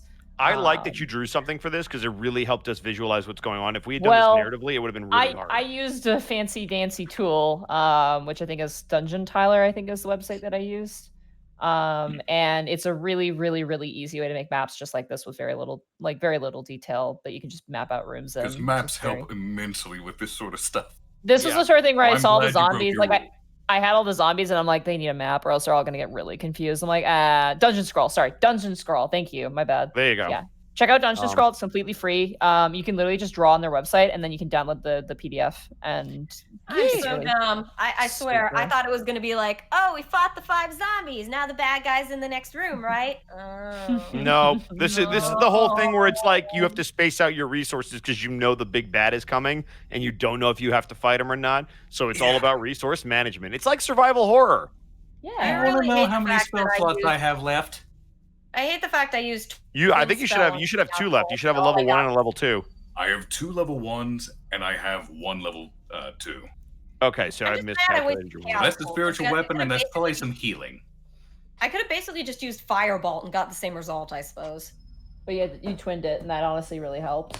Well, Yep. I could have twinned Firebolt though and saved one of my Chaos Bolts. I'm still surprised you haven't had a surge yet. You are stupidly lucky. Yeah. Yeah, thanks. That's Also, gonna that surge could have fucked us I or been mean, really good. I'm the gonna other see thing that too, happen because of this. the other thing too, don't forget you have an additional ability with being a this is the thing, because everyone's like, wow, like Gibby is getting way less like wild magic surges than Zenrio. It's because Zenrio loved to spam an ability that Gibby Tides of does Chaos. have, which is Tides of Chaos. Any opportunity Octo had to use Tides of Chaos, He was taking it. He absolutely was using it. Yeah. Hang on. Tides of Chaos is... Yeah, Tides of Chaos. That lets you change something from disadvantage to advantage. Yeah. I thought Tides of Chaos... sorry, I didn't mean to... I'm trying to look at the damn thing. Let me see it. I thought Tides of Chaos was just a passive thing. No, this is... No, you have to say you're doing it because it increases the chance of a surge. So you literally at any point could be like, I want to give myself advantage, but then I literally thought it was a passive thing. That's why I never used it.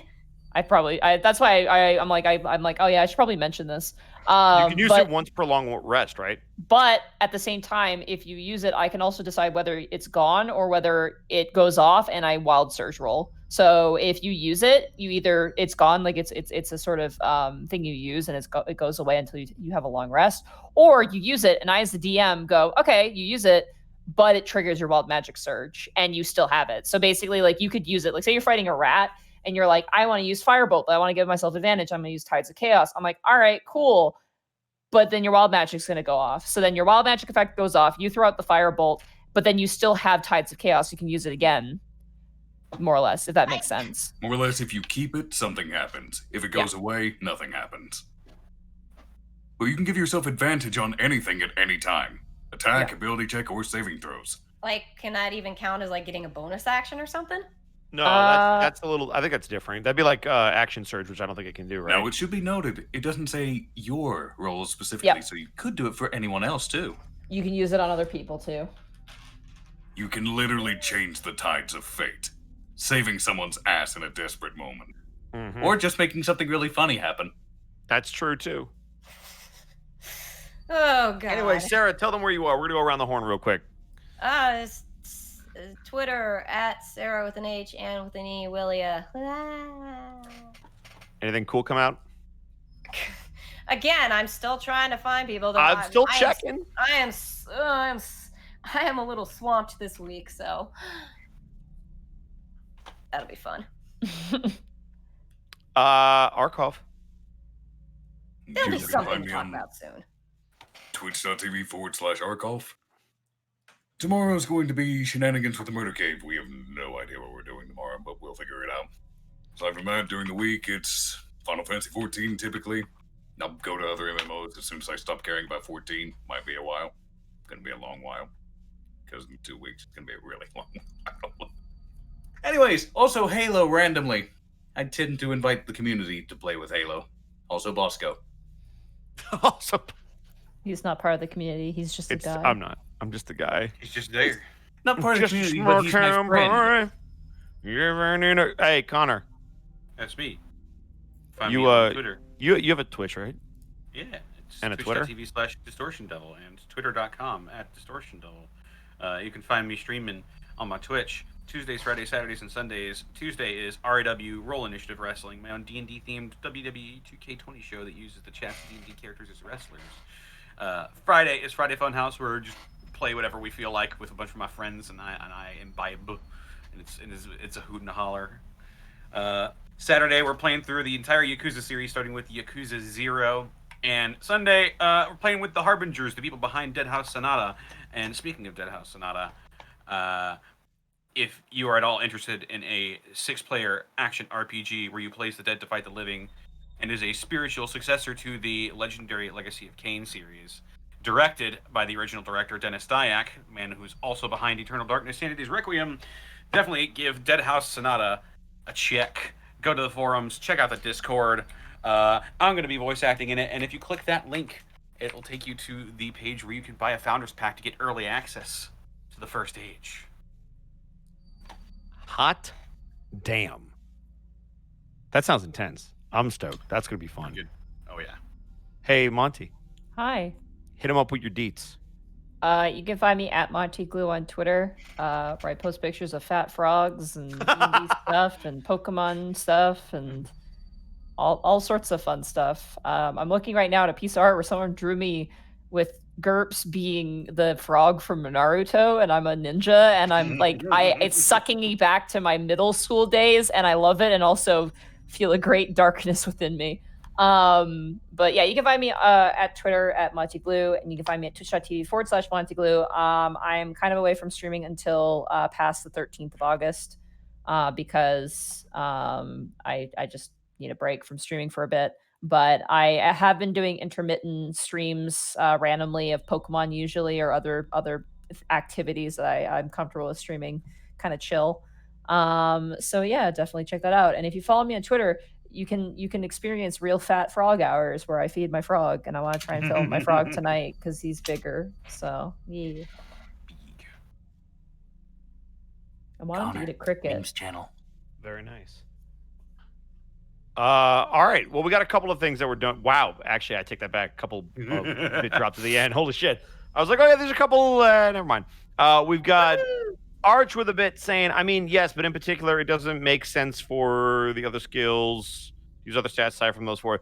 Basically, the way it boils down is whatever the DM tells you to do, you do. That's even if it doesn't make sense, you just say yes. X Wiley Willie with a tier 1 sub to Dodge. I hate you, Willie, so much. Mr. Insecure with 100 bits. A human-sized cockroach? Shocking. Battery Batty with a raid of 8 people. Thank you so much. Grim with a tier 1 stub. We've also got Grim with 100 bits saying, first time for me to catch the show live. Love both this and the Unexpectables. Keep up the great work. P.S. Arcov, hand over your voice. I want it. I can't. I need it to do stuff. Uh-huh. You can just switch with them. McLeary with 40 bits saying, if you guys ever have to go undercover in fancy attire, I hope Tannis gets a sword cane. That would be pretty badass. I could see Tannis with a sword cane. I love that since I saw it in Sherlock. Yep. So cool. Sakido with a tier 1 sub. Thank you so much, McLeary, gifting 2 tier 1 subs. We've got Gumsy kind of guy gifting a tier 1 sub to our one and only Distortion Devil. Hey, Burnout Vaughn with 100 bits saying low-level dungeons where caster learn how valuable a spell slot is. Monty, I love seeing what stuff you put in yours and have taken notes from this one. Can't wait for next week. Burnout, also a fellow DM. Well, thank you, Burnout. And that is all the bits and subs we have. Guys, we got to raid somebody. We sure do. I got Therapod on. Yeah, I got Therapod too. I don't have anybody else. Everyone Let's hit up Therapod. Let's hit up Therapod. It's kind of a quiet night. We haven't raided him in a bit. He's a good egg. We like He him. is a good egg. He typically does art while listening to the Prince Division, right? So don't spoil anything. Yeah, don't spoil anything for him. Not a thing. I'll kill you. The raid message should be hashtag no spoilers. If Yeah. you spoil anything, Kelzorin would be very disappointed in you. No, I You don't. spoil anything, I'm going to whoop your ass. All right. We're going to raid Therapod. You will upset Mamaru Gigi. I am here to kick ass and chew bubblegum. All And right. I'm Take care, all out guys. of gum. Raid, go. Go! All